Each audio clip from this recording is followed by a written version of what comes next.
home for Kings talk and so much more. Live and local. Allen Stiles on Sacktown Sports.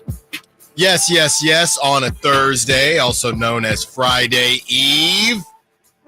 Allen Stiles with you. Kyle Ledbetter behind the glass, going to produce a heck of a show for us as we take you up to 2 p.m.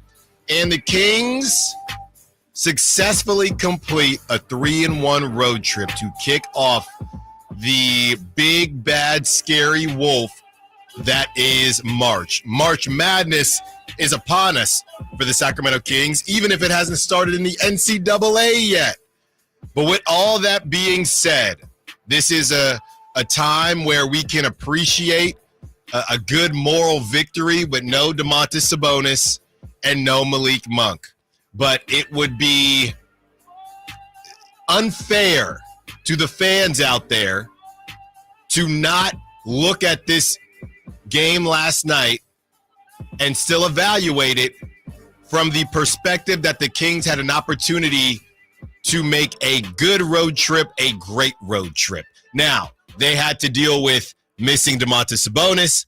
They had to deal with missing Malik Monk. They had to deal with the Zebras also feeling like they wanted to be a Denver Nugget that night. There were some egregious calls.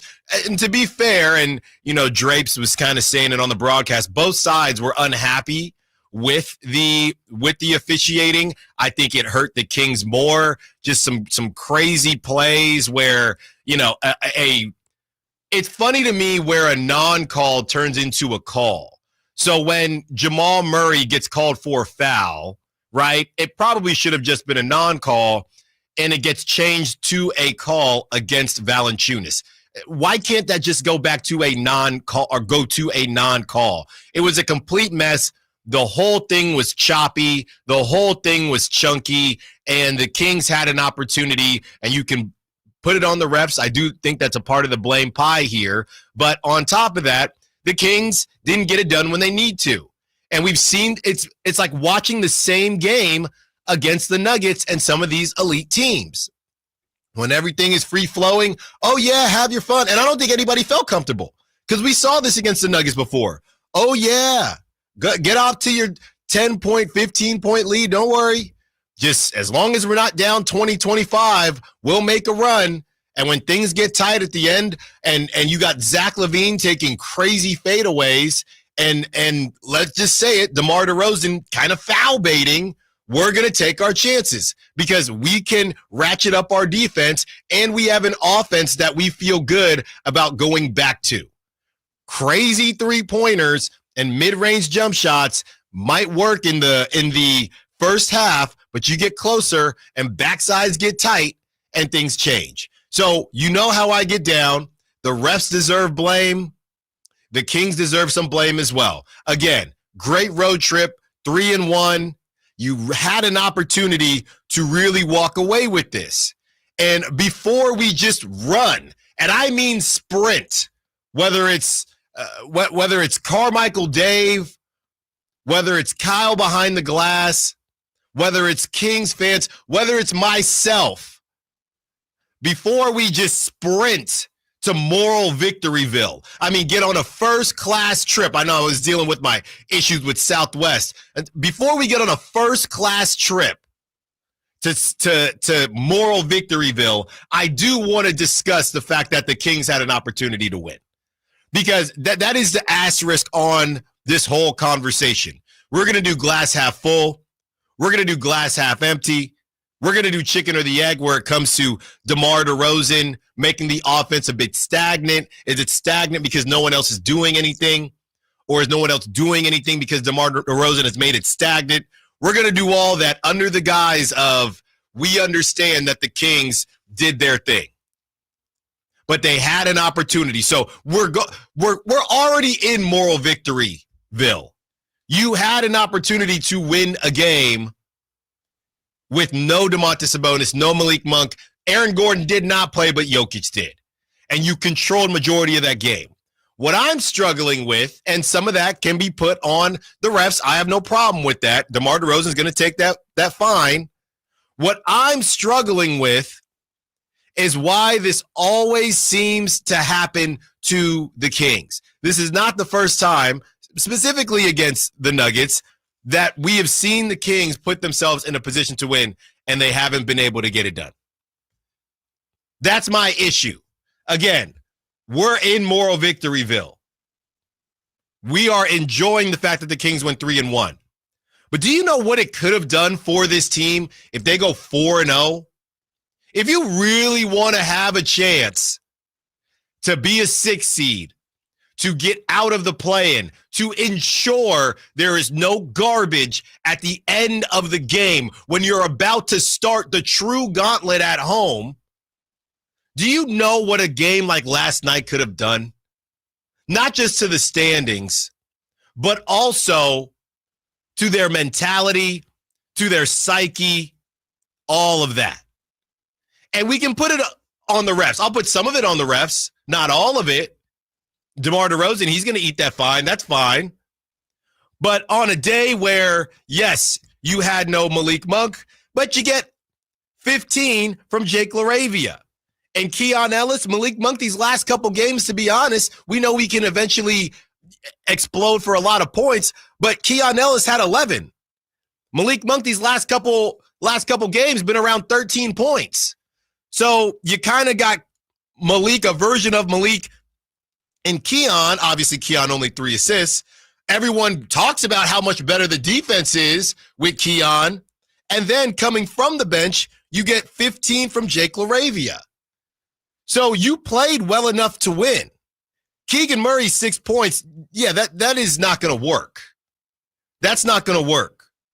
Zach LaVine, the weirdest 20 points I've ever seen, because I'm going to be honest with you, making crazy threes after you've already blown the lead does not really move me the same way it would have if you came out when Russell Westbrook starts the fourth, 7 points straight.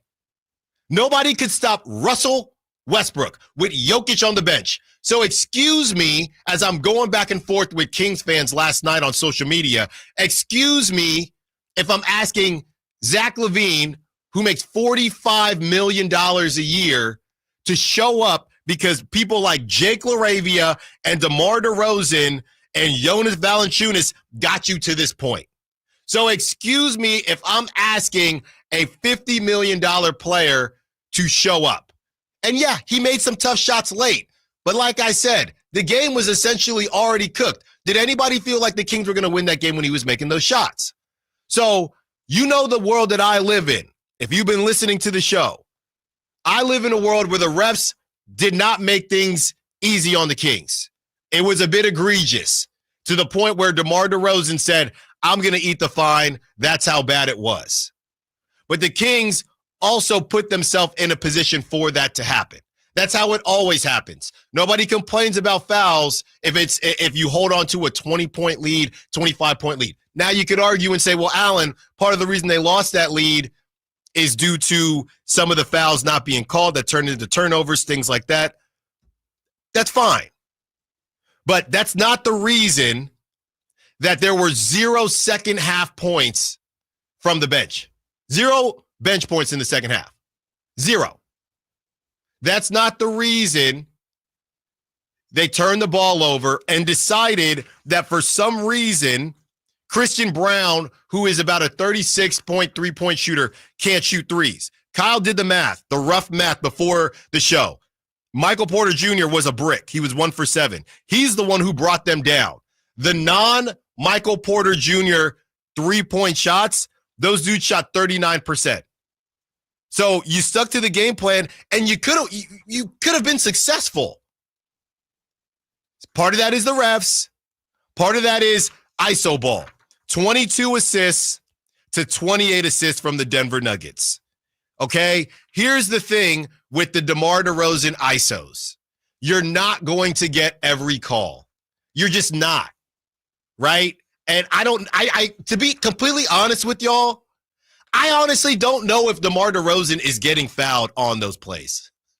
I honestly don't. It's so hard for me to see. Maybe you can. Yeah, it kind of looked, some are more obvious than others. When Jamal Murray undercut DeMar DeRozan, that didn't get called. Then another play, or another couple plays, it does get called. I truly don't know what's happening on those plays when I'm watching. I don't. I don't know if it's a landing space. I don't know what it is. All I know is that there is something that is called the rate of play, okay? And the rate of play is important. So the refs understand that, and it was so choppy already, you're not going to get a call. You could get fouled every time, and it's funny. I know it doesn't make sense. You could get fouled every play, but you're not going to get a foul call every play. And that doesn't just go for DeMar DeRozan. This goes back to Shaquille O'Neal's days on his birthday. Happy birthday, Shaq. This goes back to the Shaq days, Jokic. You're not getting Giannis, these guys, mostly centers. But somebody like DeMar DeRozan, you're going to get calls. You're not going to get all of them. Now, do I think that he should have shot more than 4 free throws? Yes, without a doubt. But again, I've been saying this over and over, time and time again. This offense is built on tough shot making, and it's a heck of a lot of fun to watch. But at the end of the quarter, when you need easy buckets, there's nothing to come home to. There's nothing to come home to. So with all that being said, feeling very good about where the Kings are at, right? They're 3-1. Is it the most impressive 3-1? Depends on who you ask, right? They had one good win. They got one good win. They needed to get 1 out of 2 solid wins on the road, and they got 1, and they were really close to getting 2. So I'm not leaving moral victory land, but I am a person who's greedy. I am a person who has seen the Kings up on the Nuggets and literally watched the Nuggets not try for the first half. And it feels disrespectful, to be honest. It feels disrespectful for the Nuggets to literally be the meme of the guy playing a game, and he leans forward for the second half or the fourth quarter. It feels disrespectful, and that is kind of breaking me a little bit. But at the end of the day, as the saying goes, there are levels to this, and the Kings are still working to get on that level. The roundtable coming up at 12. We have our Sacktown Sports Kings Insiders. We break down the box score. We break down fair or foul on DeMar calling out the officiating. 4 hours with you on a Thursday. Allen Stiles, Sacktown Sports. Friday night, Kings and Spurs. Game night with Scott Marsh and the high flyer Henry Turner starts at 5:30. Tip-off at 7. The Kings play here on Sacktown Sports. Sacktown Sports, 1140. Big savings are back at Folsom Lake Honda, your one-stop Honda shop. New Hondas are piling up, and that means big savings for you. Looking to own or lease? During the spring sales event, drive a brand new Accord or Civic. Visit us today at FolsomLakeHonda.com, your one-stop Honda shop. As a family-owned and operated dealership since 2009, customer service is our #1 priority. Our customers love doing business with us, and you will too. Folsom Lake Honda, yeah, your one-stop Honda shop. When an overwhelmed injury victim calls Ashton or Price, we immediately remove their legal burden and introduce them to the very best medical care in the region. They focus on their health, and we handle all the rest. When they reach the end of their medical journey and are reunited with happiness and hope, we unleash our decades of legal experience to obtain maximum compensation. We are real, local, experienced litigators and snappy dressers too. Consultation's free, and there's never a fee until we win. Remember, for the best advice, don't think twice. Call Ashton and Price.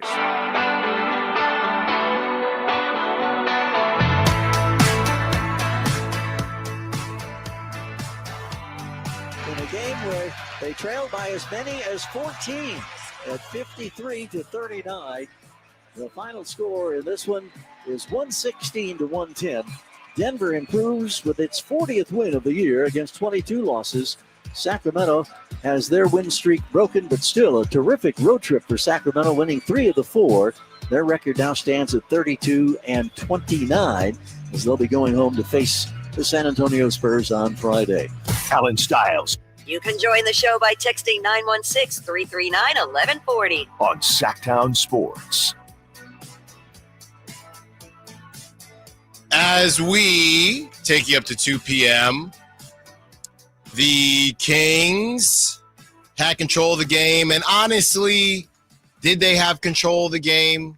What did G-Man say? 14 points, right? The biggest lead. If we're not talking about 20 or more in this NBA, biggest lead was 14, right? So I don't know that a lot of people were really under the mirage that the Kings were going to win this. Or that they were in complete control of the game. 14 points in 2025 NBA is nothing. So I don't necessarily, it's a weird feeling today because I don't necessarily feel like the Kings blew it, right? Especially not having Malik, not having Domantas Sabonis. But at the same time, I do, because you did have control. But 14 points is not even really that egregious if you look at the circumstances. Well, I don't think it was the 14 points. I think it was they were up 14 points at the end of the first quarter. Yeah. So, like, they held the lead from 4 minutes into the game until 4 minutes left in the game. Yeah. And I feel like in that sense, you are in complete control because it wasn't like there were these 20-point swings back and forth like it was when they played the Nuggets at Golden 1 back in December. This was Kings went up 14. They were up 10 at halftime. They were up 9 at the end of the third quarter.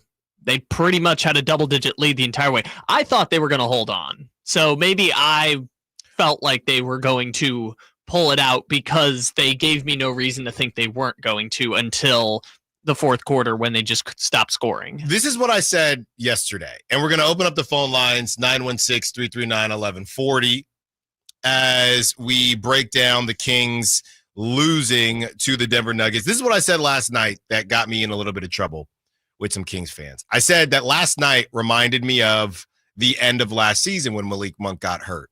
You'd have some role players doing their thing, and you could assume that DeMar DeRozan is the De'Aaron Fox in this conversation, right? And it was some combination of De'Aaron Fox and Harrison Barnes between Zach LaVine and DeMar DeRozan, which is much better.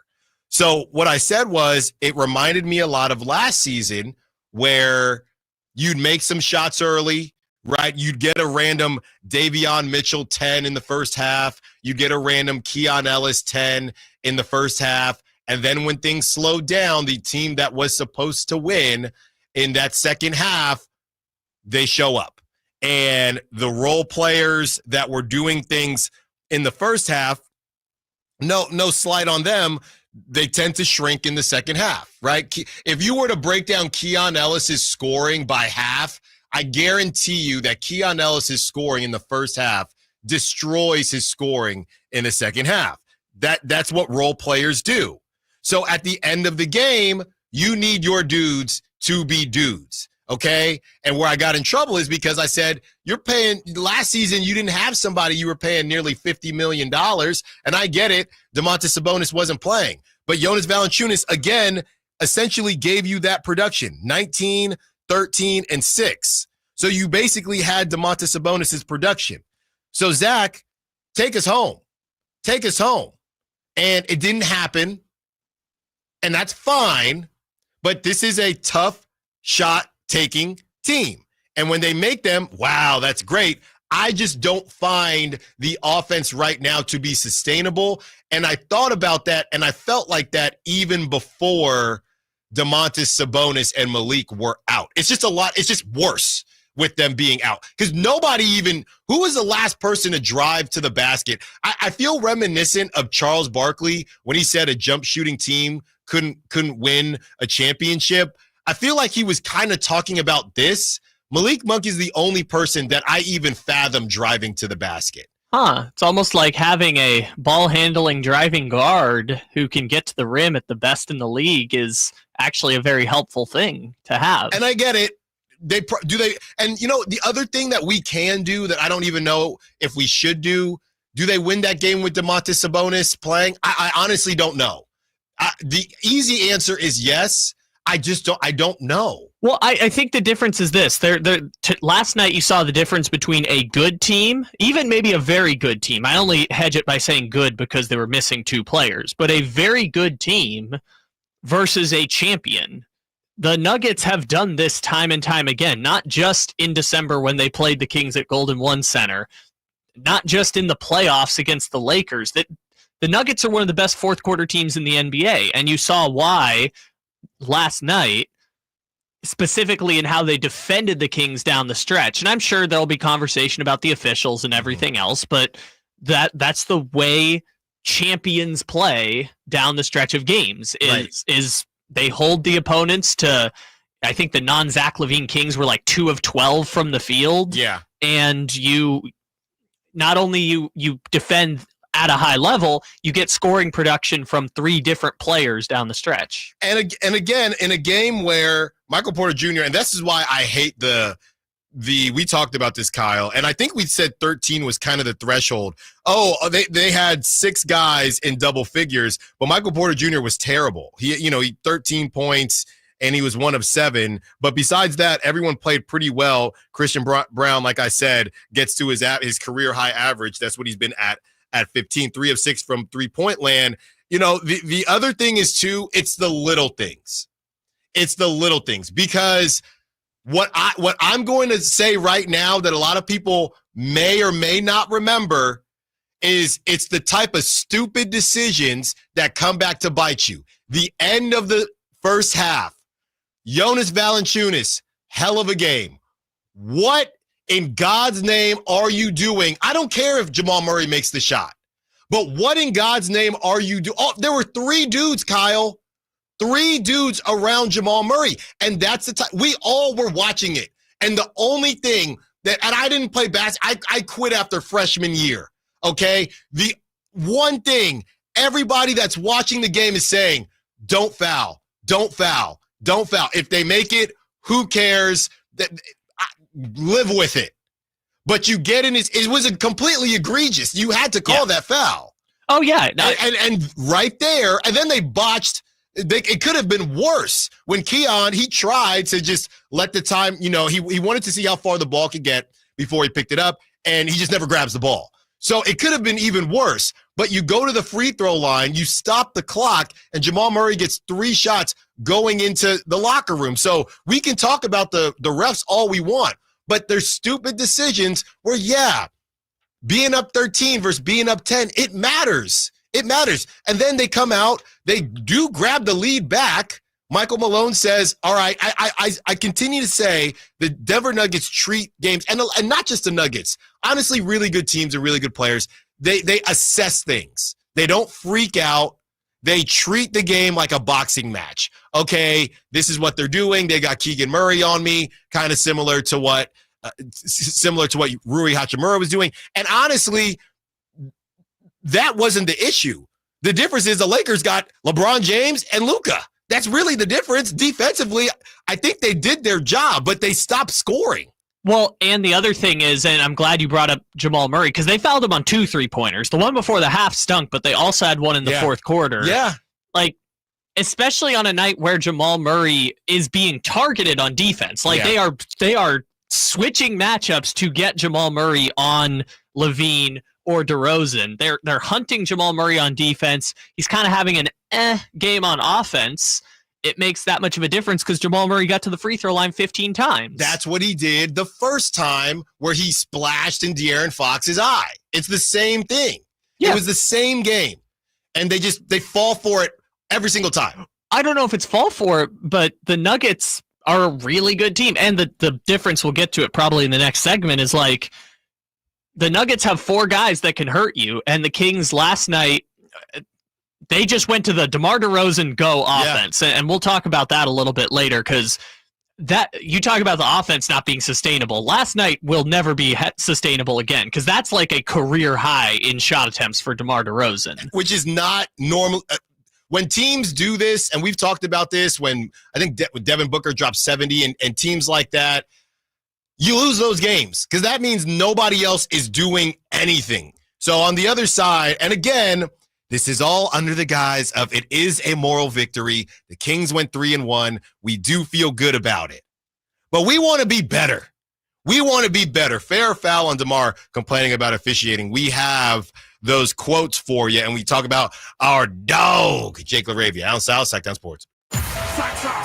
Friday night, Kings and Spurs. Game night with Scott Marsh and the high flyer Henry Turner starts at 5:30. Tip-off at 7. The Kings play here on Sacktown Sports. Sacktown Sports, 1140. Sacktown Sports is bringing you the biggest live events in town. Whether you're rocking out or dancing the night away, check out the Sacktown Sports live events calendar. Crank it up with Steel Panther at Ace of Spades on March 15th. Then catch rising country star Alexandra Kay the next night, March 16th, also at Ace of Spades. On March 22nd, experience the magic of the Ronstadt Review featuring Jasenia at the Crest Theater. Then get ready for an epic night. Papa Roach and Rise Against take over Golden One Center March 29th, while comedy legends Jay Leno and Arsenio Hall bring the laughs to Hard Rock Live Sacramento on that same night. And for country fans, Lee Brice and Walker Hayes hit Ironstone Amphitheater on June 21st, and Parker McCullum takes the stage August 16th at the Ironstone Amphitheater up in Murphys, California. Don't miss out. Find more info and score your chance to win tickets at SacktownSports.com. The Sacktown Sports Live Events Calendar. Your ticket to the best seat in the house. Wesley Financial Group is not a law firm. Hi, I'm Chuck McDowell, the timeshare cancellation guy and founder of Wesley Financial Group. And I want to set the record straight. I am not an attorney. I've never wanted to be an attorney. And the truth is, I really don't even like attorneys. If I sound like an attorney or if I look like an attorney, I'll apologize. But what I've learned in my 15 years in the timeshare cancellation business is you don't need to be an attorney to get folks out of their timeshare. At Wesley, we've helped over 40,000 families cancel their timeshare without me being an attorney. And I want to share with you how we do it. Just give my office a call and you will not talk to an attorney. And I guarantee if we take you as a client, we'll get you out of your timeshare or you'll pay nothing. Call now for your free timeshare exit info kit. 800-822-3910. That's 800-822-3910. 800-822-3910. High voltage live boxing action returns to the venue on March 8th as Uppercut Promotions presents Thunder Showdown 2 with 8 big fights on the bill featuring top-level veterans and the best in up-and-coming new names. Scheduled fighters include names like cruiserweights Blake McKernan and Sean Miller. It's a night of great boxing action you won't want to miss. It's Thunder Showdown 2 coming March 8th to the venue at the Thunder Valley Casino Resort. Fight cards subject to change. See Thunder Valley website for scheduled lineup.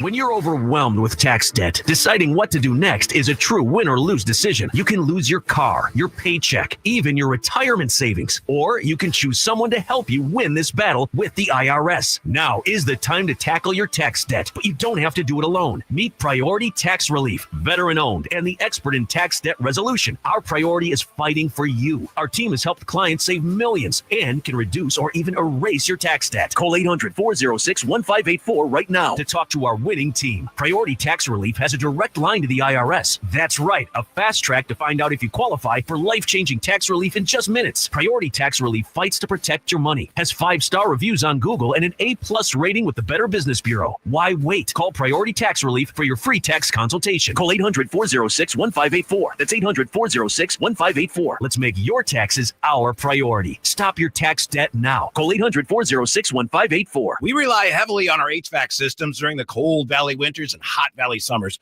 That's why there are so many HVAC companies out there. So when you need a new system or a tune-up, where do you turn? I turned to Lee's Air Plumbing and Heating. Once our heater checked out, we checked in at leesair.com. The entire experience exceeded our high expectations. You want prompt service from people who know what they're doing, can save you money, and will treat you right. For your HVAC needs, Lee's Air Plumbing and Heating on the web at leesair.com. Ask about their $99 HVAC tune-up service, license number 635355. One ticket, 2 huge shows. The Sacramento Boat Show and the Big RV Show. Multiple dealers discounting all the best brands. Hundreds of wakeboard boats, fishing boats, and pontoon boats. Acres and acres of travel trailers, fifth wheel, toy hauler, and motorhome. And loads of ATVs too. 2 shows, 1 massive event. The Sacramento Boat Show and the Big RV Show. On now at Sacramento's Cal Expo. Find discounts at 2hugeshows.com.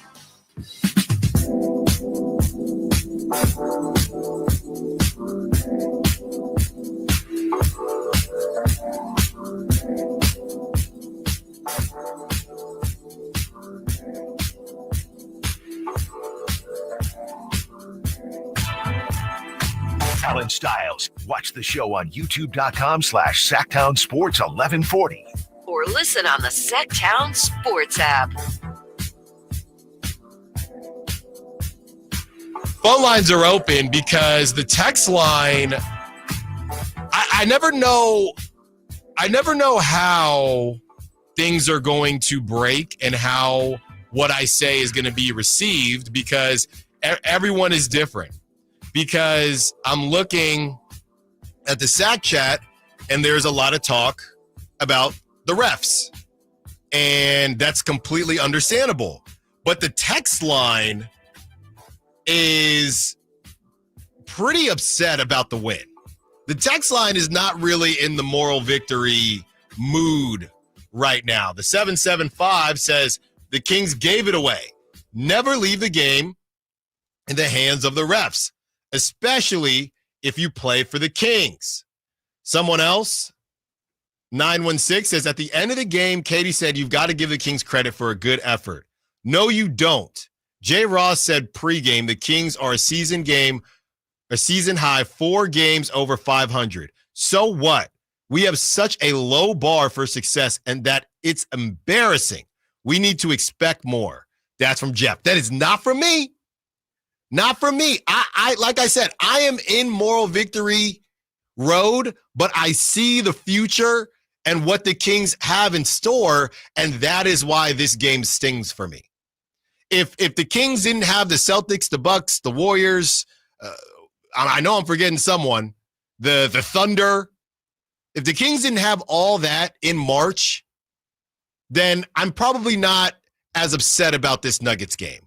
But you had a real opportunity, and you have to take advantage. If the Kings want the 6th seed, they're going to have to win some games that they're not supposed to win. And the Rockets, yes, it was a game that they weren't supposed to win. But this would have been a level up that we haven't seen in a long time. And you could taste it. You could taste it. I don't want to sugarcoat it for Kings fans here because you just mentioned some of the games they play. But it's Oklahoma City, Cleveland, Boston, at Indiana, at the Clippers, Warriors, Bucks, Blazers.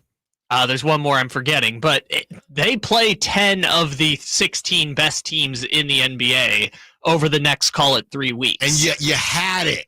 And if you look at the standings right now, they're in the 9 seed, right? So you have this juggernaut of a schedule, and I know that everyone's right neck and neck right now, but technically speaking, you haven't made up ground in terms of passing these teams. You now have to play better than these teams' best the rest of the season. More teams the Warriors have entered the chat, right? The Warriors have pulled away from the chat. And someone else said yesterday, they said that we had the conversation about the Suns catching the Mavericks.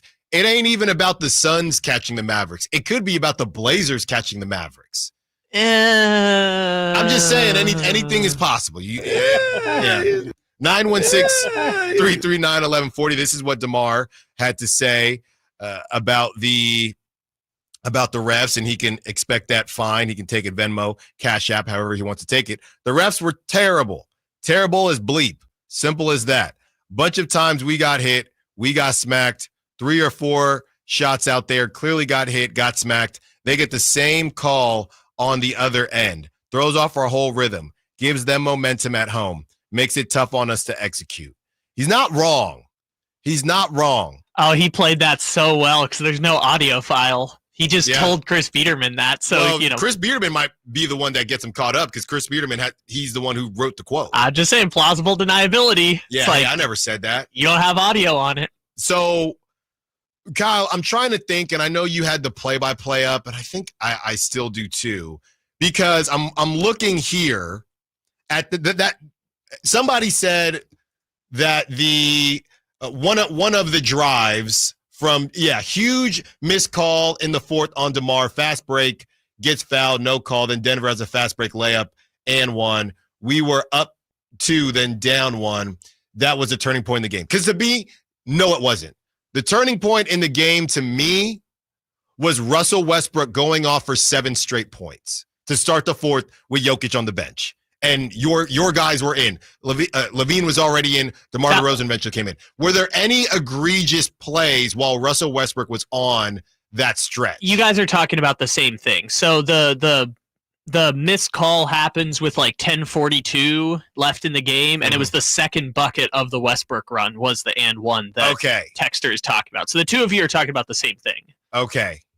So I get it. It's not 7 straight, right, or whatever it was for Westbrook if some of these calls get made. It's tough. It's tough. Zach LaVine, at the 10-20 mark, he made a jumper. But Westbrook was just – we've seen this before, though, with, what was it, Najee Marshall on the Mavericks. It just turns in – sometimes the Kings just give up a layup line. And if you can get ahead of steam I'll also say this. I am sick and tired of the Kings half-hearted charge taking.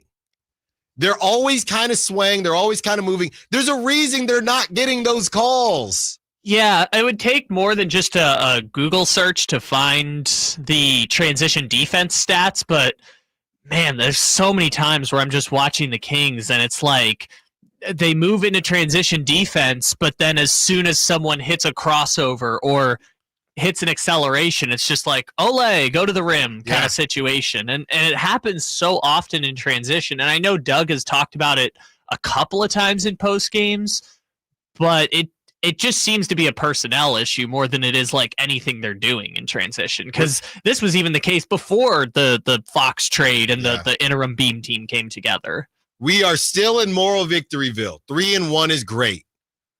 But damn it, I wanted 4-0 and I could taste it. And they had it. And the refs, they took it a little bit, but they also kind of gave it away, the Kings did. And the Nuggets took it. Stop fouling three-point shooters. How about that? 916-339-1140. Let's get to Joey. Wants to be part of the conversation. What's up, Joey? What you got for us? Hey, good morning, guys. Good morning. Thank you for taking my call. Of course. Hey, I called in a couple of weeks ago, and I think you and I had a conversation about how the refs just view the Sacramento Kings or the organization as it is. And there's something that you said that has stuck to me every single time that I see stuff like we watched last night as far as the refs. Now, correct me if I'm wrong. We only went to the line in the second half maybe twice, and they went a buttload of times. Right. It was it was bad. You said, and like I said, it stuck to me a long time. The NBA don't care about the Kings. Yeah. They don't care about us. And as soon as they knew that we threw a challenge and we lost it, it's like, now you guys can't overturn anything we say. So it's in our court now as far as the refs go. It's disheartening to watch. It sucks. DeMar got nailed so many times. If everything should have been played out, that game should have probably came down to the wire to 1 or 2 points. Yeah, thanks for the call, Joey. As far as the DeMar thing is concerned, they're two separate conversations. The going into his office and doing the mid-range jump shot thing, I still feel how I feel about that. I have no clue what's a foul and what's not on that. But that fast break where his arm got completely raked, yeah, that's ridiculous. And I'm surprised he didn't get a tech. He didn't react enough, I think, to warrant one. But there was just weird stuff, even in the first half, where there was a call on the Nuggets, and then immediately there's a call on the Kings, and the broadcast, it was either Katie or Drape said, yeah, that seems like a makeup call. There's never a makeup call, and I know I'm doing the Sacramento thing, but there's never a makeup call for the Kings, right?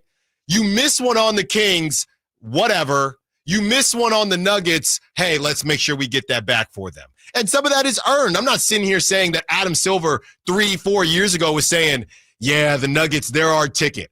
You have a generational player. You've won a championship. You've brought the league a certain level of popularity and cachet. It comes with it. But it doesn't mean it doesn't get tiring if you're a fan. These teams are adults, or these refs are adults. The other thing I wanted to mention is I'm going to find a way, and I'm going to find an excuse to bring up a baseball comparison, because there's something going on in the league that the refs simply are not prepared for. Allen Stiles, Sacktown Sports. Friday night, Kings and Spurs. Game night with Scott Marsh and the high flyer Henry Turner starts at 5:30. Tip-off at 7. The Kings play here on Sacktown Sports. Sacktown Sports, 1140. Your life, your goals, your legacy. With a dedicated Fidelity advisor, it's all part of a comprehensive plan to help grow and protect your wealth. Visit fidelity.com/wealth. Investment minimums apply. Fidelity Broker Services, LLC. Member NYSE, SIPC. Joe Montana here. In my football days, I knew the importance of a strong defense. Now I'm sharing how you can help defend your health against pneumococcal pneumonia and invasive pneumococcal disease.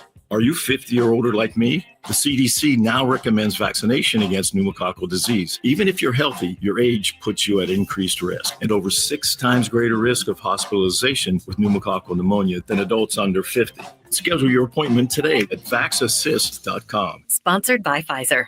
Drivers who switch and save with Progressive could save hundreds. With that kind of money, you could go big time and skip the regular line at the airport and pay for speedy security.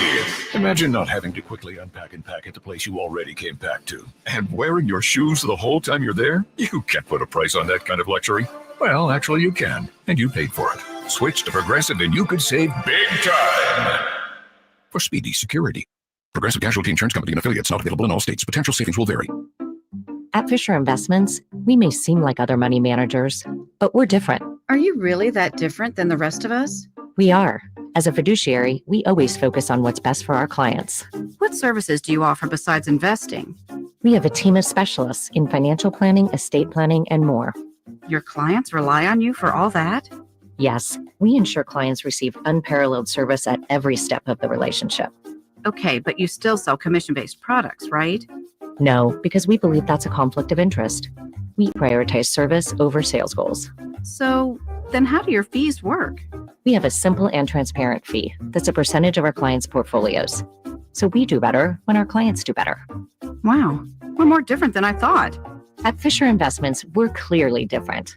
Learn more at fisherinvestments.com. Investing in securities involves the risk of loss. As we all continue to hear scary ads about the IRS, Tax Relief Advocates is leading the way, showing U.S. taxpayers why they don't need to be afraid of the IRS. Whether you owe the IRS $5,000, $50,000, or $500,000, TRA has a solution. With major tax relief initiatives currently in effect, we could reduce or even eliminate what you owe to the IRS, business or personal. Our experts know how to resolve tax problems and end all collections. TRA is America's highly rated tax resolution firm with an A+ rating from the Better Business Bureau and thousands of 5-star Google reviews. Don't wait. You may qualify for a significant tax debt reduction that can give you a fresh start, but you must call for a free consultation and to check what tax relief you qualify for. Visit TRA.com or call our relief hotline at 800-335-8578. 800-335-8578. Again, that's 800-335-8578. Tax Relief Advocates. Real solutions for real people. Sacramento's premier country music festival, Country in the Park, is coming back May 16th and 17th at Cal Expo with Bailey Zimmerman, Billy Currington, Cole Wetzel, Nate Smith,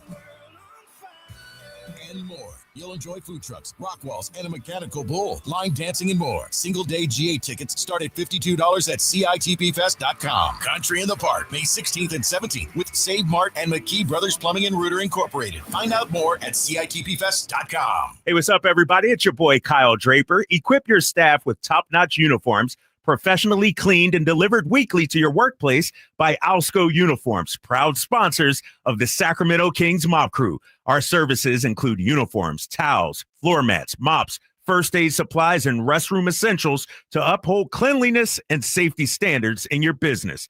Discover why it pays to keep clean with Alsco Uniforms. Visit alsco.com to learn more. Again, visit alsco.com.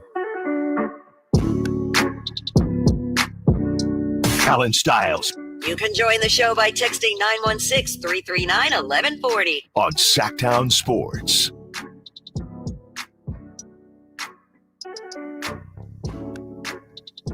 .530, having a little bit of fun. Allen, spelled my name right. Always appreciate that. Allen, solid game from Keegan. 6 points. Wow, he's definitely a 30+ million a year player. He is way too inconsistent to pay that kind of money. Well, 530. We're having some fun with that. I appreciate that. But there's nobody on this show that said give Keegan 30 a year. Nobody. And Keegan coming off a good game, right? Prior to that, a couple good games, a good couple months, right? But certain guys, that's what it is with these levels of teams. The Nuggets can survive Michael Porter Jr. not shooting well. The difference is Michael Porter Jr. actually had a double-double. He did not shoot the ball well, but he had 13 points and 12 rebounds, okay? So the difference is that's probably the worst player in the starting lineup. I guess you could Christian Brown, they all played well. Yeah, no, it's Michael Porter Jr. They all played Jr. well. Michael Porter Jr., you're watching the game and he stunk, and then you look up and he has a double-double, which is because there's only one Sacramento King that's taller than Michael Porter Jr. So then you go back to the Kings starting lineup, and you have Keegan Murray with no Domantas Sabonis getting 3 rebounds, which is rough. 6 points, 3 rebounds. He only took 7 shots, which we'll get to our DeMar DeRozan conversation. And you have Zach LaVine, who kind of had a bloated 20 points, right? 9 of those points were when the game was not over, but kind of over. At least 6 of those points, right? So that it's 14 when it mattered, maybe even 11 when the game actually mattered. He had 8 going into the fourth quarter. Yeah. And like I said, to end with 20, all 3 of those threes might have been in that last 2 minutes. I won't say that, because it was like they were losing, but it was like Murray hit a 3, and then LaVine hit a step back 3, and then Westbrook hit a 3 that felt like a dagger, and LaVine hit one to keep him in the game. So it's like they weren't meaningless. They just undaggered the daggers. No, it's not garbage time, but to me, it's just different than, hey, you're the one in control. You're winning the game. Shooting to put the game away is a lot different than shooting. It's just more free. It's just, and that's just how I feel about it. All right. I do want to get to what the DeMar DeRozan conversation is and what the situation is as far as this new defense. Okay. So we saw the Lakers do this. The Kings weren't the first team to do this, where they're putting a forward on Jokic and then essentially using the big as a second line of defense. So that is what the Lakers did, and it worked. And that is what the Kings did. And besides the fact that Jokic, got a lot of putbacks because he's just bigger than everyone, for Jokic's standards, 22, 15, and 6, and you're not battling Sabonis for rebounds, you'll kind of live with it. I mean, he was, for people into those things, he was the only starter that was a minus in the plus or minus. He was a -7. So that wasn't really the issue. But when it comes to the refs, I was telling you this before the show, Kyle. To me, this new defense that teams are putting out there, it reminds me of when refs or umps in other sports see something they haven't seen before and they're not really sure how to regulate it, right? How to ref it, how to ump it. When the first guy, and it's not this ridiculous, but I'm sure the ump that saw the first curveball thought, what the hell is this, right? And even sometimes now, a knuckleball or anything like that, it's a strike, but it doesn't get called a strike because I don't know what that was. And what I saw watching the game yesterday was weird foul calls with Jokic where Keegan is getting leverage and Jokic just kind of jumps over Keegan's back. And normally the refs only have to deal with this in spurts on switches, and they can kind of power through how that works. Now they're having to see a whole game of it, and I don't think they're going to figure it out. I think it's something, I guarantee you, this will be something that is on their bulletin board when they, go to ref school or ref camp, whatever, when the season's over, and say, hey, guys, okay, this is how teams are guarding certain, and it's kind of almost specific to Jokic. You can't do this on Giannis. Jokic rules. Yeah, and maybe you could have done it on Embiid, but Embiid doesn't pass like Jokic, and Embiid doesn't play. So they're going to have to go back to the drawing board, because it was very clear to me that the refs had no clue how to ref what was happening. Yeah, Nikola Jokic is the best basketball player in the NBA, and so when you have an unguardable player, teams constantly are innovating to try and find ways. We joke about the Jordan rules. Mm-hmm. You could go to the Mavericks and the LeBron rules of having LeBron post up JJ Barea in the finals. He's afraid to do it. Yeah, I mean, he did it a couple times, and then he was afraid to do it. But that, you have Jordan rules, you have the LeBron rules, you have now Jokic as everyone tries to innovate that. I mean, you mentioned Giannis a second ago in the Eastern Conference Finals in 2019. So it was the first year Giannis won the MVP. Mm-hmm. Toronto did switch it up because they switched from putting back then they were putting forwards on Giannis because he came into the league as a small forward. And Kawhi was able to defend him. And then you look at it now, and it's centers that are guarding Giannis. So even teams have adapted to Giannis, even if it's not as transparent. So when you have these unguardable players, there's constant innovation to try and stop them. And I think the innovation of coaching moves faster than the refereeing, because refereeing is obviously reactive. Right. And it's the refs, and it's also the team. Now, I think Michael Malone is a heck of a coach. And again, they saw it against the Lakers, and this team is good enough. The argument is depending on the team, right? And Jokic couldn't do anything against the Lakers. That's a game he only took 7 shots. So they did it on a whole nother level. But here's the thing. If you're going to beat the Nuggets in a series, not saying, not seeing just a one-game random one-off. If you're keeping, I know it sounds crazy, but this is how good he is. If you're keeping Jokic to 15 rebounds is a problem. But if you're keeping Jokic to 22, 15, and 6, and you got some scorers on your team, you feel good enough about that. You feel good enough about that you should be in a position to win. 916-339-1140. Let's go to Steven. Wants to be part of the conversation. What's up, Steven? What you got for us? Oh, good morning to you. Good morning to Kyle, man. How you doing this morning, brother? I'm good, man. I was double checking. I'm like, is this the Steven? It is the Steven. It is. It is, man. I was going through my photos the other day, man, and I found that video that I took a screenshot of me calling you out on your measurements. Oh, gosh. And I still find that really hilarious. Oh my gosh. I'm gonna find a way to send that to Kyle so we can cut that up. You really don't have to. I know.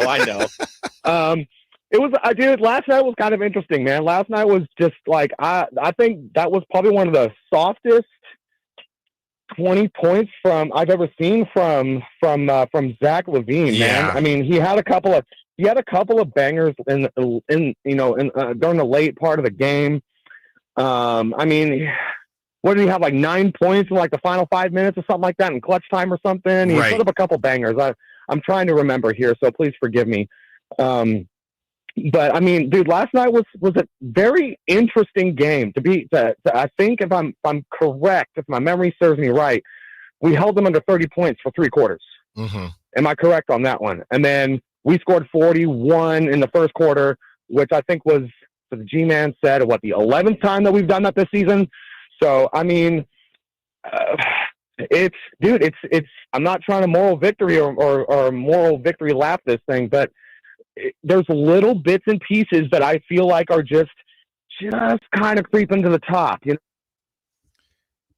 Yeah, I think we might have lost you, Steven, but great stuff as always. Good to hear from you, man. Hope all is well. So here is, yes, and we are in Moral Victoryville. Don't get me wrong. I'm not leaving. I'm not buying a ticket. I'm in Moral Victoryville.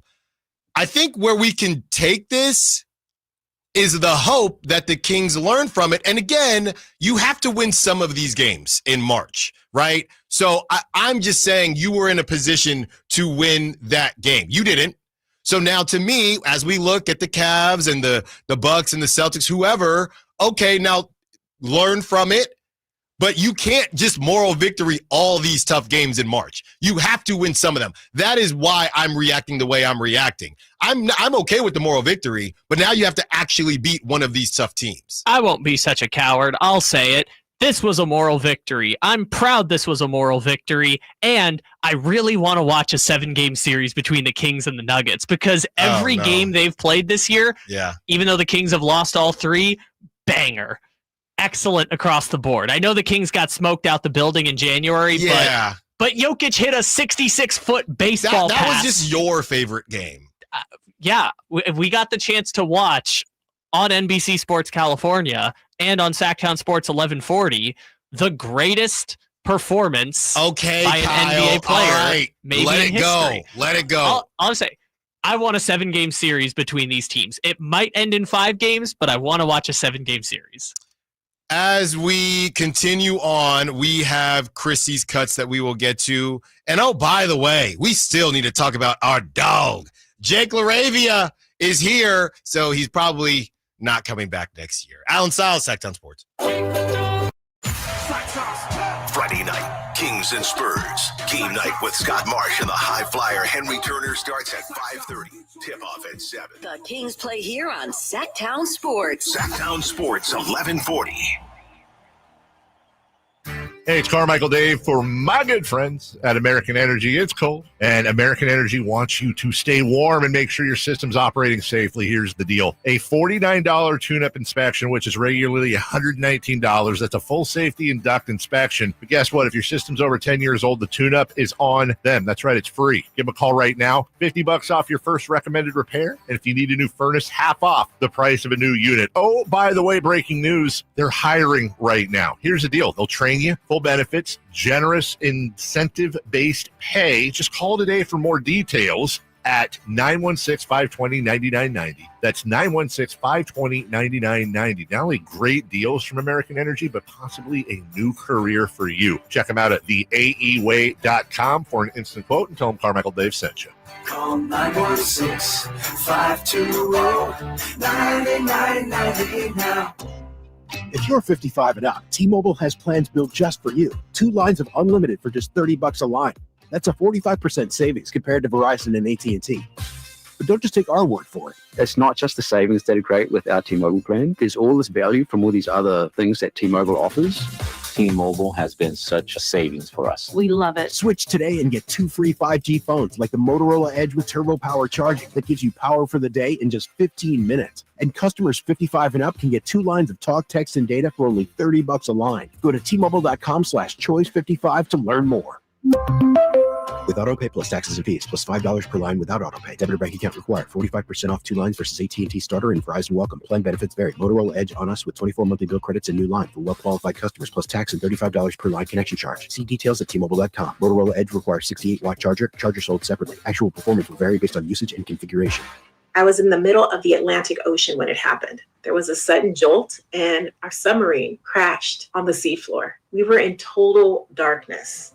That's Dr. Dejana Figueroa, a marine biologist and STEM teacher, talking about a deep sea dive she'll never forget. It's funny. When I was a kid, I was afraid of the ocean, and there I was, 2 miles below the surface. But as a scientist, you prepare for that. Using our training and a little creativity, we fixed the sub and finished our experiments. The dive was just too important. Every dive gives us glimpses at things few people ever get to see. Glowing creatures, fiery undersea volcanoes. When we got back to the surface, I kissed the ground and called my mom, of course. But you know what? I wouldn't trade that dive for anything. Dr. Figueroa uses her passion for STEM to discover new things and make the world a better place. She can STEM, so can you. Check out She Can STEM for more stories and inspiration. A message from the Ad Council.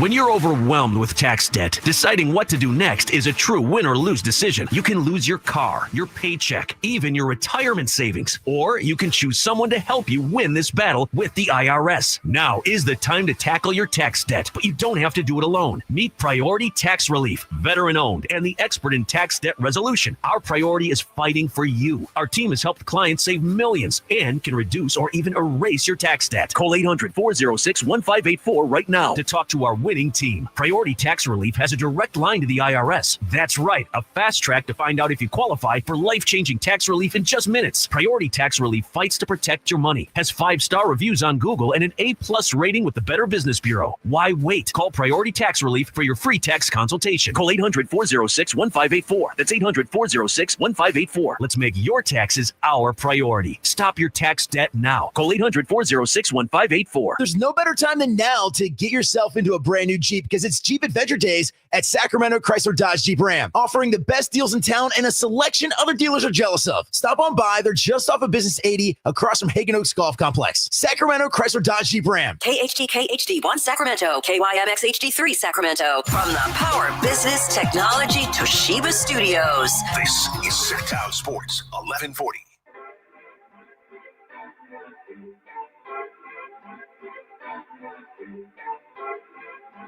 Your home for Kings talk and so much more. Live and local. Allen Stiles on Sacktown Sports.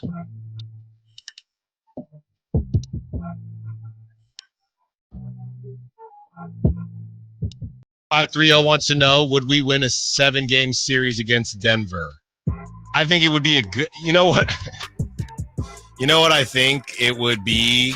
And I'm not trying to, I think it would be 5 close games. And that's always funny when it comes to what's a good series and what's not. A 7-game series with all blowouts, which was kind of what I think a lot of people say that about the best series ever, the Warriors-Cavs, where the Cavs won. A lot of people say, well, besides Game 7, all those games actually stunk. But it was obviously a good series because they came back from 3-1. So is it a good series? And wasn't it the Lakers and Nuggets when the Nuggets won, where every game was kind of close, but the Nuggets swept, where it was a good series, good games, but a bad series? Yeah, the Lakers led for like 80% of the minutes in the series, right, but the Nuggets won the series 4-0, which I think a series is good if it like spawns a rivalry. Like the Warriors-Kings 7-game series in 2023. I mean, game 1 and 2 kind of came down to the wire, but it wasn't like, you know, the Kings were up 7 with a minute to go. It wasn't like, oh, it came down to the last second. There was no game in that series where it came down to the last shot except for the Harrison Barnes. Yes, exactly. You know, missing it in other than that, they were all blowouts. Mm-hmm.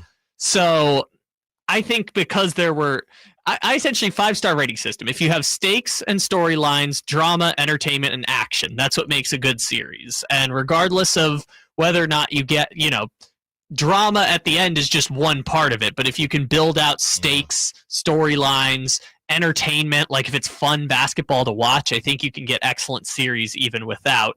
And to the texter's point, would we win a 7-game series against Denver? We're 0-3 right now, so exactly. I don't think so. Competitive games, but you got to win them. Except for the one where they got blown out and Jokic had 35, 22, and 17. Kyle, it's time for Chrissy's Cuts.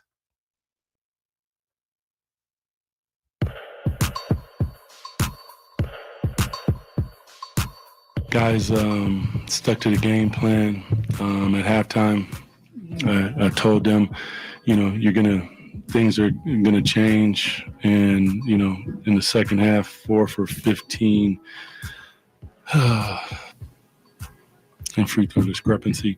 I thought the guys attacked the rim. They played a solid game. You got to give them credit too. Really good team. Last game of a road trip. The fight that the guys showed, especially with 2 of our starters down, I thought was super big time. There's a couple times where, you know, you normally call things, but we had lineups that, you know, they hadn't jived, so that got us a little discombobulated. But for the most part, you don't want to lose. You don't, especially as competitive as, you know, this one's going to hurt. It's going to hurt. But this is our league, and you got to deal with it. But proud of our guys as far as game plan, discipline, aggressiveness, physicality. My job is to deal with the refs, and their job is to hoop. And that's what I expect out of them. And they know this. So when they start talking to the refs and barking at the refs, I'm like, yo, chill that out. We don't do that. We here to hoop. I'll deal. Let me deal with them, and I will state our case and live to fight another day.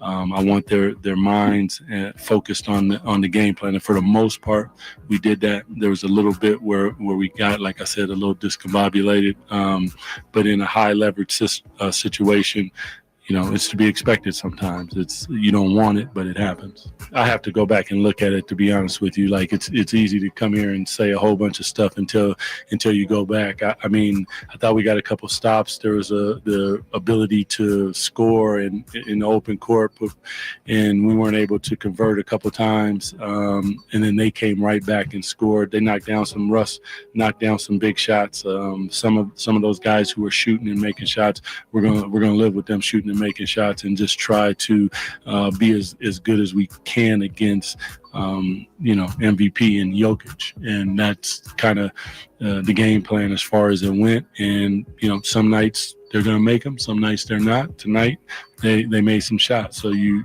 tip your hat to them and shake their hand and head on home.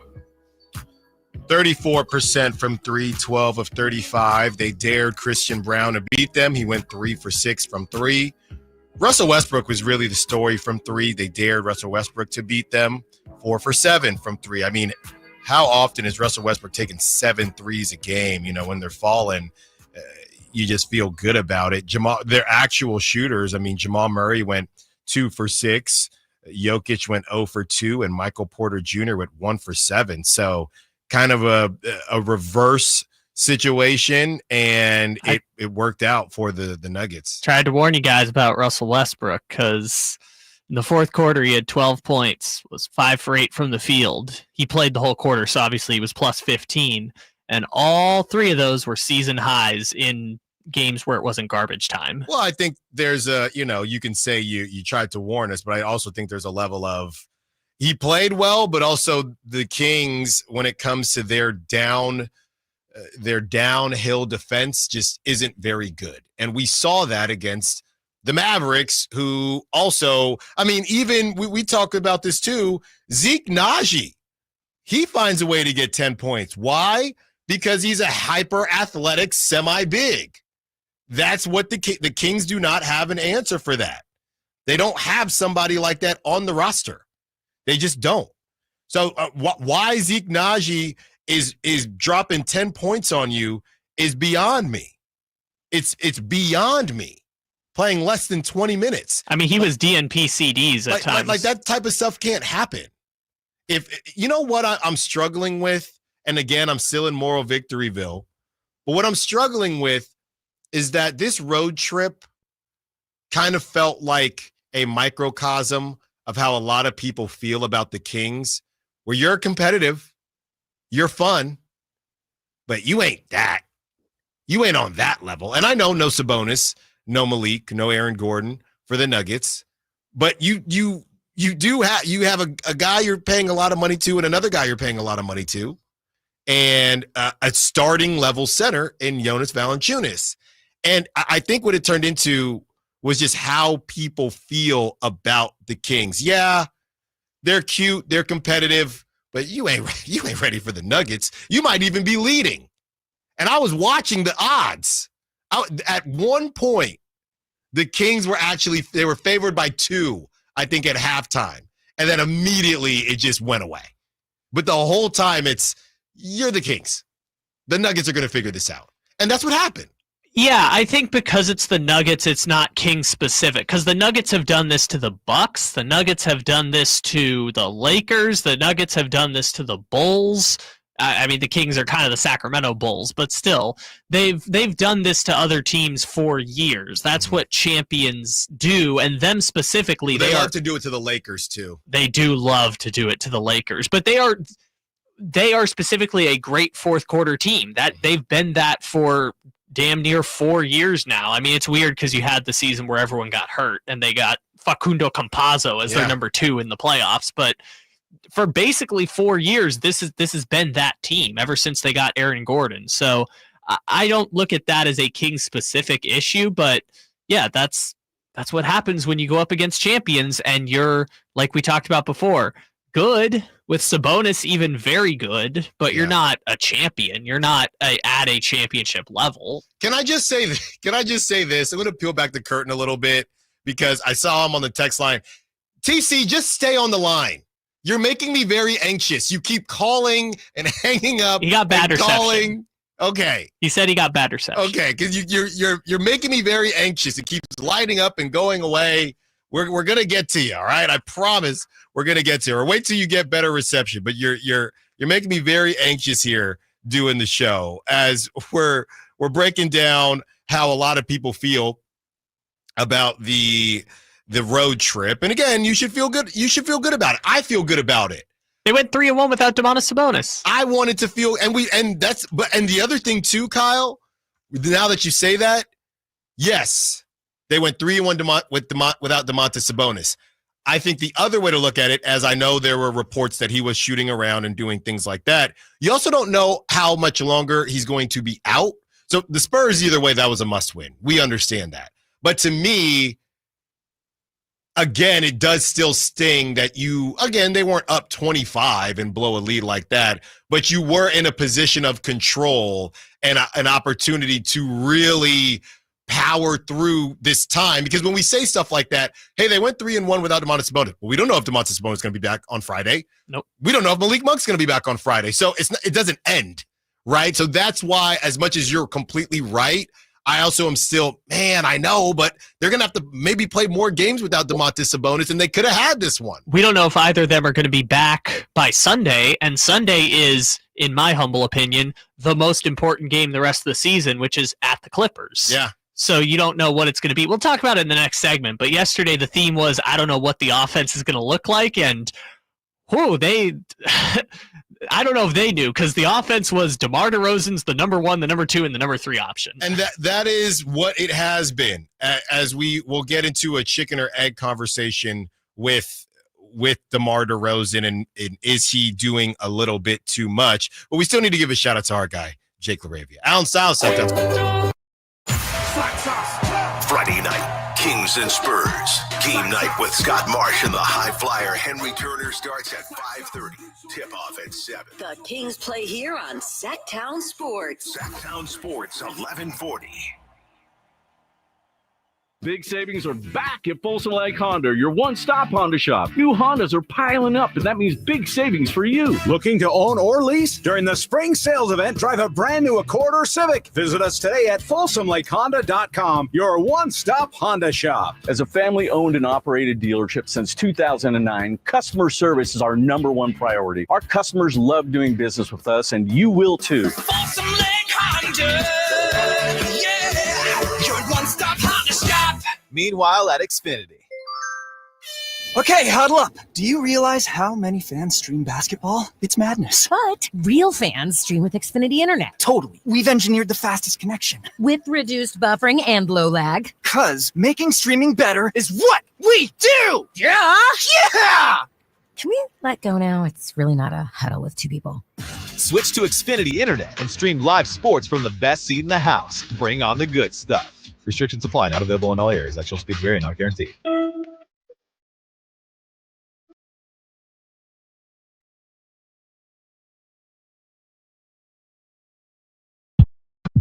Allen Stiles. Watch the show on youtube.com/Sacktown Sports 1140. Or listen on the Sacktown Sports app.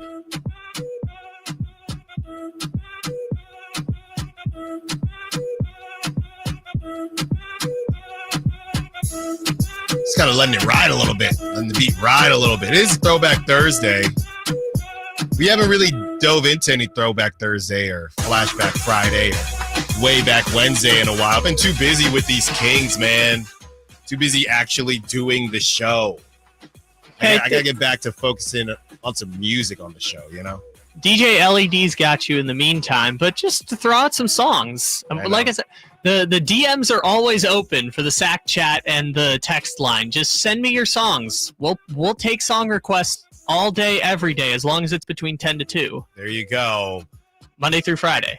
As we probably look for something from Snoop Dogg or someone like that, because our dog, Jake Laravia, this is what we've been waiting for Jake Laravia. Season high, 15 points, 6 made field goals in the first half, 11 points, 4 for 5 from the field, 3 for 4 from three-point land, 1 steal, first quarter, second 10 or more point quarter of the season, got to play the closing minutes of the game. Some of that was, maybe Keon not being able to get in, but this is exactly what we wanted to see from Jake Laravia. And again, still trying to be positive in the moral victory, staying in moral victoryville. But yeah, you kind of wasted that game, right? You had a crazy game from Jake Laravia, which kind of makes up for some of the production you're missing with Domantas Sabonis and Malik Monk.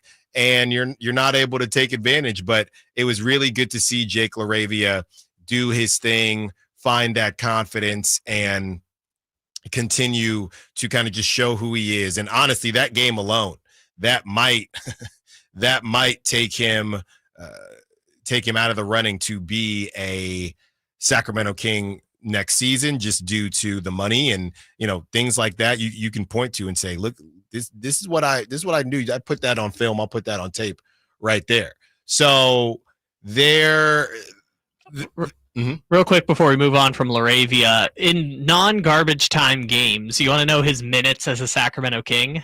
He's gone 11, 11, 12, 13, 16. That was against the Warriors, so probably some garbage time. 16 against Houston, 24 against Denver. Wow. So Jake Laravia. Actually, you know what, Kyle? This is a bad day because what did I say last week? This whole Keegan Murray thing, I got laughed out the building. Now Keegan plays 29 with 6 points. Laravia has 15 in 23 minutes. Am I back on the bandwagon? I'm just having some fun. I'm having some fun. But this is what I meant, though. This is what I meant by you give a guy like Jake Laravia more time and let's see. I'm not. Hell no. I'm not. You can't play him today. Hell no. Why? He's a winner. You can't play him today. I am not saying I'm having some fun. No class, no balls. Last week I said that, hey, are we sure Jake Laravia's numbers wouldn't look similar to Keegan Murray if he played as many minutes? And then Keegan Murray went on to ball out. And then last night, Keegan Murray did not ball out. And Jake Laravia did with 15 points in 23 minutes. Keegan had 6 points in 29 minutes. I'm not comparing. I will say in Keegan's defense, and it was not a great offensive game for him. He had that one crazy step back. It's just random stuff that he'll just pull out of nowhere and then you never see it again. He was looking like DeMar DeRozan. He hit a double dribble, step back, 2 feet on the line. His heel was on the line. The worst possible shot you could take. A step back 2 with your feet on the line. And then we never saw him again. Oh, and he just buried it. Yeah. It was just okay, I guess he's got that in his bag somewhere. Well, for those of you who are fully in moral victoryville, I am too, but you have to see what the future holds, and that's why I feel the way I feel. DeMar DeRozan kind of feels the same. He went on to say this, I can't wait to play whoever we play next. I can't lie, I'm frustrated. Dropping a game like this, too important of a game. Work extremely too hard, put ourselves in a position, 2 of our star players out. Whatever energy we need to carry, I'm going to carry it. That is what DeMar had to say after the game. That was from the Sac B. Chris Biederman doing great work out there. And, in the same breath that he's talking about the refs, things like that. So they're moving on. But, I think we all understand that this was an opportunity. This was a bit of a missed opportunity. Deuce Mason had these stats that I found very interesting. He says these are a few stats that jump out. Here's how you lose a game like that. Number 1, and this is what grinded my gears the most. The Kings lost the non-Jokic minutes 22-9. You are not going to beat the Denver Nuggets if you lose the non-Jokic minutes that badly by more than 10 points. That's number 1. Next, Deuce breaks down the second half. The Kings only had 12 points in the paint. Also, the bench had 0 points in the second half. And last but not least, the Nuggets had 26 and 16 on second chance points, 16 on 6 in the second half, and the Kings attempted just 27 threes. So it just looked like there was popcorn on the ball. And the whole time the popcorn was on the ball, it just kept ending up in the hands of Jamal Murray, or even though he couldn't shoot, Michael Porter Jr. with 12 rebounds. I mean, that's insane. That's insane, which is funny because timing matters so much. Because on the box score, and this is why Draper always be ripping up the box scores, the Kings had more offensive rebounds than the Nuggets. But if you watch the game, I don't think it felt like that based on when it actually happened. 916-339-1140. Let's get to Pool Guy Mark. Wants to be part of the conversation. What's up, Pool Guy Mark? What you got for us? Hey, how's it going? Hey. Hey, first of all, props to the Kings. I was, I wouldn't say I was writing them off, but, with all the, everything that's happened, I would have took a 3-1 road trip for sure. Mm-hmm. It's kind of giving me hope, honestly, for, like I said, everything that's happened. The only thing that I want to call about is, the only thing I don't like is, these end of the game where it just feels like, they brought in DeRozan and that's where they're going to go through, and I've seen, not a ton of games, on TV and so forth, listening to the games, but the ones that I have, like that Memphis loss, they kind of went to them, and I just man, if I'm the other team, I think I can live with just a slow down offense with DeRozan. That's the only thing I wish they kind of, have another plan other than that. I know it was tough with the guys missing action and so forth, but I could take the 3-1 if they beat the teams they're supposed to win. The next 10 games you guys are saying, and if even if they win 4 out of the tough games, they could be in a pretty good spot. And I wouldn't, they're kind of a dangerous team. They're figuring things out. So I'm kind of positive today.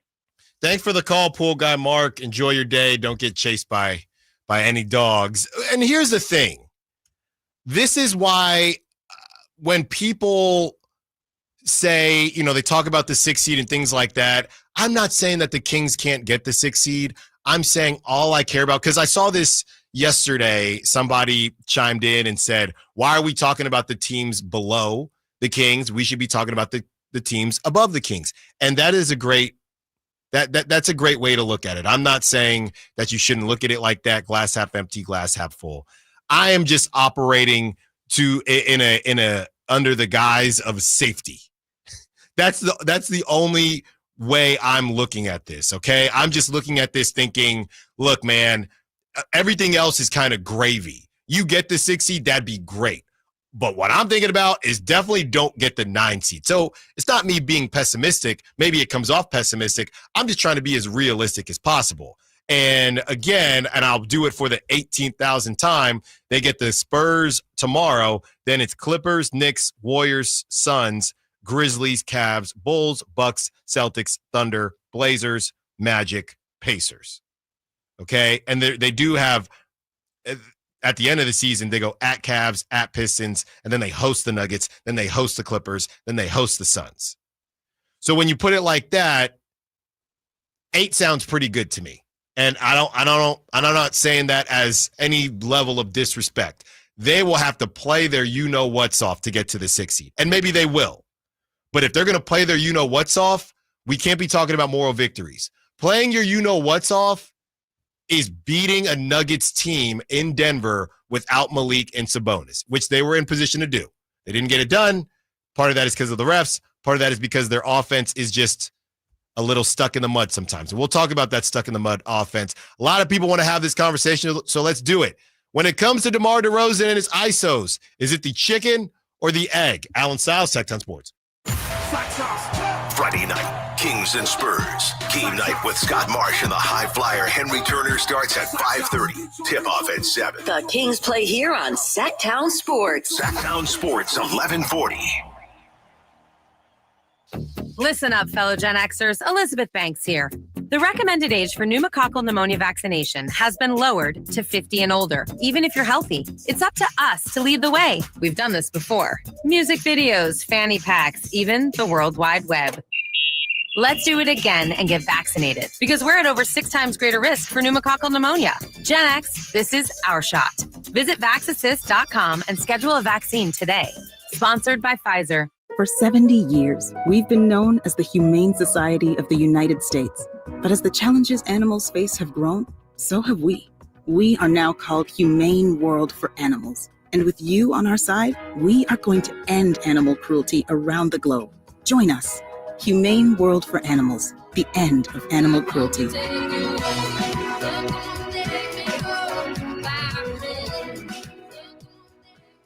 Spring is in the air, and that means gigantic savings for all your oil change needs at Jiffy Lube. Today, get a $25 gift card with the purchase of any Pennzoil Platinum full synthetic oil change through May 31st at your local Jiffy Lube service center in the greater Sacramento areas. And don't forget about the additional $30 off online coupon at jiffylube.com. Terms apply. Valid email address required. See pennzoil.com/rewards for details. Jiffy Lube, a huge spring savings for you today. We rely heavily on our HVAC systems during the cold valley winters and hot valley summers. That's why there are so many HVAC companies out there. So when you need a new system or a tune-up, where do you turn? I turned to Lee's Air Plumbing and Heating. Once our heater checked out, we checked in at leesair.com. The entire experience exceeded our high expectations. You want prompt service from people who know what they're doing, can save you money, and will treat you right? For your HVAC needs, Lee's Air Plumbing and Heating, on the web at leesair.com. Ask about their $99 HVAC tune-up service, license number 635355. One ticket,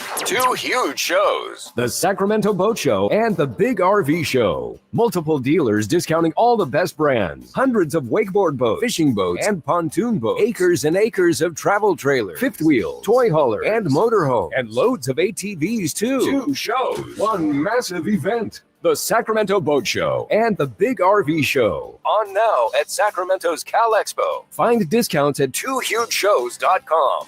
Hi, I'm Justin Gingery. One of the most common questions I receive is what makes us different from other law firms. At Gingery, Hammer & Associates, we handle your case from beginning to end. Whether your case reaches a settlement, whether we need to file suit, or even take it all the way to trial, we will be with you along the entire way. And because we are committed to you and your case, we are as invested as you are in making sure you get the outcome you deserve. If you have an injury, just call Gingery. Want the best movie experience in town? Join Sacktown Sports IMAX Pass by visiting sacktownsports.com. Sign up today. You can win tickets to see this week's films at the Esquire IMAX Theater. Sacramento's premier country music festival, Country in the Park, is coming back May 16th and 17th at Cal Expo with Bailey Zimmerman, Billy Currington, Cole Wetzel, Nate Smith, and more. You'll enjoy food trucks, rock walls, and a mechanical bull, line dancing, and more. Single-day GA tickets start at $52 at CITPfest.com. Country in the Park, May 16th and 17th with Save Mart and McKee Brothers Plumbing and Rooter Incorporated. Find out more at CITPfest.com. High Voltage live boxing action returns to the venue on March 8th as Uppercut Promotions presents Thunder Showdown 2. With 8 big fights, it's a night of great boxing action you won't want to miss. Thunder Showdown 2, coming March 8th to the venue at Thunder Valley Casino Resorts. Fight card subject to change. Save $10,250 off MSRP on new 2025 half-ton Silverado LT after rebates at the Meta Chevy Silverado Supercenter. $10,250 off new Silverado at MetaChevy.com. Together, let's drive. See dealer for details. Mustang 2011 or newer Chevrolet.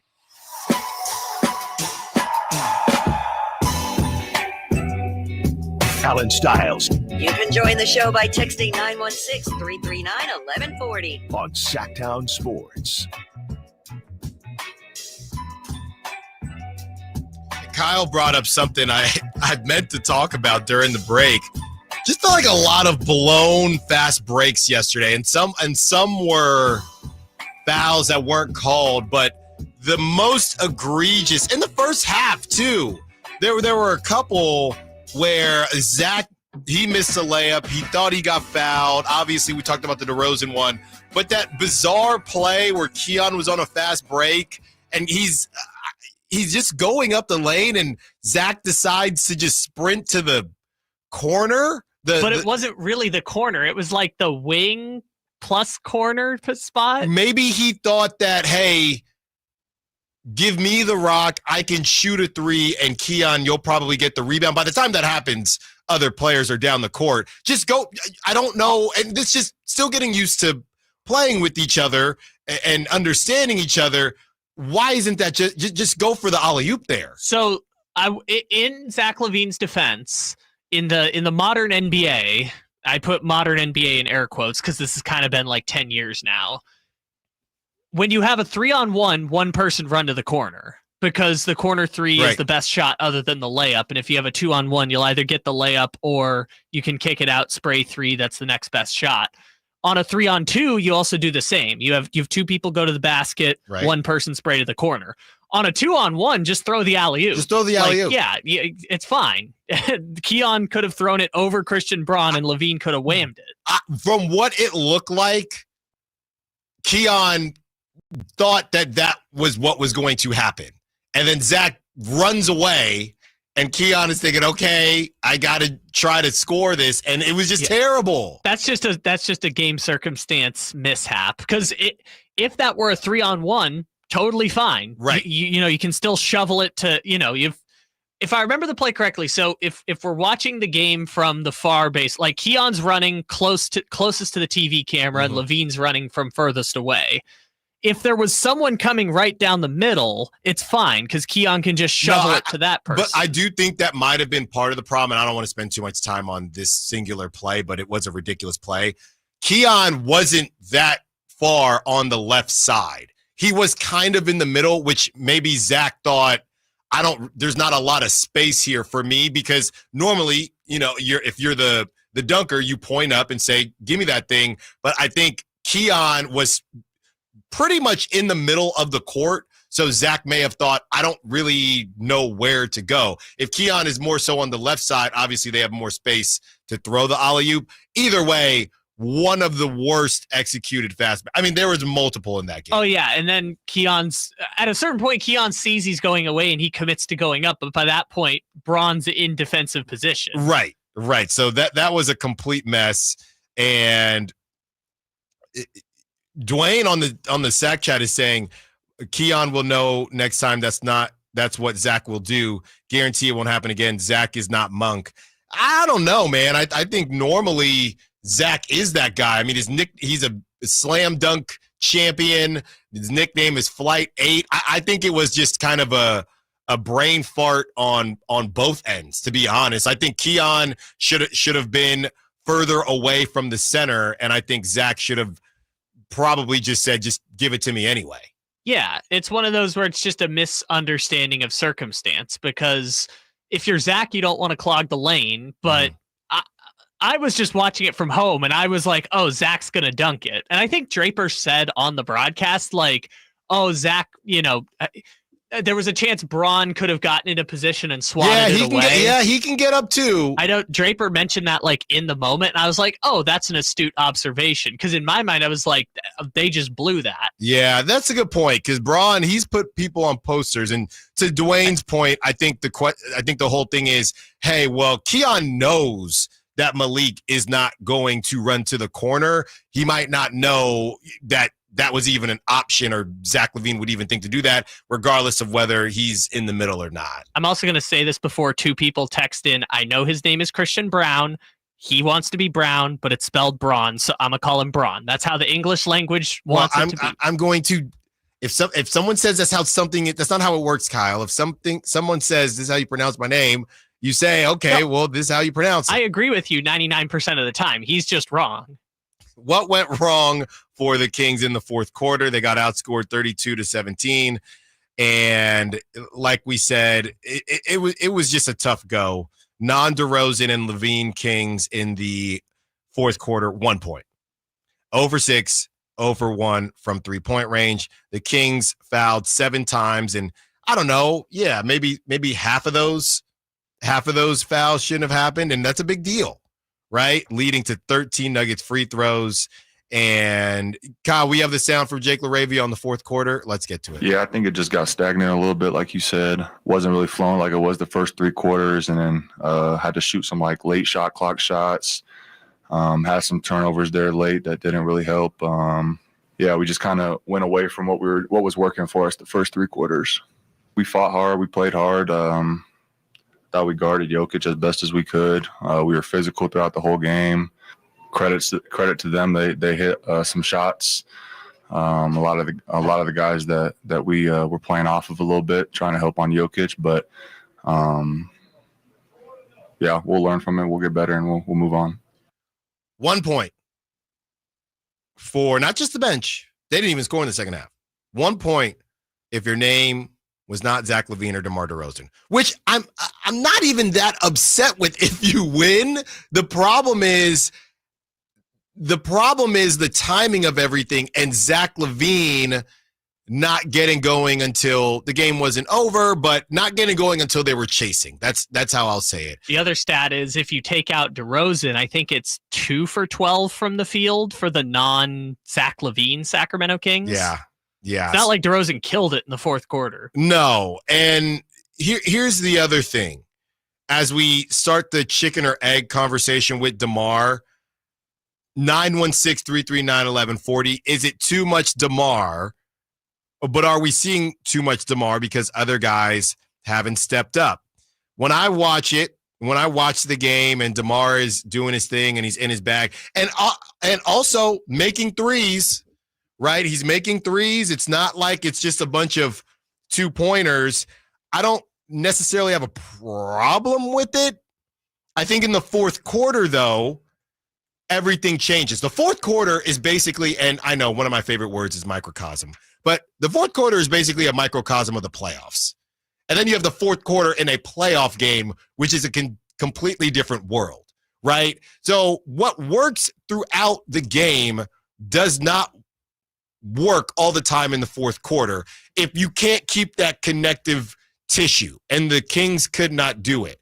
So at this point, the Nuggets are feeling good about things. Jamal Murray decides, okay, it's time to turn it on. Jokic is kind of doing his thing. You get that great start from Russell Westbrook. And on the other side, nobody has taken a shot for the Kings in what feels, I'm exaggerating here, in what feels like an hour because it's been DeMar DeRozan. And then you get to the fourth quarter and things change and DeMar DeRozan isn't getting calls and somebody else needs to step up. And like I said, everybody is ice baby because they haven't shot the ball all night. And that is what we've seen time and time again. It's tough for me because DeMar helped them get to that position. He had 35 points, but then when he gets shut down, when his faucet gets turned off, there's nobody else out there to say, hey, I'll pick you up. That should have been Zach LaVine, and eventually he got it going. He just got it going too late. It's just too late. So it's not that I have a problem with the DeMar thing, but when that water runs dry and nobody else is ready to go, and you got Keegan Murray who took 7 shots on the day, and now people want to sit here like myself and say, well, where's Keegan at? Keegan took 7 shots. How much of that is on Keegan, and how much of that is on, honestly, in this whole conversation, where does Doug Christie fall, right? Where does Doug Christie hop in and say, hey, guys, we've seen this before. DeMar, you're cooking. I get all that. But when that gets turned off, I don't want Keegan feeling like he hasn't shot a basketball since warmups. I don't want Zach LaVine feeling like he hasn't shot a basketball since warmups. So where is Doug Christie in this conversation to say, hey, DeMar, we're going to run this set here. And I know that you're cooking right now. We need to keep everybody warm. We need to keep everybody in the rhythm because we know how things can change in the fourth quarter. We might need you in the fourth, right? And then going back to those fouls where DeMar every single possession might not get called a foul. But if you're going to Keegan here and you're going to Zach LaVine there, and then you go back to DeMar, then DeMar gets that foul. You spamming the same play over and over and over. Refs, just as humans, are not going to call that. But you move the ball around, and then it comes back. And I'm not calling DeMar a ball hog. I'm calling DeMar. He's doing whatever it takes to win. And this was by design yesterday. It's not, yes, because he's going at Jamal Murray.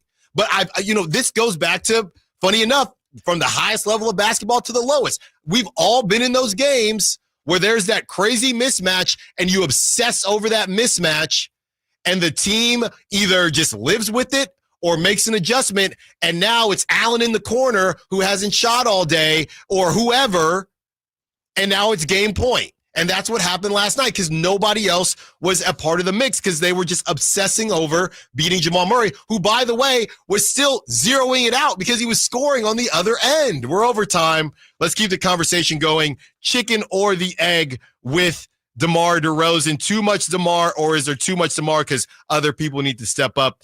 And we'll also have a refresher on Zach LaVine's contract because I just think we should. Allen Stiles, Sacktown Sports. All guests and callers join us from the Folsom Lake Honda hotline. Folsom Lake Honda, your one-stop Honda shop. Friday night, Kings and Spurs. Game night with Scott Marsh and the high flyer Henry Turner starts at 5:30. Tip-off at 7. The Kings play here on Sacktown Sports. Sacktown Sports, 1140. I'm Sia, and I support Humane World for Animals. Together, we have created a new version of Peter Gabriel's beautiful song, Salisbury Hill, to celebrate Humane World for Animals and everything they do. Enjoy the song and join us in helping Humane World for Animals end animal cruelty.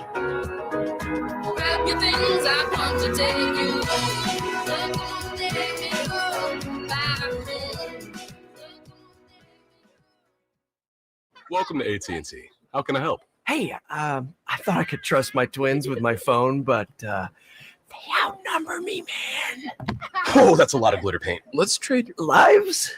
At AT&T, everyone can trade in an old or glittered iPhone any year, any condition, and save on a new iPhone. Ask how to get iPhone 16 Pro on us. New and existing customers. Savings vary by device and trade-in combinations. Restrictions apply. See att.com/iPhone for details. AT&T. Connecting changes everything.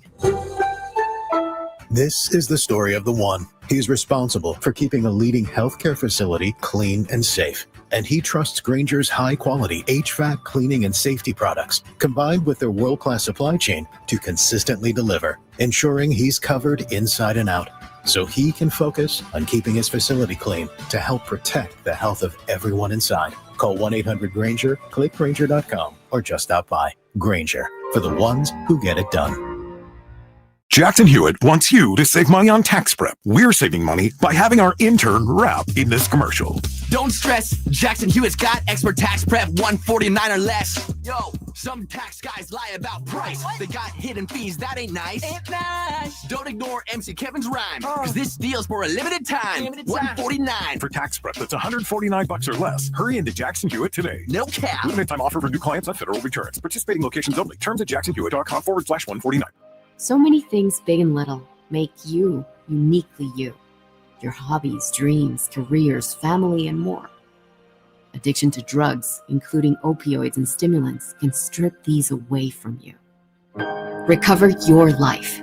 Choose treatment for drug addiction and get back to what matters most. Find a provider and proven treatment option that's right for you.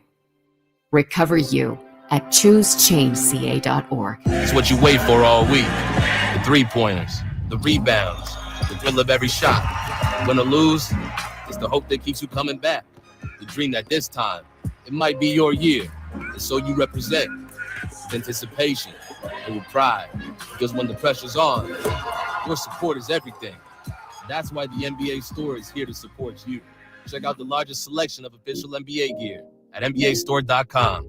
A bananas experience. Tom's Watch Bar has the best happy hour in Sacramento, starting with $5 specials all day, every day. Plus select $7 appetizers and $12 entrees. With 360-degree viewing and game day vibes that match being at the game. Tom's Watch Bar is the ultimate game day experience for sports fans.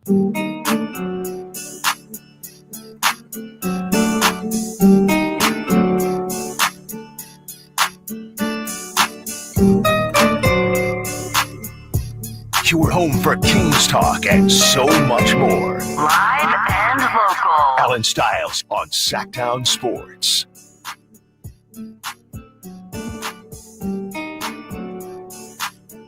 Too much DeMar? Or was it as much as the Kings needed?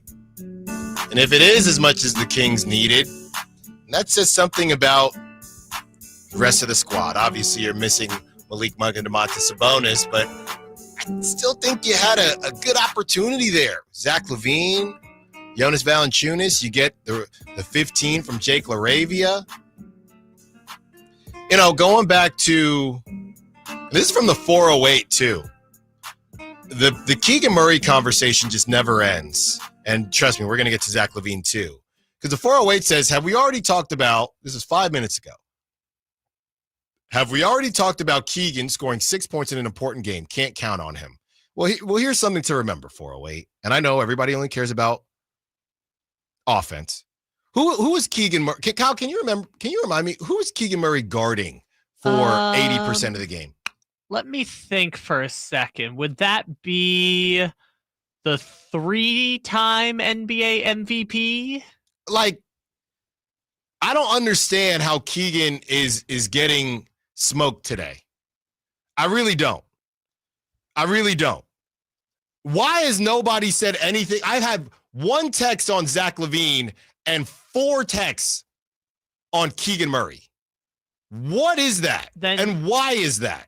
And correct me if I'm wrong, did Keegan Murray hold him to his lowest point total in the last 3 years against the Kings, and also only shot 50% from the field and 0% from the 3-point line? Did they get odd? Did you just get odd by Zach LaVine's the end of the game after they had lost the lead?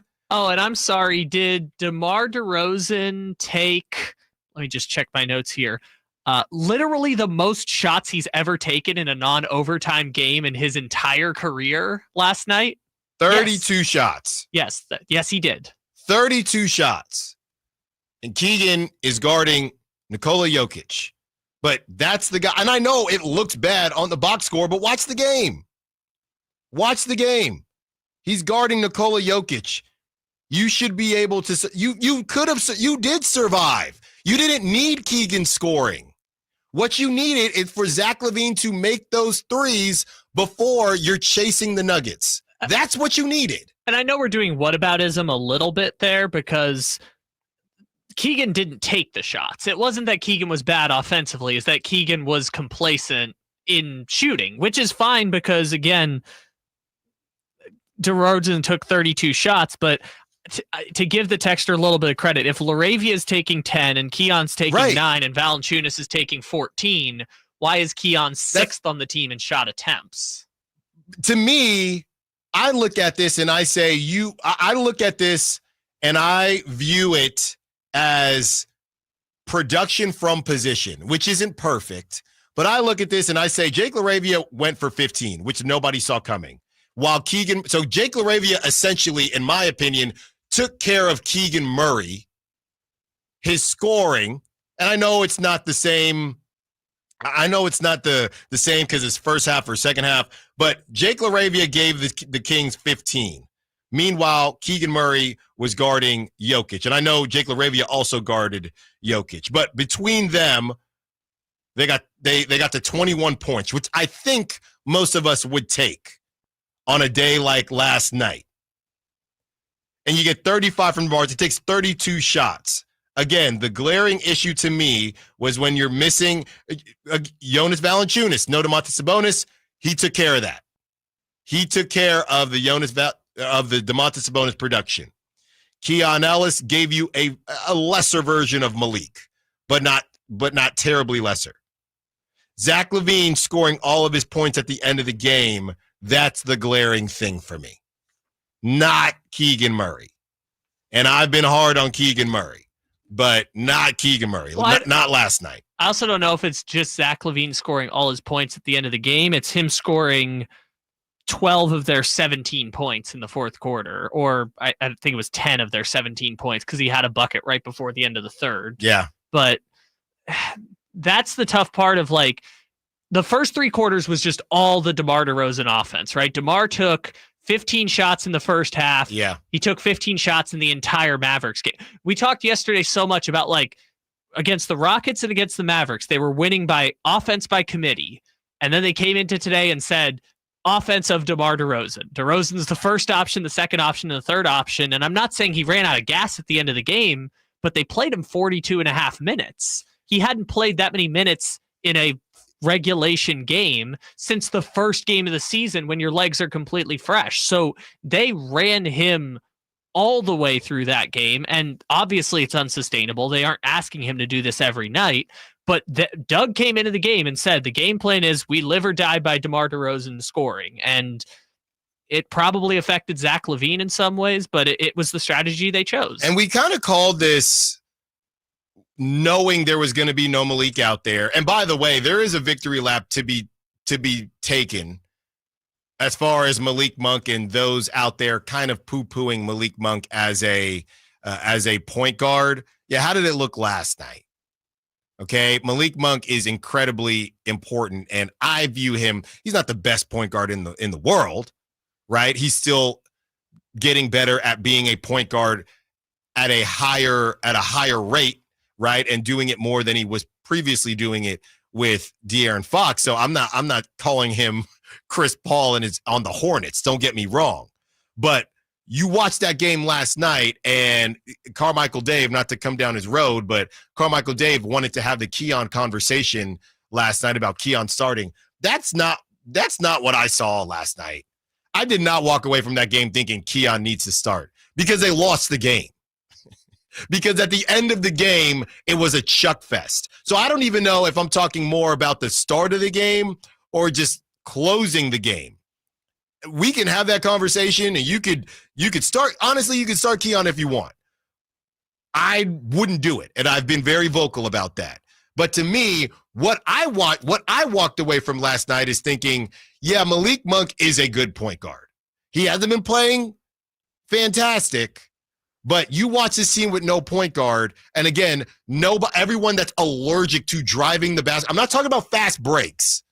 I'm talking about head down, let me boogie on someone, get downhill, and get to the rim. They don't have a guy like that on the roster besides Malik Monk. Not Zach LaVine? No. Okay. I don't think so. Because my point was when Zach LaVine is a great cutter. My thought was this, and I'll just briefly, because I don't want to dive into it before the roundtable, but when Keon got into foul trouble and he sat the end of the game, which I could go on a rant about that. What's the point of sitting someone if they're going to sit? What's the point of sitting someone to avoid them fouling out if you're just going to sit them out the entire game? It's like keeping a time. It's like keeping a timeout, and then the game ends, and you still have that. Yeah, timeout. just let him foul out. Keon's not so important that he can't foul out of that game. Just let him foul out. But especially if Laravia is going to play the closing stretch. Again, no disrespect to Jake, just crazy. Anyways, well, yeah. I mean, it wasn't a great game. It wasn't a great game in total by Doug Christie. Great ideas, great plans, but some buttons he could have pressed that maybe gets them over the top. My point was just this: when Keon fouled out, they put Zach at the point, and I felt like they were fine with Zach at the point. Mm-hmm. Like they shouldn't do that all the time, but it made me feel like they don't really need Markelle Fultz, and they don't really need to worry about Keon playing the point when Malik goes on the bench, because they can run 5-minute stretches with Zach LaVine at the point, and I think they're going to be fine. It's not their first option, but I think it's a good second option. Yeah, we have not talked about Markelle Fultz. There's not much to talk about. He played less than 10 minutes. I think a lot of people thought that we'd see more Markelle Fultz, but there wasn't a lot of there wasn't a lot to see last night. But they put Zach at the point, and Zach did fine. Yeah, it's serviceable, but again, you lost the game. So I'm going to break down how that happened. And to me, like I said, when you look at the tough shots and you look at touching the paint, and maybe it's less about driving to the rack, you had two guys, before you moved on from De'Aaron, you had two guys that could touch the paint whenever they wanted, right? Malik Monk and De'Aaron Fox. Zach LaVine doesn't really touch the paint like that. And I think that is how I'm going to tie a bow on this. Without De'Aaron Fox, and only having two of those guys on a roster is not great. Now you only have one. So whenever you're thinking about Malik Monk not being in the game, I understand that he's not outstanding defensively, but just understand that this is the type of offense that you're talking about. Because Keon is not touching the paint like that. There's nobody on the team that can touch the paint with the threat of actually scoring the basketball, but also kicking it out to a shooter. And if you had Malik Monk last night, in that last quarter, in that fourth quarter, you're getting some more open shots, which they could not get last night because there was nobody in there to even convince the defense that they were doing anything at the rack. Nothing. All right.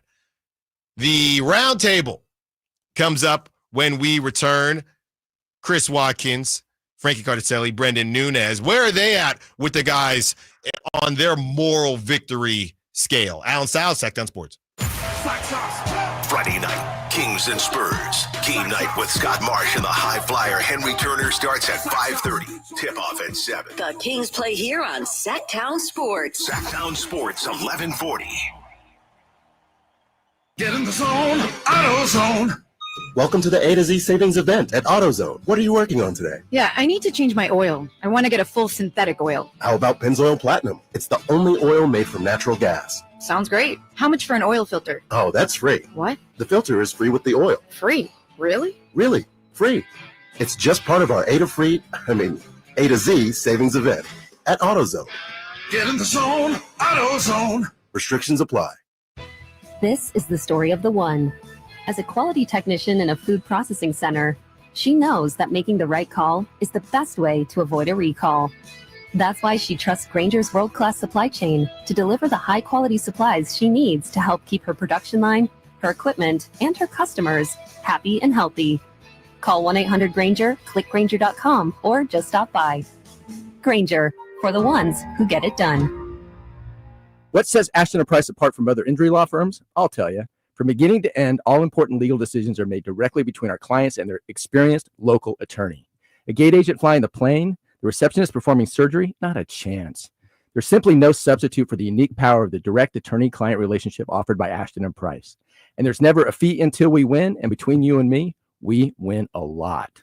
Remember, for the best advice, don't think twice. Call Ashton and Price. Big savings are back at Folsom Lake Honda, your one-stop Honda shop. New Hondas are piling up, and that means big savings for you. Looking to own or lease? During the spring sales event, drive a brand new Accord or Civic. Visit us today at FolsomLakeHonda.com, your one-stop Honda shop. As a family-owned and operated dealership since 2009, customer service is our #1 priority. Our customers love doing business with us, and you will too. Folsom Lake Honda. One-stop Honda shop. If you're 55 and up, T-Mobile has plans built just for you. 2 lines of unlimited for just $30 a line. That's a 45% savings compared to Verizon and AT&T. But don't just take our word for it. It's not just the savings that are great with our T-Mobile plan. There's all this value from all these other things that T-Mobile offers. T-Mobile has been such a savings for us. We love it. Switch today and get 2 free 5G phones like the Motorola Edge with Turbo Power charging that gives you power for the day in just 15 minutes. And customers 55 and up can get 2 lines of talk, text, and data for only $30 a line. Go to T-Mobile.com/choice55 to learn more. With AutoPay plus taxes and fees, plus $5 per line without AutoPay. Debit or bank account required. 45% off 2 lines versus AT&T Starter and Verizon Welcome. Plan benefits vary. Motorola Edge on us with 24 monthly bill credits and new line for well-qualified customers, plus tax and $35 per line connection charge. See details at T-Mobile.com. Motorola Edge requires 68-watt charger. Charger sold separately. Actual performance will vary based on usage and configuration. Thousands of years ago, ancient civilizations used leather for water skins, armor, and sandals. Hi, this is Franklin Rosa with a word about Nature Wood Home Furnishings. Today, leather is one of nature's most luxurious products. The combination of leather with beautifully designed furniture creates an end product that adds luxury and sophistication to any room. During Nature Wood Home Furnishings leather sale, you'll find their considerable selection of leather is flexible, breathable, natural, and maybe most important, comfortable. Whether you're a relaxed contemporary kind of person or you're more classic leather, Nature Wood Home Furnishings has color choices and styles to fit your home. In fact, I doubt any store can beat Nature Wood's selection. During Nature Wood's leather sale, all leather furniture is on sale for a limited time. Sit, enjoy the comfort of leather at Nature Wood Home Furnishings, off Highway 50 at Hazel. Look for the water wheel. Come check out Capital Casino, Sacramento's #1 poker room with the most variety of table games in the region in a safe and friendly environment. Plenty of well-lit parking available, conveniently located in downtown Sacramento. And remember, Capital Casino has the best food, the best service, and the best action. 411 North 16th Street in downtown Sacramento. For more information, log on to capital-casino.com and please gamble responsibly. 1-800-GAMBLER. When you're overwhelmed with tax debt, deciding what to do next is a true win or lose decision. You can lose your car, your paycheck, even your retirement savings. Or you can choose someone to help you win this battle with the IRS. Now is the time to tackle your tax debt, but you don't have to do it alone. Meet Priority Tax Relief, veteran-owned and the expert in tax debt resolution. Our priority is fighting for you. Our team has helped clients save millions and can reduce or even erase your tax debt. Call 800-406-1584 right now to talk to our winning team. Priority Tax Relief has a direct line to the IRS. That's right, a fast track to find out if you qualify for life-changing tax relief in just minutes. Priority Tax Relief fights to protect your money, has 5-star reviews on Google and an A+ rating with the Better Business Bureau. Why wait? Call Priority Tax Relief for your free tax consultation. Call 800-406-1584. That's 800-406-1584. Let's make your taxes our priority. Stop your tax debt now. Call 800-406-1584. KHD 1 Sacramento, KYMX HD3 Sacramento. From the Power Business Technology Toshiba Studios. Sacktown Sports 1140.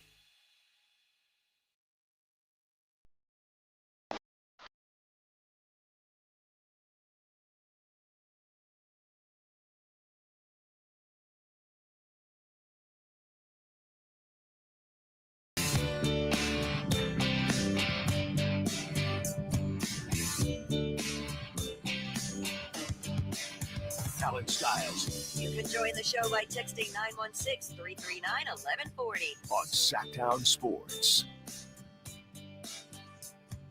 Joined by the Kings Roundtable, Chris Watkins, Brendan Nunez, Frankie Cardicelli. Fellas, That's what we do. Frankie Cardicelli and the crew. Guys, how you feeling? We're going to get into the Kings, of course, but first of all, how you doing? It's a Thursday. This week flew by for me. I don't know about you, but it flew by for me. When you're taking care of a newborn, as you know, the days kind of mesh together. Yeah. And I am kind of having to constantly remind myself, oh, it's Thursday today. That's nice, which is Still no coffee, huh? Not drinking coffee, but I have a fridge full of Coke Zeros. Just hammering the Coke Zeros, hammering the seeds. Is there caffeine in that? Oh yeah. Okay. Not a lot, but if you don't drink a lot of caffeine like me, then it makes a difference. Right. And when you're shotgunning them like you, that can also make A fridge full of them. Yeah, exactly. It really it's needed. And like I thought about trying coffee, but I'm telling you, man, I just don't like the taste. I hear you. Don't like it. Not even the ice cream. Right. I was gonna say you can go. I'm a cream guy. Like there's a lot of There's a lot of ways to enjoy coffee. All right. Well, guys, the question is, did you enjoy the game last night? Because where I've landed is I'm in moral victoryville. I understand no Domantas Sabonis, no Malik Monk, but I'm greedy. And last night there was an opportunity. Did you leave last night's game thinking, man, a bit of a missed opportunity, or were you just firmly in moral victoryville? They showed up 3-1. Let's get out of Dodge, get back for the game tomorrow night, and we'll get into that game as well. But did you feel bad at all about that game, or were you strictly moral victory? It's all good. No, I mean, I felt great about the whole road trip. I honestly thought you were going to get to have a big I told you so coming into this one because we talked about it. I'm going to act like I've been there before, even though I haven't. They were 1-0 last time we were talking on the road trip, and you asked us our predictions for the last three, and I think I said 1-3, maybe 2-2, and they come out 3-1. Oh, you mean a victory lap like this? Yeah. They're already 1-0. So give me your records on this 4-game stretch. So Houston, Dallas, Denver. Right, on the road, Houston, Dallas, Denver. No back-to-backs. I don't believe. No. One. I mean, I'll be the pessimist. I'll say 1-3. Really? 2-2 is as high as I would go, to be honest. I mean, it doesn't seem like AD is gonna be. They said on the 20th, 2 weeks to be reevaluated. I think the AD is gonna be out on Monday, and I'm gonna go 2-2. Okay. I think probably 1-3. 2-2 is a possibility. There it is. Fair enough. There it is. And I was definitely wrong. I think that their defense has been the most impressive thing. I mean, post All-Star break, they're fourth in offense, but they are sixth in defense in that time as well. Third in net rating, only behind the Cavaliers and the Warriors, who have obviously been rolling recently. Take the caliber of opponent into factor as much as you want, but beating the teams you're supposed to, I think definitely is still a step in the right direction. And you were very competitive against a Nuggets team with like a unique defense that I thought they threw out there too. Obviously, Keegan Murray, Jake Laravia kind of on Jokic, having everybody help. So I think seeing them execute something unique like that and go toe-to-toe with a team that won the championship 2 years ago when Jamal Murray is kind of rolling and, you live with Russell Westbrook putting up the stat line 4 or that he 7 did. though from 3. You live with it. It's every time against the Kings. That's what I said. I really, he plays like he's 28 years old again. Yeah. When he plays against Sacramento. And I honestly, from a guy who I love Russell Westbrook's game growing up, fun to watch, but not really that fun when you're looking at a Kings team that needs wins. But the 3-point shot really is, the 3-point defense, if it's going to be against anybody, it's going to be against the Kings. If Russ is going to get going, he's going to get it going. But quick thing on Russell, though, one thing I know we're talking about the defense, the main play for me last night where I was just like, oh my goodness, and he's been playing really well as of late. Keegan on that chase down block. He's he's kind of switched to another gear lately. Like I really feel like those chase down blocks and the shots coming around. I just kind of took that play last night and thought, okay, Keegan's going into another gear here and kind of being that player we thought he was going to be earlier in the season. Chris, anything at all? Brendan said, obviously, we feel good about it. Everyone feels good about the 3-1, but there was not one part of you that felt like, if they had got this game last night, it would have been the hype train tenfold, and they had opportunities. No, for sure. I would say that I was definitely more of the I was a little greedy for sure. I feel like yesterday was definitely a great opportunity to really stamp that this team is here to fight for the rest of the season, and not that the loss changes that, but the fact that they let it slip, I think was a real missed opportunity. And obviously, DeMar had some comments. I don't know if you saw them, saying I'm ready essentially for this next game coming up. Doesn't matter who the opponent is. I love that they can take that fire moving forward. But when you have a great team like Denver, you kind of have them to the ropes a little bit, and you don't have your two of your better players to not get that win. It hurts. And I think you definitely had an opportunity to get it. And I think the fact that they didn't definitely at this point in the season, it could come back and really hurt you. And, it's just so tight in the Western Conference right now. A win and a loss yesterday really does change the difference in the standings. And I think, when it's 4 teams separated by a game and a half, those kind of games really do end up biting you in the back later. Yeah, and the Clippers, and I thought it was really cool. These teams, they don't come out west a lot, so to get to watch the Pistons when I'm not just watching them at 4 p.m. It was really fun to watch the Pistons against the Clippers last night, but the Clippers do get the W, so it flips just like that, and now the Clippers are in a better position than the Kings, and it'll continue to go back and forth, and the Kings have a head-to-head matchup with the Clippers coming up. You know what? As you look at this 3-1, and if we're being honest, and even though I can victory lap the 3-1, I think the Kings would have beat the Mavericks anyway. We all had them beating the teams that they beat. It was really just that Rockets game, which was by far the most impressive game to do it without Domantas Sabonis. But can you confidently say, I guess I'm still not sure, funny enough, if I actually feel better about the Kings. I think I feel better about the Kings, but I'm not completely sure that I feel like they've stepped over some line. You don't think their ceiling has changed? From before the road trip. Right. I think they've just played together more. Yeah. I'm still not convinced, this team, I don't know, man, you put 2 and 2, blah, blah, blah. I don't know. I think that I literally just have to see, do you get your doors blown off all of March or not? Don't you think that you would have felt different, though, if a couple of things go their way last night? If they win last night's game, you're not feeling this way at all. That's what I'm saying, but they didn't. But look, Denver on the road, Houston on the road, I think taking one of those two for anybody, that's a win. So I think we need to kind of put that into perspective, that last night's loss was disappointing. And the Kings, they fell apart in the fourth. And a lot of it also had to do with officiating, for sure. That's been the main topic of conversation, is the officiating was spotty on the stretch, to say the least. But looking at their last 5 games, they're 4-1 over the last 5. And if we're going back to our old friend Mike Brown, looking at it in 5-game increments, 4-1 over that last 5-game stretch. The Kings are playing winning basketball. Yeah. They're holding opponents to 101 points per game. That's good. 51% from the field. That's good. 43% from 3. Ideal. So the defense is good. The offense is playing well. You have one bad quarter last night, really. And, what do you think about the officiating? That's up to you. But I still feel like this team, and again, we're going to learn a lot. The schedule is brutal. And the good news is they no longer have the second hardest remaining schedule in the NBA. They're now third beneath Phoenix and the Lakers. So that's the good news. Okay. Which, by the way, looking at you, LeBron and Luka, that's a pretty tough schedule they have ahead too. So I think the Kings we're going to learn a lot this weekend. Obviously a lot of emotions tomorrow night with De'Aaron back in town and the Spurs, who are also not really out of the mix yet. No. Especially with Dallas free falling, and a spot could be opening up pretty soon there between Phoenix, San Antonio, and Portland. And then a pretty huge back-to-back with the Clippers in the first night and the Knicks. So we're going to learn a lot. But again, I don't look at it as a 3-1 road trip, and last night kind of being that bad way to go out, if you want to call it that. But they're playing good basketball right now. No. It's not a matter of me thinking that bad about the 3-1. Negative. No, I'm not being negative. I'm just not positive, Allen. I am optimistic. He's Allen. Optimistic Allen. Optimistic 3-1 is here. Right, he called that. 3-1 and 4-0, and he's still upset. I'm not upset. I'm saying there was a negative tone on the way in here. I was listening. Who's a negative tone? Just a little bit of like a disappointment, I guess, that they didn't pull off that game. But I think we were the negative ones before, and I think that now we're like optimistic about how this went. I heard you in the hallway. Because I have high expectations for my Kings. No, because Allen swings too high or too low based on one game. No, that's not it either. You said there's too many morale victories going on. Well, and that's all. That's true too. That's all I'm saying. I feel good about the 3-1. I just wanted to get a little bit greedy, and I think I would have definitely, as funny as it sounds, I would have definitely, maybe because the Kings have beat the Rockets a couple times already, even without Domantas Sabonis.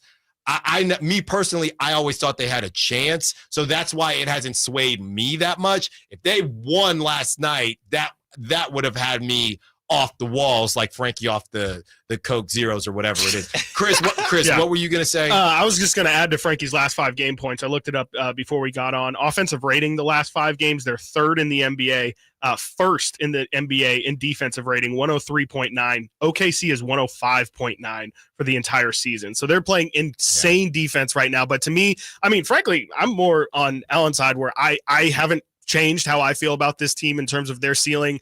I think it's a really good stretch of wins, but even saying that, like, to me, the last 5 games just really highlights that they're still figuring it out. And I think anybody who says that they know exactly how good or how bad this team is going to be, I think that's just not, it's just not a thing. Like, I think they're still figuring it out. And I think those numbers really highlight that they are coming together right now, but there's going to be some regression at some point here. And, over the last 10 games, they're 8th in offensive rating, 12th in defensive rating. I think at some point it's probably going to level out to something like that. But I just don't think we know exactly what this current group of guys is capable of doing. And I think we've definitely seen the best of it these past 5 games. But like you also said, Allen, like, they got some tough opponents coming up, and it wouldn't surprise me if, in next week or if in 2 weeks, we just completely change how we feel. But I just think that the real answer is they're still figuring it out right now.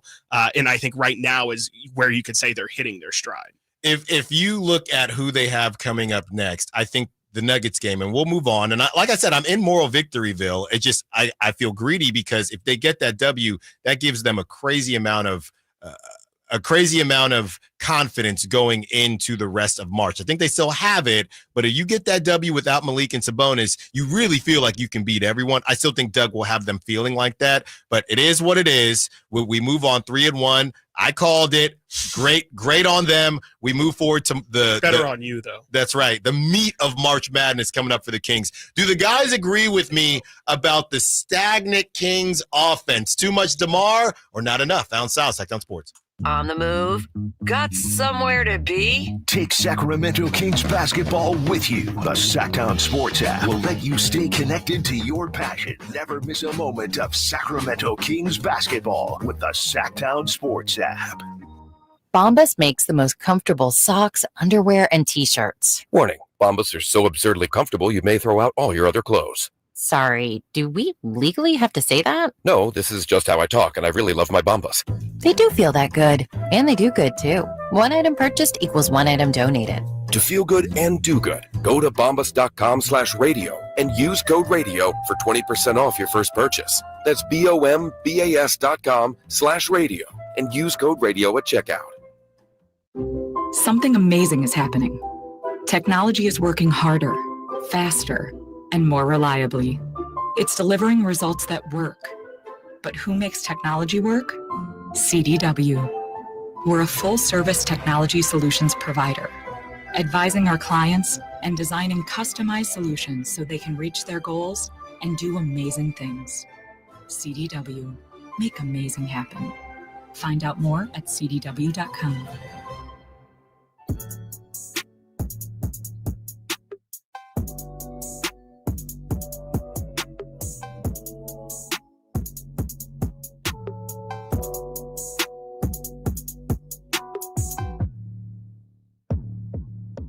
Allen Stiles. Watch the show on youtube.com/Sacktown Sports 1140.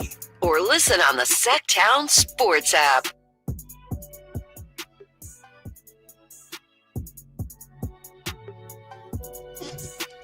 Taking up to 2 p.m., joined by the Kings insiders. And I've been very open, even though the Kings have been rocking and rolling here. I've been very open about the sustainability of the Kings offense, right? And how sometimes it can be a little DeMar DeRozan heavy, even with Domantas Sabonis and Malik Monk playing, but especially with them out last night. Guys, where are you at as far as I was calling it the chicken or the egg? Was it a lot of DeMar because other guys weren't showing up, or were other guys not showing up because it was a lot of DeMar? You mean last night specifically? Last night specifically. Gotcha. But even in general, when we have these conversations. I mean, I think that DeMar is sort of the one that doesn't, I guess, fit or do it within the flow of the offense, right? Mm-hmm. But that's who DeMar DeRozan is. And when you're against the Nuggets and he sees a matchup like Jamal Murray that he obviously was going at last night, it seemed like specifically coming out of halftime, he wasn't rolling that much. And it was like, all right, let's feed DeMar a lot here. But they were winning. They were, but it doesn't. You were winning in that first half. A lot of it was like Jake Laravia had like 15 points. Keon Ellis had a stretch of 9 points just in a burst. And it's like, those guys probably aren't going to keep it up in that second half, and you need your stars to get rolling. And I thought that you would have liked DeMar to have more of that in the fourth quarter compared to the third, obviously.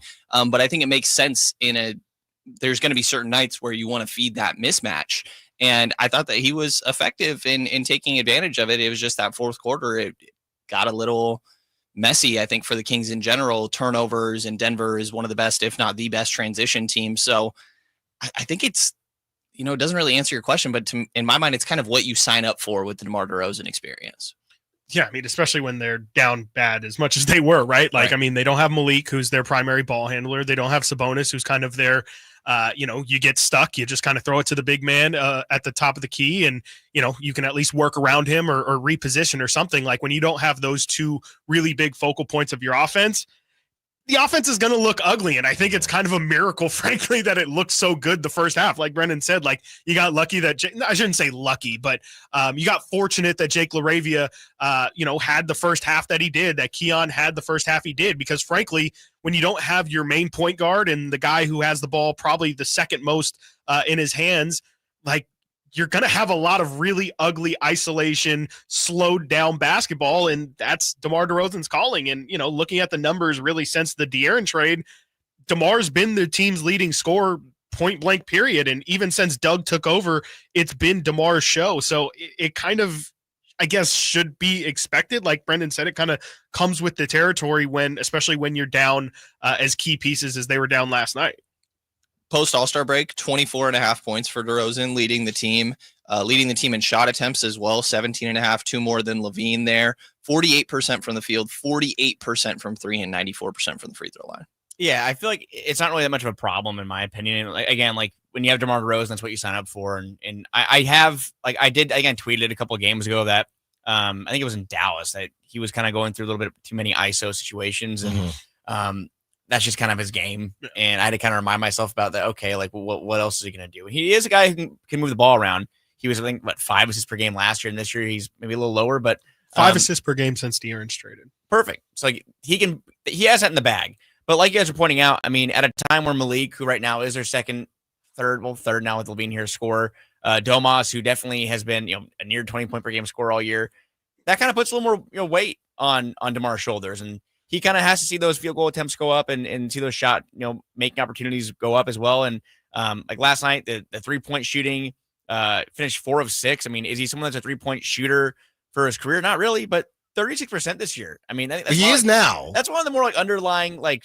storylines is that DeMar DeRozan's been a very good 3-point shooter this year on decent volume on 3 attempts per game, which that's the most he's taken since 2018. So definitely something that the Kings need right now, especially with Malik out. But, if you get Malik and Domas back, you still kind of, like you said, you want to figure out what the actual flow of this offense is going to be and what this team looks like, because it's kind of interesting now that the Kings now are going to go, probably another 2-ish, maybe 3 more games without Domas. Hopefully not longer, but yeah. I mean, it seemed like he was in the court yesterday getting shots up, and Domas can create shots for their players, and if not, DeMar's got to bring that ball down because the Kings don't have a traditional point guard, especially with Malik out. They don't have a traditional point guard. DeMar and Zach are kind of taking turns being that guy. DeMar's got to be shooting 60% on shots where his foot's on the line. Oh yeah, without a doubt. Like Mitch 90. Richmond, man. Yeah. Without a doubt. There was a sequence in the game that was just crazy yesterday where DeMar hit a 3 and then Russell Westbrook hit a 3, and it was what year is what is going on here? But yeah, that could be any year. No, honestly, but yeah, great stuff, Frankie, and I hear where you're coming from. For the Zach LaVine piece, I got some heat yesterday on social media for kind of coming down Zach LaVine's road, and I understand player of the week, but the reason I feel good about what he did, sure, but I am looking at what the Kings did and who he did what against. A game like last night, do you chalk it up to everyone is still trying to figure things out, or would you have liked to see, hey, because I've even turned it on Doug Christie. Is this a Doug Christie thing where it's they get Zach going a little bit here? It's a little bit too much DeMar. You can sign up for the DeMar experience, but maybe you could still reel it back a little bit. And maybe if you got Zach going a little bit earlier, who knows how it ends. So I came off like I was coming down Zach's road because of his paycheck, not the pocket watch. But in reality, I think it's everyone involved to say, hey, sometimes we're all getting kind of caught in this DeMar DeRozan lull. Yeah, I mean, I think LaVine hasn't scored more than 22 in his last 4 games, 20 last night, 22, 20, 22 over the last 4.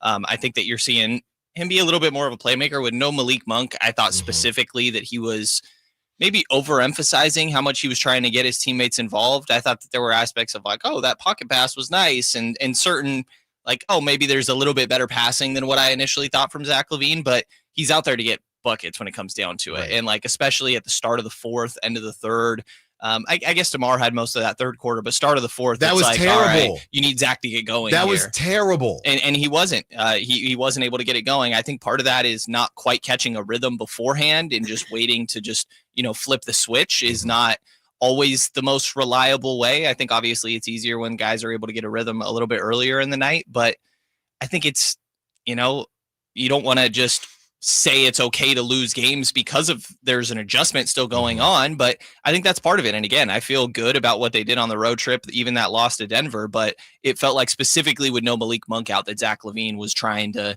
take more of that playmaker role when come down the stretch, you needed him to get buckets and he wasn't quite in a rhythm with that.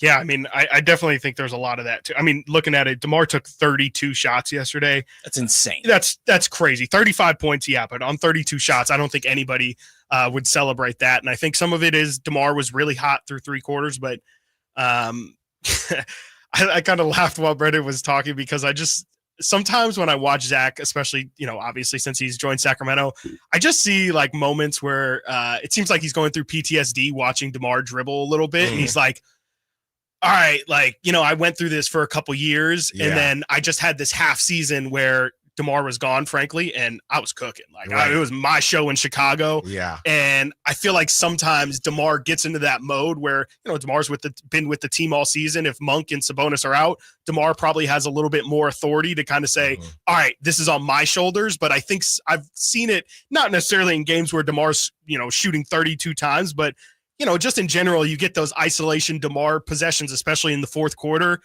I just feel like Zach LaVine sometimes is like, these were my shots like 2 months ago. And now I have to go back to kind of my my previous years of just watching this guy, and sometimes it's great, and I love DeMar and all that, but sometimes it can be a little bit tough thinking, especially when you see the level of difficulty on the shots that Zach hits. I'm sure sometimes he's like, I could take that shot, and I probably have just as good of a percentage of making it as you, if not better. And so I don't know. Sometimes with Zach, I do wonder if it's human nature to just kind of be like, man, this guy wants to cook. All right, like let's just sit here and watch the show, I guess. Yeah. And it's funny because they did say that first year with the Bulls, they were both all-stars.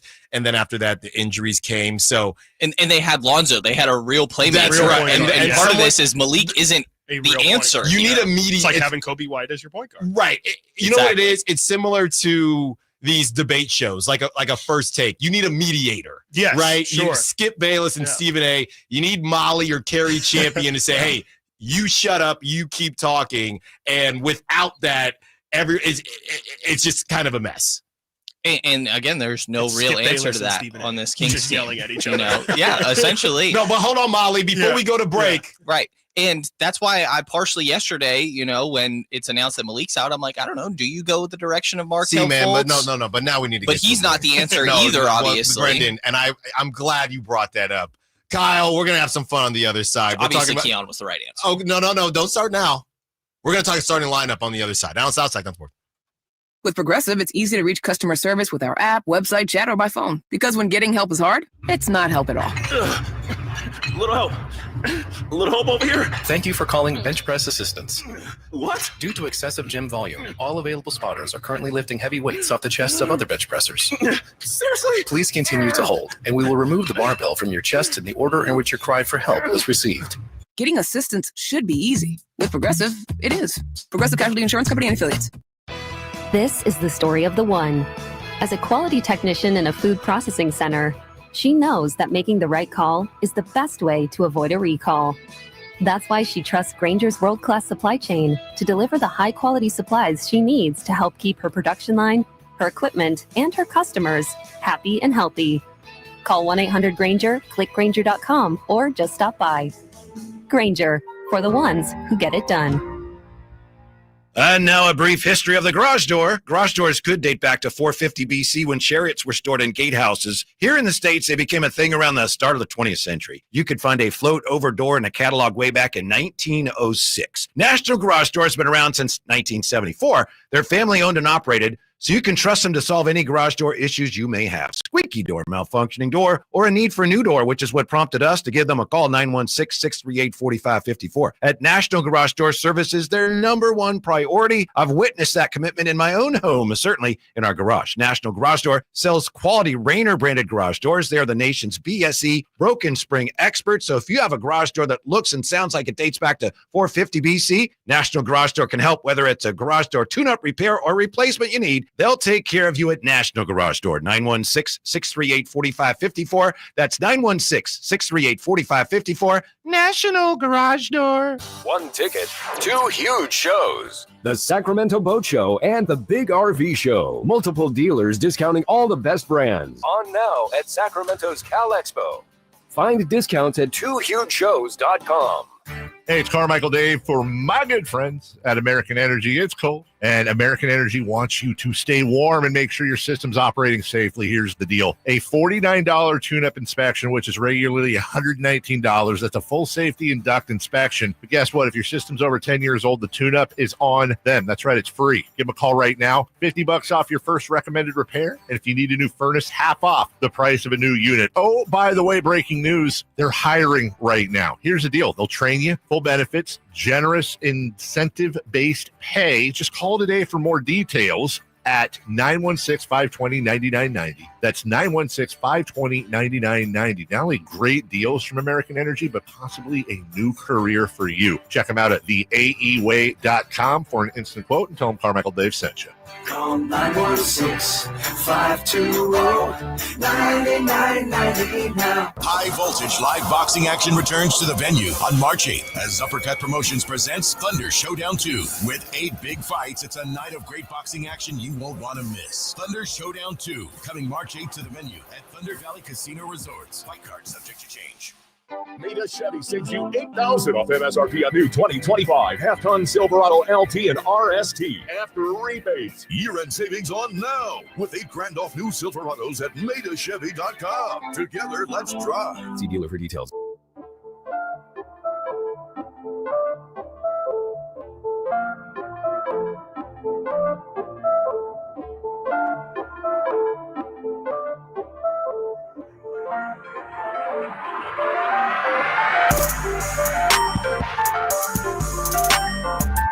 Your home for Kings talk and so much more. Live and local. Allen Stiles on Sacktown Sports.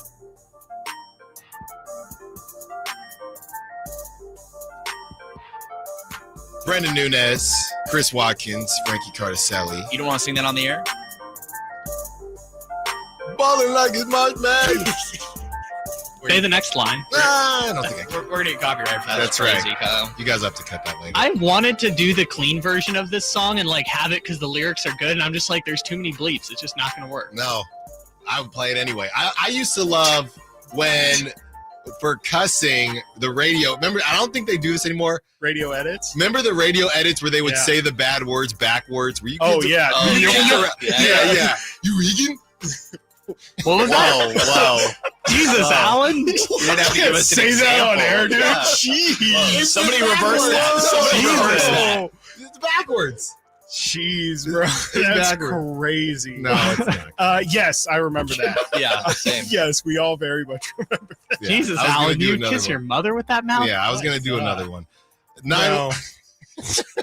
Guys, real quick, someone mentioned as we talk about the starting lineups, and somebody wanted to talk about that. Dave brought that up last night, which was the last thing on my mind, by the way, the starting lineup. Yesterday, when Malik got scratched super early, I took it as, man, does that mean this is kind of serious if he didn't even test it out? Was that wrong of me? Does that matter when a player gets scratched or not? It depends what we're talking about. Like if somebody's coming back from an injury and you see them be a late scratch, it's like, okay, they're progressing. You know, it would be encouraging if you saw Domas be a late scratch right now, I would say. Sure. If it's something Like concerning Jokic, and yeah. long term, you know, way before the game. But that's you know what I mean? that's what I'm saying. Jokic was questionable basically up until game right. time. It means you're almost good. If it's not to be all cliche, if it's a playoff game, he's probably out there, you know? Okay, so let me ask it in a different way. Do you think Malik will play tomorrow? I mean, we'll know in like 5 hours. The injury report's out. Yeah, But- I think there's but- a good chance. There's a good chance, but look, for something like that, well, no. But look, for something like that, like for Jokic, who he hurt his ankle 2 days prior, it was questionable. He clearly was going to go test it out, and they waited. They took it down to the wire. By the way, Mike Malone told the media, I think, an hour before tip-off, that they're still waiting to see how Aaron Gordon and Jokic were doing. Mm-hmm. Those are kind of tricky things, ankle sprains. Now Malik hurt his toe, a toe sprain, and giving him an extra day. You're in the elevation. You're on a road trip, right? I think they had today off. I'm pretty sure, or at least they didn't have media availability. So I think that it's simple as giving a guy an extra day. And I think Malik is someone who, wants to be at his best. The Kings have a back-to-back coming up. You want to limit the damage there. And, is it because you want to see Malik go up against Fox tomorrow night? I think Malik wants to see. We already are So not going to get Sabonis in the battle of Instagram. We're not going to see that. Battle of Instagram. Markelle Fultz versus Fox doesn't do it for you. No, the least we could see is Malik versus Fox. That's how I know whether or not this is a serious for Malik. Because if he doesn't play tomorrow night, that means his toe must be jacked up. Because there's no way to keep that man off that court. Oh, he tomorrow. checked back into that game as well. He did. I mean, He did. so played 30 minutes. To answer your initial question, Alan, I would say that it probably says that yes, his toe probably wasn't great yesterday. Like it was bad enough to the point where, like normally they would test it out and see, okay, like we'll give it a couple hours and we'll see, okay, you can go through warm up, and when you go for layups, if you're pushed, do we even know which toe it is? Like, is it the right? The right foot. Like, is it his big toe? Like, I mean, because that kind of matters too. Like, Yeah. obviously, you take off, like your big toe probably. I matters thought it was more, big but- toe, but I don't remember where I saw that. They don't specify that They usually don't. on the They injury don't. reports. I think when It's either big or pinky. I assumed you would have been able to play. They'll indicate it when it's your hand, but not your foot. Metatarsal. It's not going to be your middle toe. Anyway, point is, I think it's bad enough that they were like, this doesn't even need to be tested. Like, we know it's not good enough. You're out. I don't necessarily think it says anything about his availability tomorrow, but I think it definitely says that as of yesterday, it was to the point where it wasn't even worth testing. Yeah, I don't like it. I'll put it to you like that. I mean, yeah, it's not. I definitely wouldn't take it as a positive that he got scratched so early. Yeah, I don't like it, but they still kind of powered through, and that leads us right up into our starting lineup conversation. I don't know about you guys, but that was the last thing on my mind, and I'm scrolling, and it feels like we haven't talked about it in a little bit, maybe due to injury and maybe due to the Kings winning, but everyone's favorite morning host, Carmichael Dave, said something to the effect of what we've seen before. I don't necessarily want Malik to not start or to come off the bench, but man, it's hard to see this start from the Kings and not want Keon to play as many minutes as possible. Now, I agree with Keon playing as many minutes as possible, but we've already talked about the point guard situation, and as much as Brendan wants Markelle Fultz to be the starter, there's just not enough players on the court that can touch the paint. And I came away from last night saying or thinking to myself, you know what? Malik hasn't been great, but there's definitely something there. And he's definitely, I keep on comparing him to an infielder playing shortstop that is probably a second baseman, or a center fielder that's probably a right fielder. He might not be a pure point guard, but watching a game without him, and again, you don't have the same open shots because nobody is touching the paint and spraying. I did not leave that game thinking about this Keon starting over Malik at all. I don't know if anybody else did, but I did it. I think defensively, I definitely did. I've kind of been whatever about the starting lineup conversation for a while, to be honest, but I do think that when you see slow starts in post All-Star break, the typical starting group of Malik, Zach, DeMar, Keegan, and Domas, 132 defensive rating over their 41 minutes, a negative 20.5 net rating. Like, it's not the most encouraging. Obviously, we're talking about a very small sample there, but there's an aspect of like too many cooks in the kitchen. I think sometimes when you look at that starting group, and Keon is a guy that very much fills a role offensively and allows the other guys to feel more comfortable. Okay, this is my sort of moment, rather than, trying to figure out of who's had how many touches as of late. And Malik does help with that paint touches and creating other shots, but it could have also just been him trying to cook a little bit in isolation, and that just means less shots for DeMar, and maybe there's the same outcome in that aspect. So while I see what you're saying, there is an aspect of me that very much wonders if Keon Ellis in place of Malik Monk in that starting lineup would make a lot of sense. You're obviously relying on Zach LaVine and DeMar DeRozan to be more of the playmakers. We just talked about Zach falling too much into sort of being a distributor rather than a scorer, but it's sort of the nature of this team construct. I think you don't have a traditional point guard. I guess Markelle Fultz is the closest thing, and I'm not advocating to be starting him as much as you want to put that out, that I am. So, I think that there's questions, but I think more than anything in my mind, it's like, all right, Keon needs to be closing these games. Yeah, I mean, okay, yeah. Looking at the minutes too, it's like, during Mike Brown's tenure here, Keon was at 19.9 minutes. Just since the De'Aaron Fox trade, he's already up to 27.1 minutes. So, and I think under Doug, he's somewhere around in the middle, 24 minutes. He's definitely gotten an increased role, and I think, you're just going to kind of keep spoon feeding him until I think you feel like it's too much. But I think we're at the point now where who's he taking minutes from? Like, Keegan's already at 30 minutes per game, which is down from what it was previously. Malik has naturally gotten more minutes because De'Aaron's gone, but I guess you're taking those minutes away from DeMar, but that kind of becomes the conversation that we had earlier. How comfortable do they feel, particularly in the fourth quarter in general, without DeMar DeRozan out there? They lean on him so much to score in that quarter. I kind of feel like they feel afraid to stagnate if they take him off the floor. But to me, that's the part of the game where I think Keon needs to be in most, to Brendan's point. And I don't know who they take those minutes away from, because I don't think it's going to be Zach now. I don't think it's going to be Malik. It could be Keegan, but Keegan started to play so well recently. And then we know that, Domas and Keon don't really clash in terms of minutes. So I feel like DeMar's the only one that I could really see him taking minutes away from. And down the stretch here against the best teams in the league, I kind of feel like they're going to lean even more into DeMar. And by the way, DeMar's at like 36 minutes a game right now. Played 42 last night. Yeah, since De'Aaron's trade. Yeah. You have to have DeMar on the floor to close games, right? Like he's your closer with this group, unless you're ideally, I mean, Zach or he leads the NBA or whatever. He's up there in fourth quarter scoring, but you've got a lot of other scorers out there. Like that's the thing. Like what if DeMar is your scorer down the stretch? What's Malik doing? What is Zach doing? Like we know Keegan can do other things. Domas at least out there to rebound, set screens, get the ball moving. But if you're gonna default to, and as we saw the experiment this entire season, I don't think you can have two clutch guys, right? DeMar, De'Aaron didn't quite work out too well. Seems like to me you can only have one guy that you really funnel everything through to in the clutch. If DeMar's going to be your guy, I think that comes at the expense of some other guys, but maybe that makes Keon a little bit easier to insert. Quick side note, 2-minute report from last night's game. Clean bill. No inaccuracies, no incorrect calls. They really are kind of like, what is the point of them? I guess, like, I don't really understand what the point of a 2-minute report is. I think some players have even said that too. Like, what's the point of it? You got it wrong. Great. Now we get to know you got it wrong. Like you're bad at your job.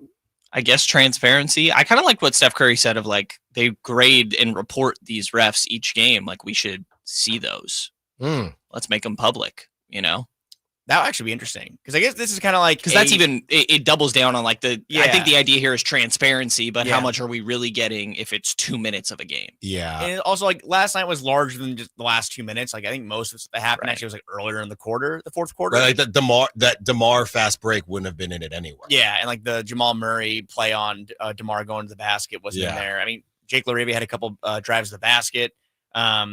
It doesn't do it justice, man. It doesn't. I mean, the Kings and 2-minute reports just don't go together very well. Chris, you brought up a good point, and I know we're up against it, but it also reminded me of it's funny because the whole idea of, you have all these scoring options, that's just not what we've seen with the Kings in the fourth quarter, right? So the guys you just named off, Zach LaVine, DeMar DeRozan, Malik Monk, all average defenders at best, if we're being nice about it. So now you have 3 out of, and Domantas Sabonis is right there with them, right? So now 4 out of your 5 guys who are average to below average defenders are playing in the fourth quarter with only one guy taking majority of the shots. Yeah. That doesn't make a lot of sense. No, it definitely doesn't.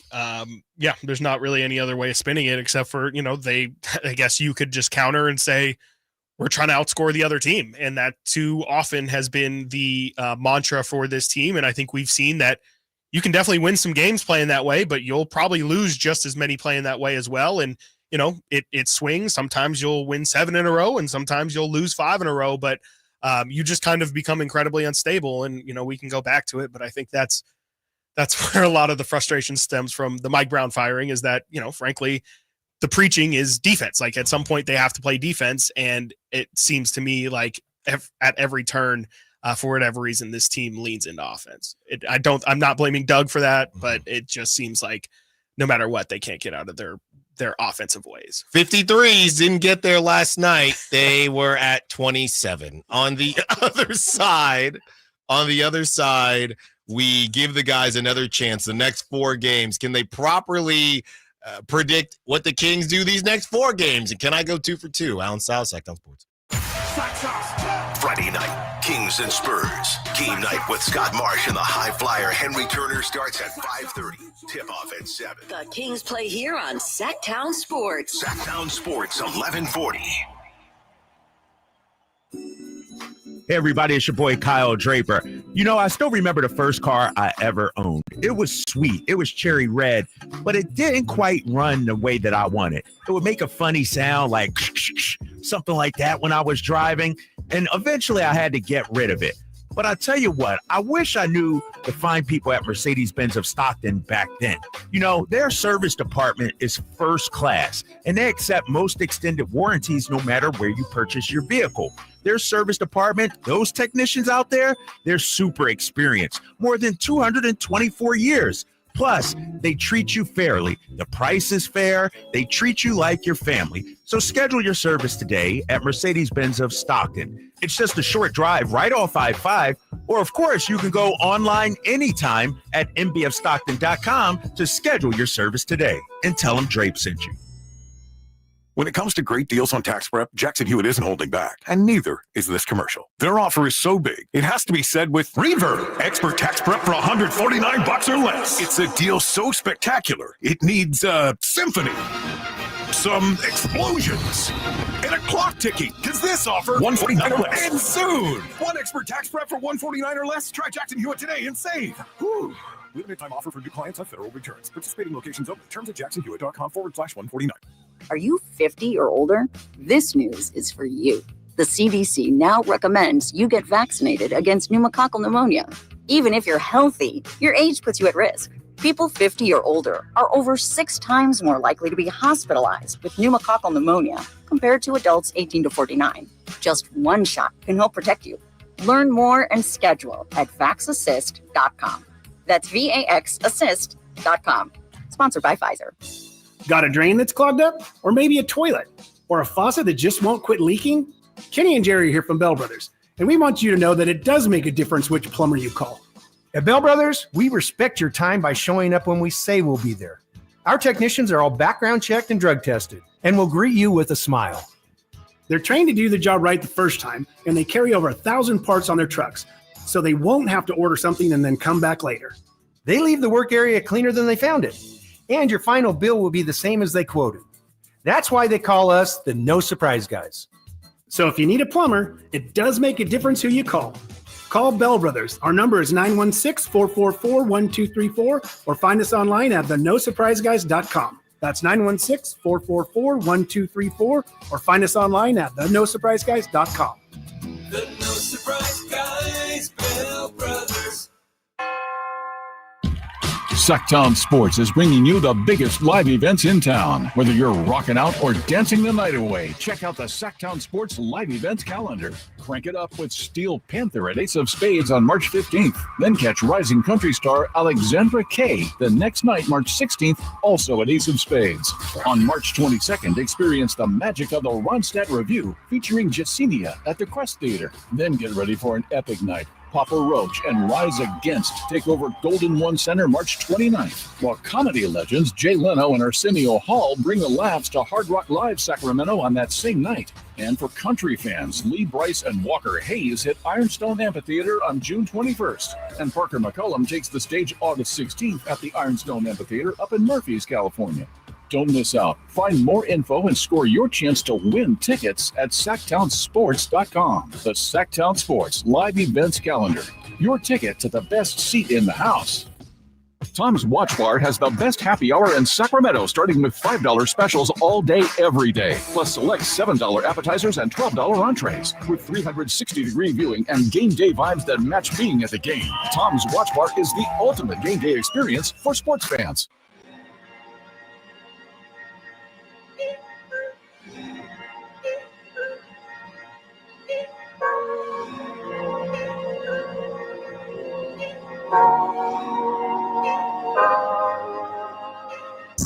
Allen Stiles You can join the show by texting 916-339-1140. on Sacktown Sports.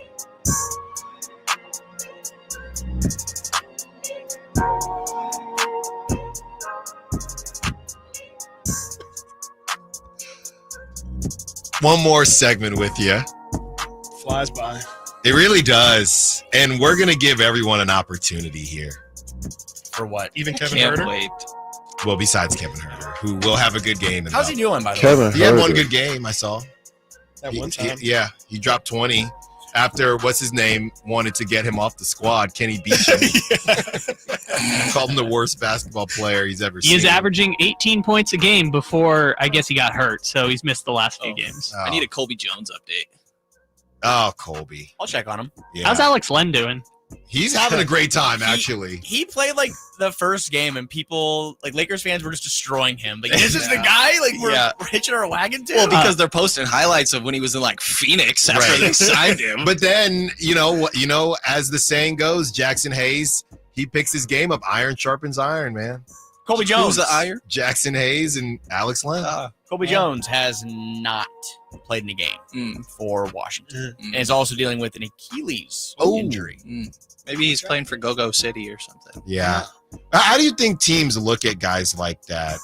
Colby Jones. Do they say, a little bit of an investment, but didn't work out, and it happens? You think anyone in the Kings organization is saying, man, I wish Colby worked? I mean, sure, you wish it worked because you have stories like Keon, right? Of like, he's got a lot of team control for you. He's obviously overperforming just the contract value that he has in the NBA and hitting on second rounders when you have more flexibility. Hence why some guys like late first round will end up going to the second, because you can move your contract around more and have more flexibility rather than the set salary in the first round. So what was Colby, around like 41, 42, something like that? Like, sure, you hope that guy works out. They talked him up as like a first round talent, but you can't hit on all of them. Hey, guess what? We forgot about that point guard over in San Antonio. Jordan McLaughlin, 9 minutes, 6 points. He's 2 for 2 from the field. I did, in fact, forget about him. What is a second round pick the Kings have like hit on?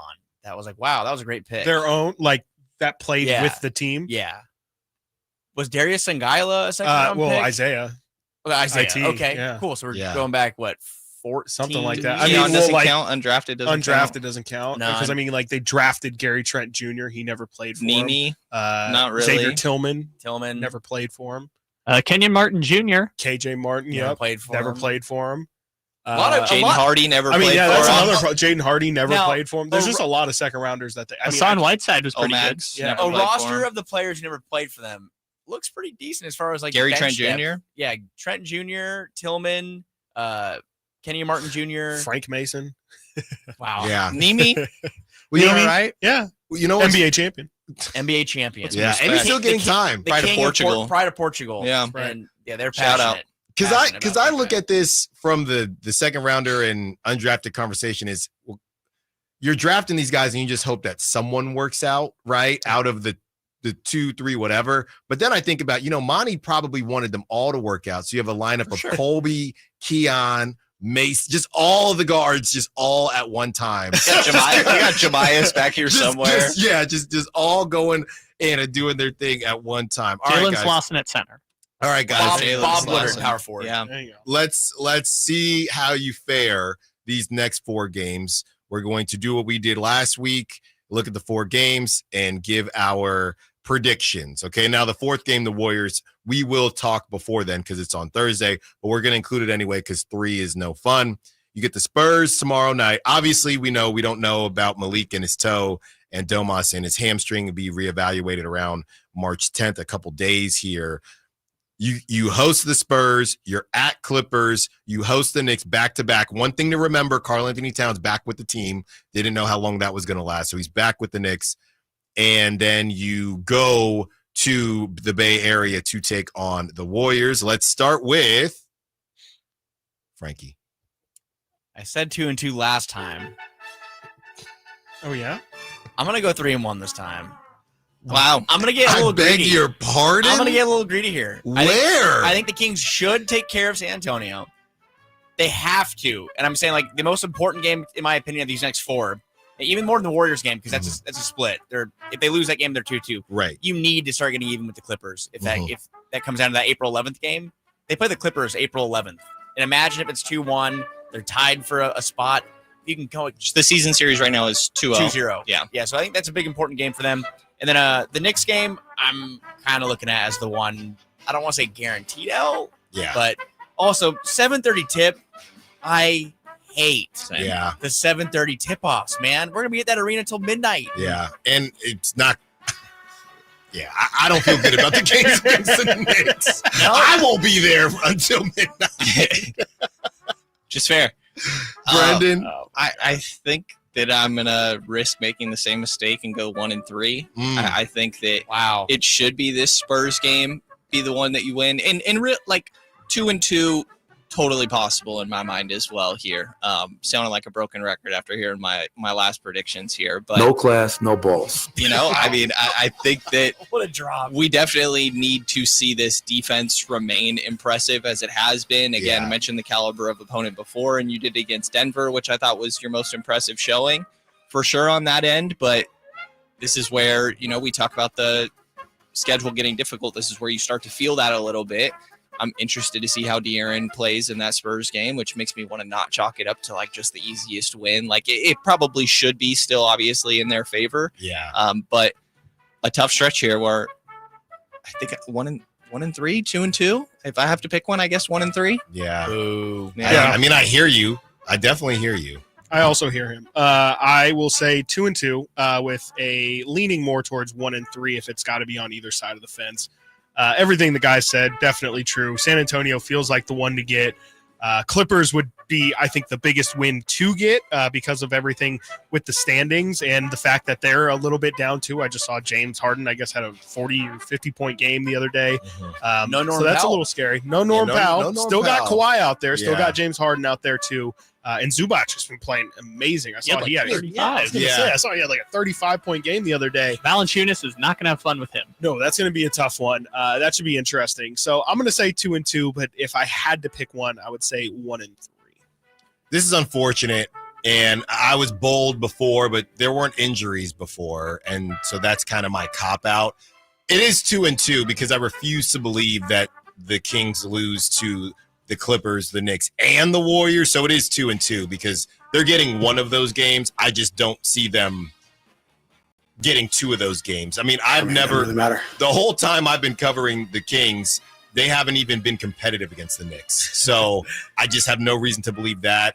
I think the Warriors maybe a little bit of fool's gold with some of the teams that they've beaten, but I do think they are still carrying that level of confidence against the Kings. They killed them last I mean, night. they I don't know if smacked that's. them. I feel like that's going to be more of the same than They Kings need a new- looking for get. They're going to look for get back. But, They need a new game plan. The don't Kings do. They've done it. They did it twice. The let's just crash on Steph. They almost. Everyone forgets. They almost lost the first time they did it to Guy Santos. Yes. And He's Quentin getting Post. minutes. Shout out Guy, man. Shout out Guy. Can we He's all getting real minutes. agree though that you have to? I don't want to say must win, but you have to win tomorrow. You You can't. have to. You can't let De'Aaron Fox come in and cook you for 30 plus and lose to the Spurs at home. You just. I mean, even from the injuries or standings not. perspective too, it's like you can't lose games against bad teams anymore. well, Like but- you play way too many good teams to lose to bad teams at this point. And like the Spurs are behind the Kings, right? I mean, yes, but 100%. still- I think but they're 11th or 12th right now. they're 5.5 games back. 13th. But you, 13th.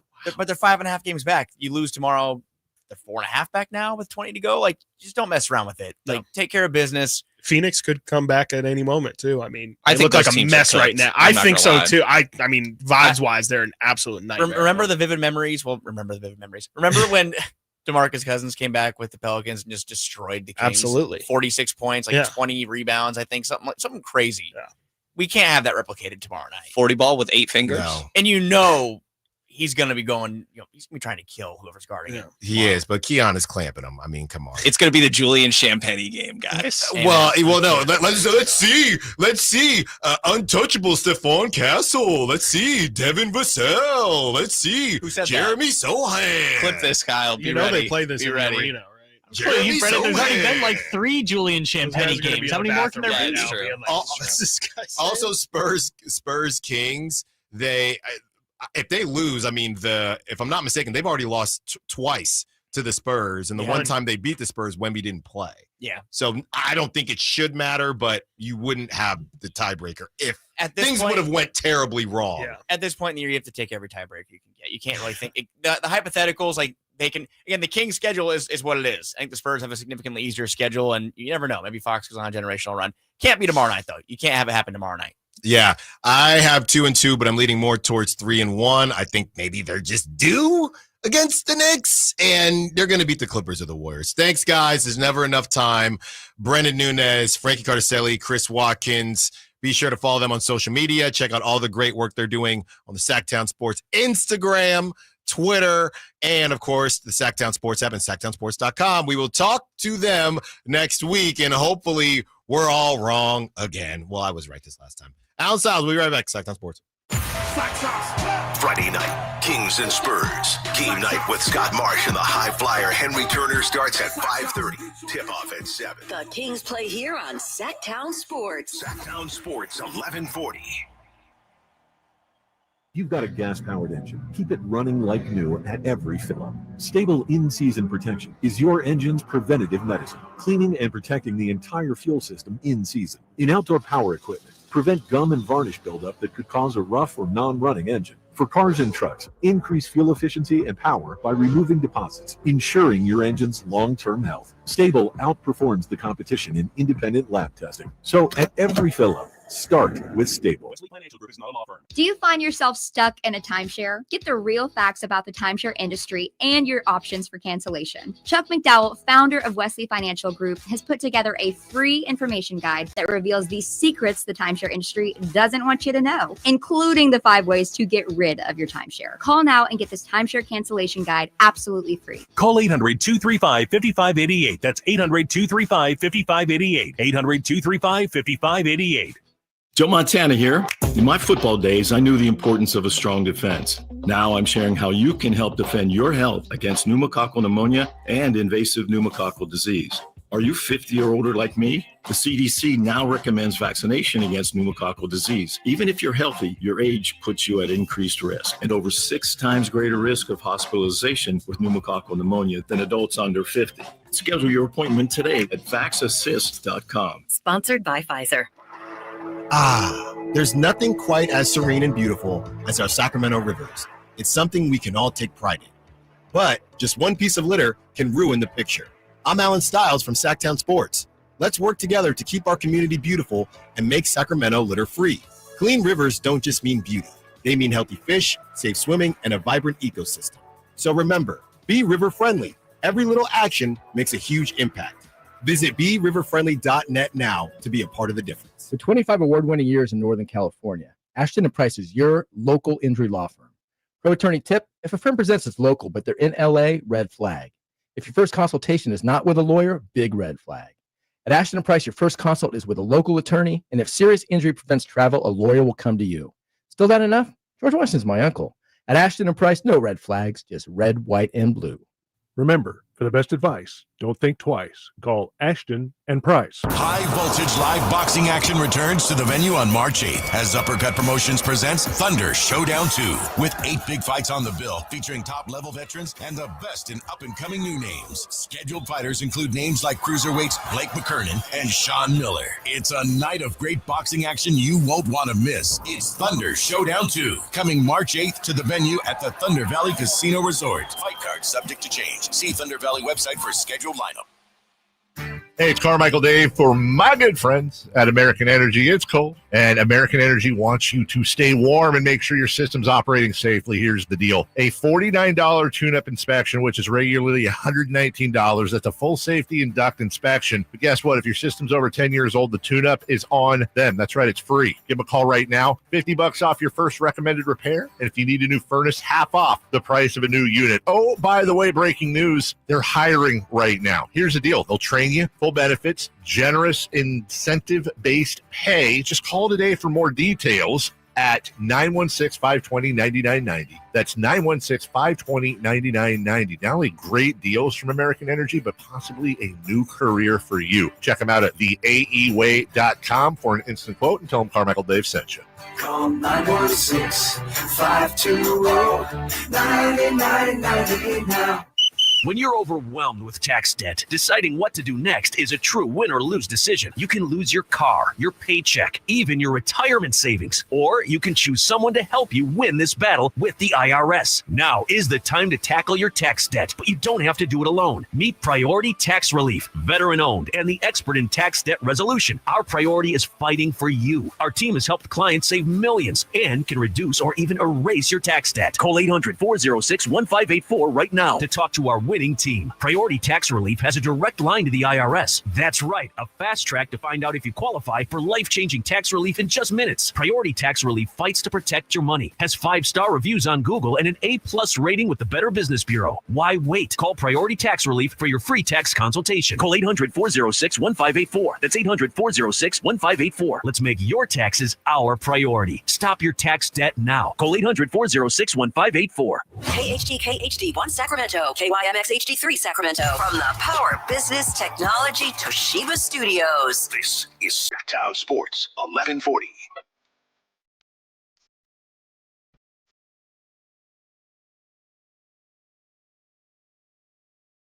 Your home for Kings talk and so much more. Live and local. Allen Stiles on Sacktown Sports.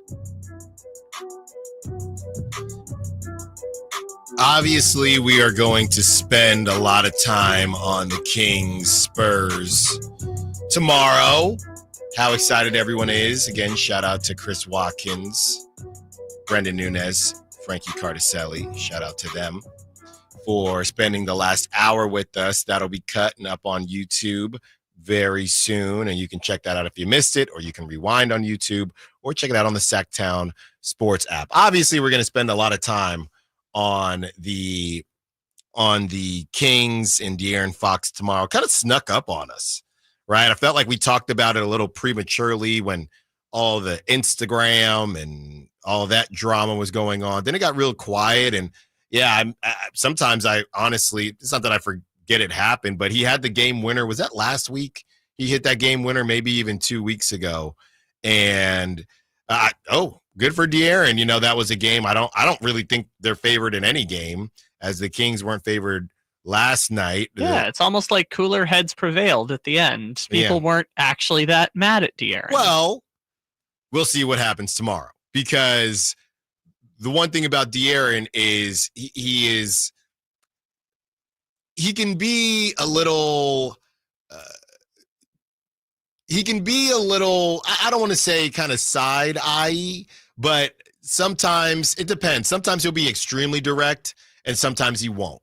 So I'm interested in how the fans react. I'm interested in some of the quotes that we will get from De'Aaron pregame and postgame, because really his beef isn't with the fans, but fans feel a certain way because, you know, a fan's job isn't really to care so much about some of the ins and outs of the business. Now, obviously, they understand that De'Aaron is a human, and they understand that there are certain things that you want in your own professional life, whether you're a basketball player or a doctor or a garbage person, whoever it is. So I think there's a level of understanding, but there's also it feels like you have been wanting to leave for a while, and some of the things that the Kings did that didn't help, how much would that have prevented you from staying or leaving? Ultimately, we'll never really know.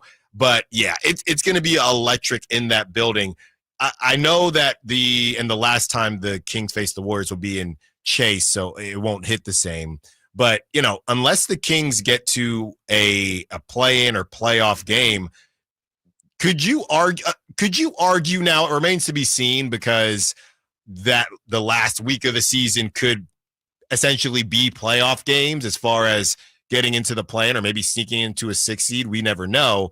But you could argue this is probably the most highly anticipated game left on the schedule. As it stands right now, something else might become that based on the records and the schedules and the implications, things like that. But as of right now, this is probably the most highly anticipated game of the season left. And all I gotta say, and again, it's just one game, don't let that brother cook you. You cannot let De'Aaron go off for 40 points. I'm sorry. You mentioned the pre and post talking and everything. I'm sure you've seen the quote that's kind of going around. I'm trying to pull the audio real quick because he talked kind of at length about Sacramento, but the quote that's going around, of course, is him being, quote, everything there was extremely kind and extremely grateful. And then when we started winning, it was like the beam everywhere. So like you really felt it around the city. So it was definitely a great place for me to be for as long as I was. And I really appreciate my time there. For the people that still support me, I love it. And for the people who don't, we don't worry about bitter people. That sounds very De'Aaron Foxy to me. Yeah. I mean, what else do you really want him to say, right? He's not going to say, please, please. If he felt like, please don't boo me, he would have went about things post-move a little bit differently, right? And I do feel like when that whole thing happened with Carmichael Dave being on the show and what he said, De'Aaron talked to a good amount of media people around that time frame, and some decided to release what they said, and they got De'Aaron's blessing and things like that.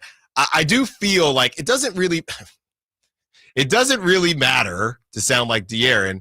It doesn't really matter what somebody says.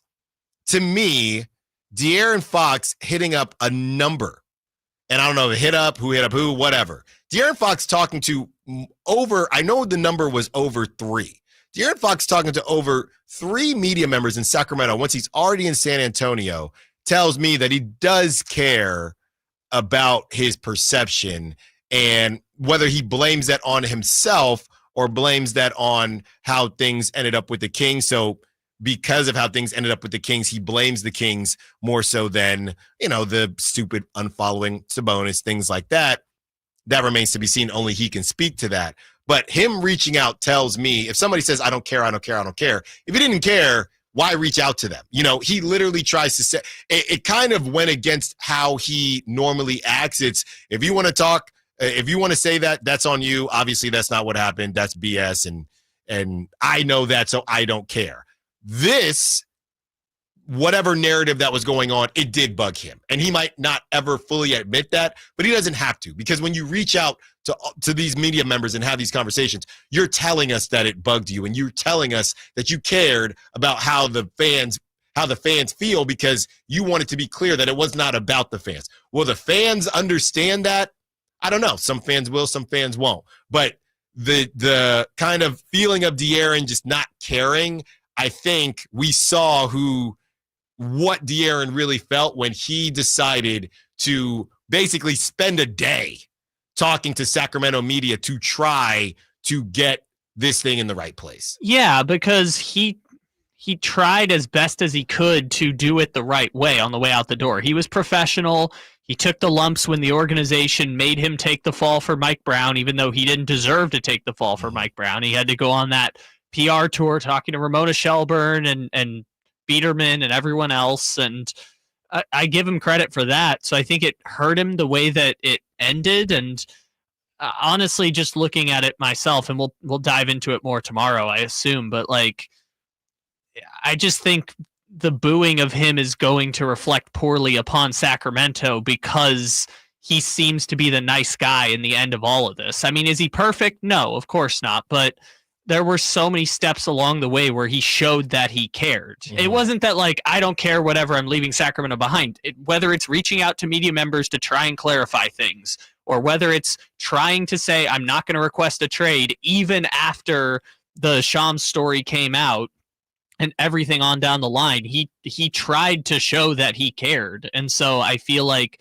that, combined with the fact that, like it or not, number 5 is going to get retired in the rafters in Sacramento one day. I feel like there's no question about that. So the combination of being a franchise cornerstone player and trying to do it the right way on the way out the door, even if it didn't end up perfect, is going to reflect really poorly upon Sacramento if he's received with a level of vitriol tomorrow. Yeah, and like I said, we're going to get into it tomorrow, so I'm going to hold my my retort, if you will, to everything that you just said. But as the guys were leaving, I kind of, like I said, it kind of snuck up on me. Oh yeah, that game is tomorrow. So they're going to be, I would assume, a lot of calls tomorrow as we kind of remember De'Aaron's time with the Sacramento Kings. And as we move forward, how every fan is feeling tonight, or tomorrow night. Maybe you'll be cheering while watching TV. It's a Friday night.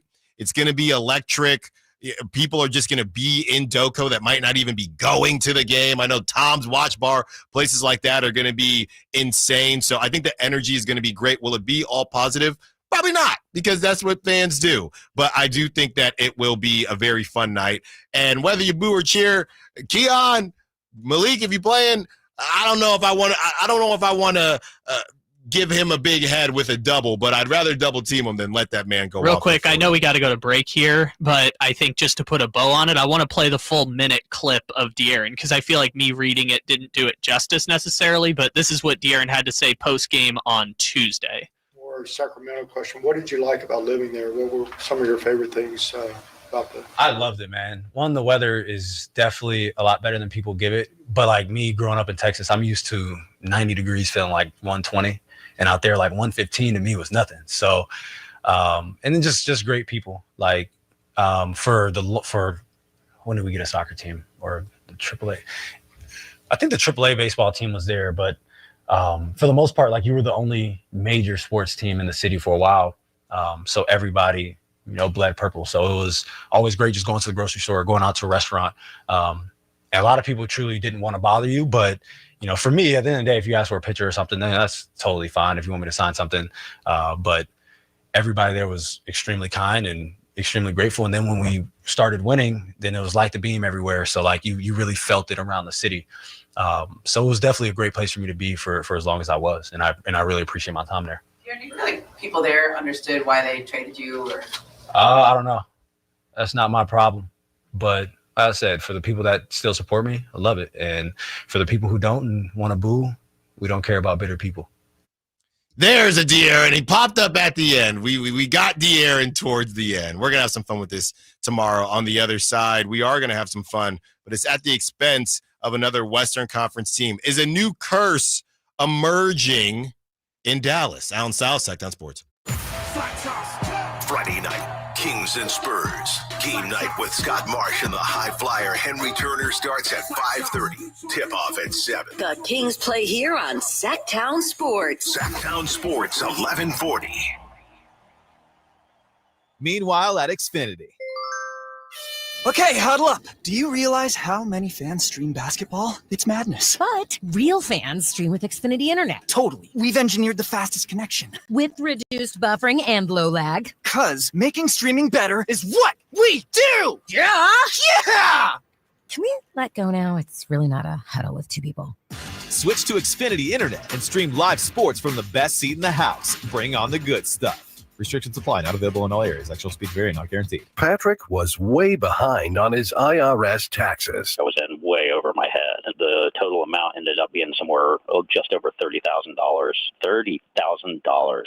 Then the IRS came to collect. Started getting letter after letter. A lien had been filed against me. They were going to basically hang me completely out to dry. He had to do something. That's when I reached out to Optima Tax Relief. Patrick's life quickly got a lot easier. It was very easy, pretty much hands off. They picked up the ball and ran with it. And how'd it go? I couldn't believe it. I had to ask 2 or 3 times. I saved an incredible amount of money. How does Patrick feel about Optima? Couldn't be happier. They definitely helped me. Optima Tax Relief, the best place to call. They're the best in the business. Do what Patrick did and call Optima Tax Relief for a free consultation. Call 800-343-6460. 800-343-6460. 800-343-6460. Optima Tax Relief. Testimonial from an actual client. Some restrictions apply. For complete details, please visit OptimaTaxRelief.com.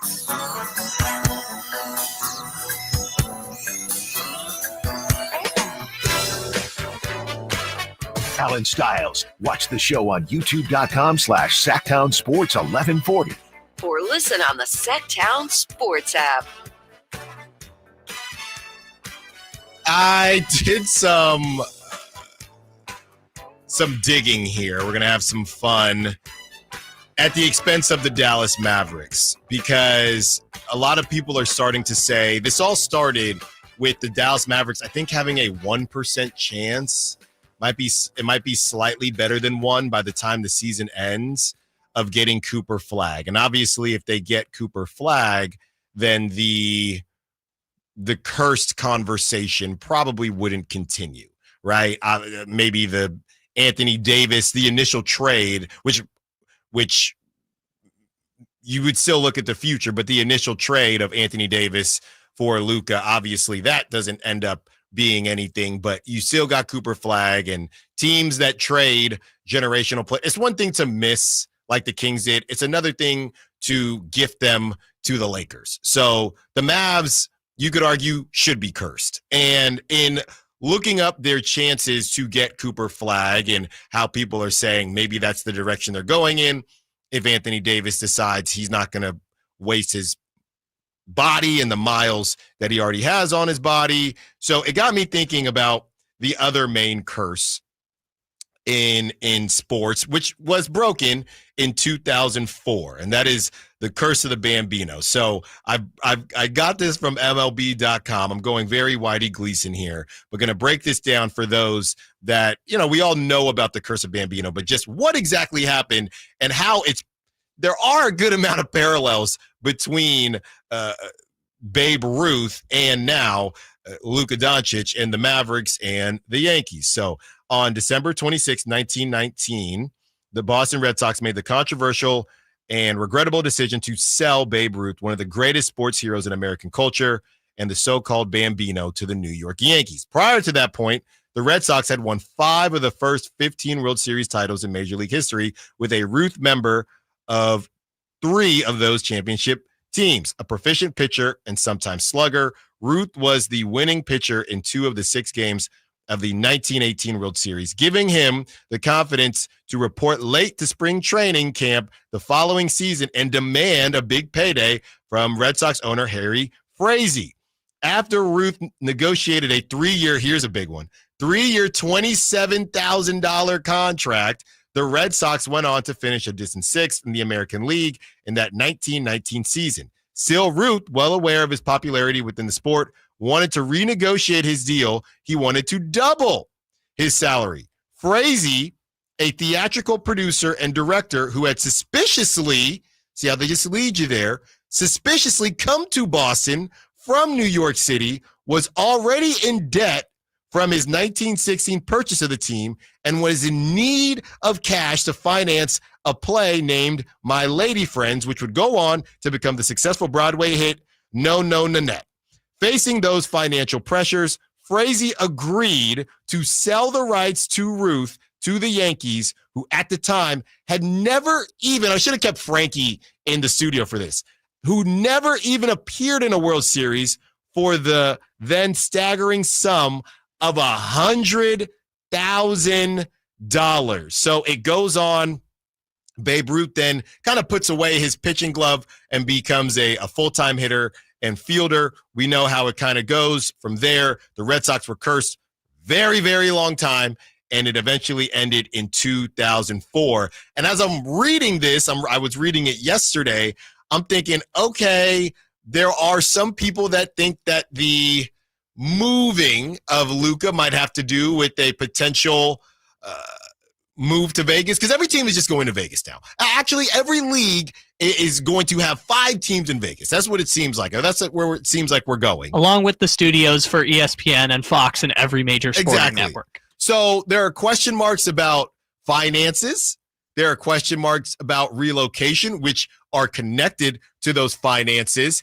And as you look at some of the parallels between Babe Ruth saying, hey, 27 ain't enough, price tag going up, and Luka due for that Supermax, and Nico Harrison said, and honestly, the parallels continue when it comes to them off the playing field and off the court too. We know that Babe liked to enjoy himself, and the reports are from Dallas that Luka liked to enjoy himself too much. Yeah, he drank beer and smoked hookah and is a fat slob. So I'm looking here at these parallels and I'm thinking it's already kind of started, and I'm in no way joking about these injuries, but it's already kind of started. You don't have a center on the roster. As soon as you trade for Anthony Davis, he gets injured, which it isn't really that much of bad luck when you look at his history. But you trade for Anthony Davis, immediately gets hurt.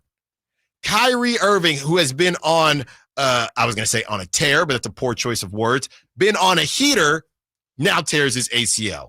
And the question becomes, as we're having some fun with this, Kyle, you talk about cursed franchises.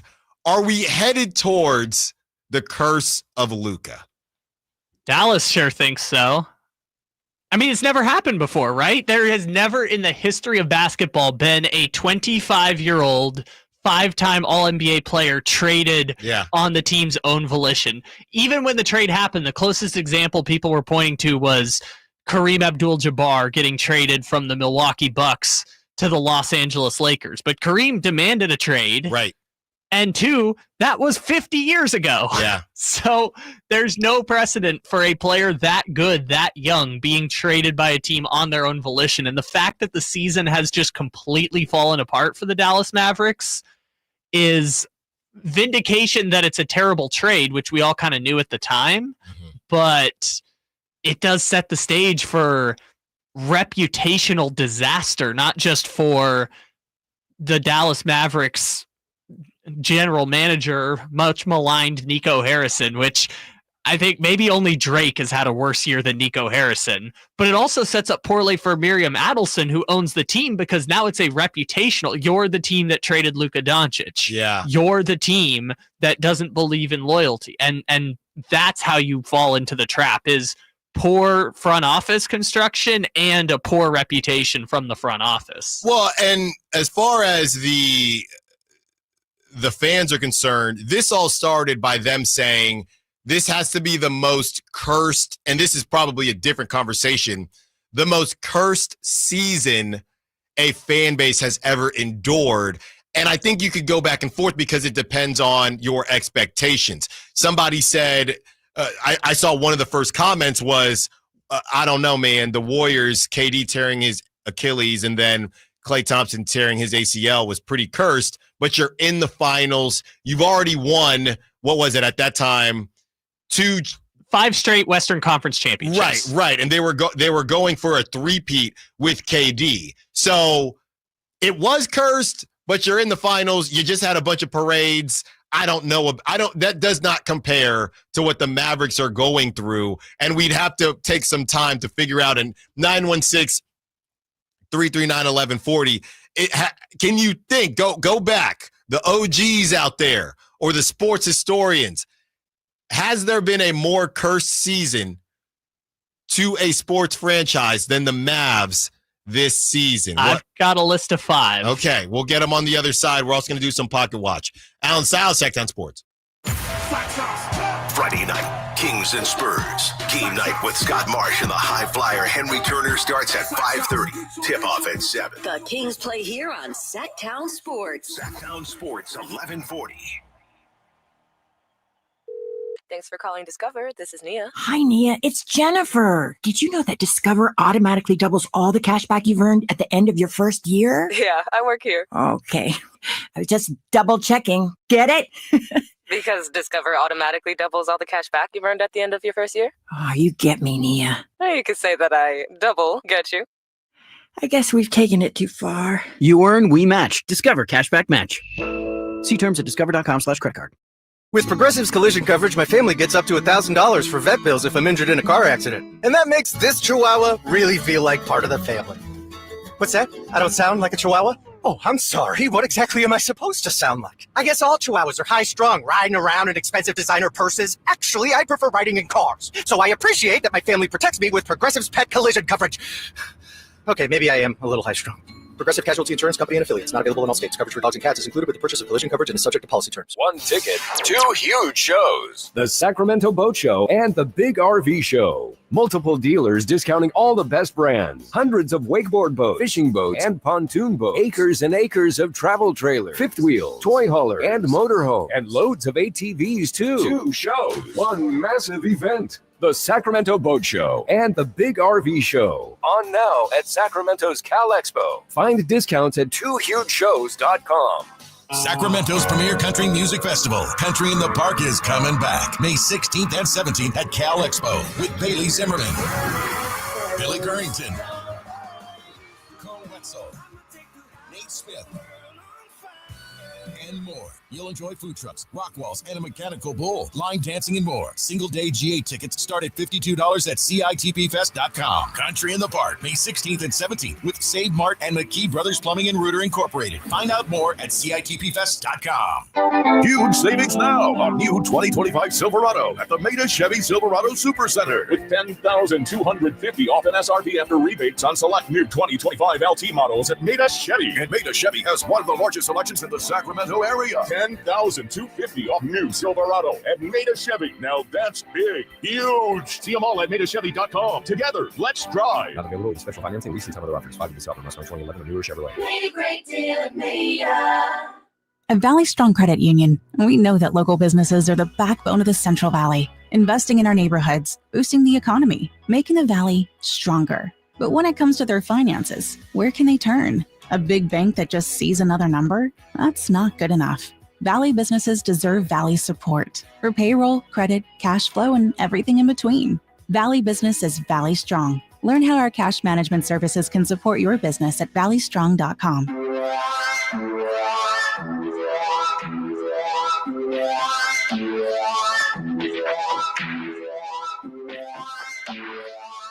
Allen Stiles You can join the show by texting 916-339-1140. on Sacktown Sports.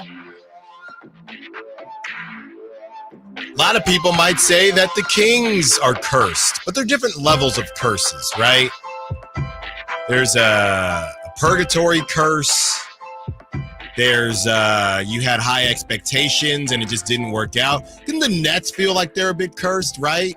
You've had a lot of talent come through the building. The Angels could feel like they're cursed. You had two of the best, one which might go down as the best player ever, the other who might go down as top 10 at worst player ever, and you went to one.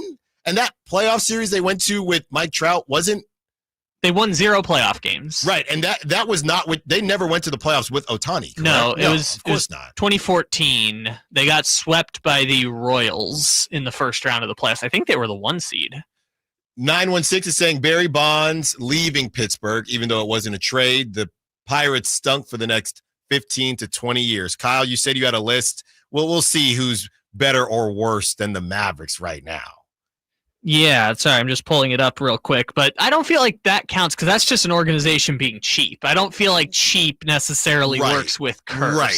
Hey, organizations are cheap all the time, even though, I was going to say about somebody might say the A's are cursed, but I actually don't think that the A's are cursed because they'll go to wild cards every now and then. They actually are pretty good at finding talent. The A's have had what I would call a fascinating history. Yes, not cursed. Not cursed, because they've technically overachieved based on, they've won world championships. They had a movie made about them, but they also have about not winning a championship.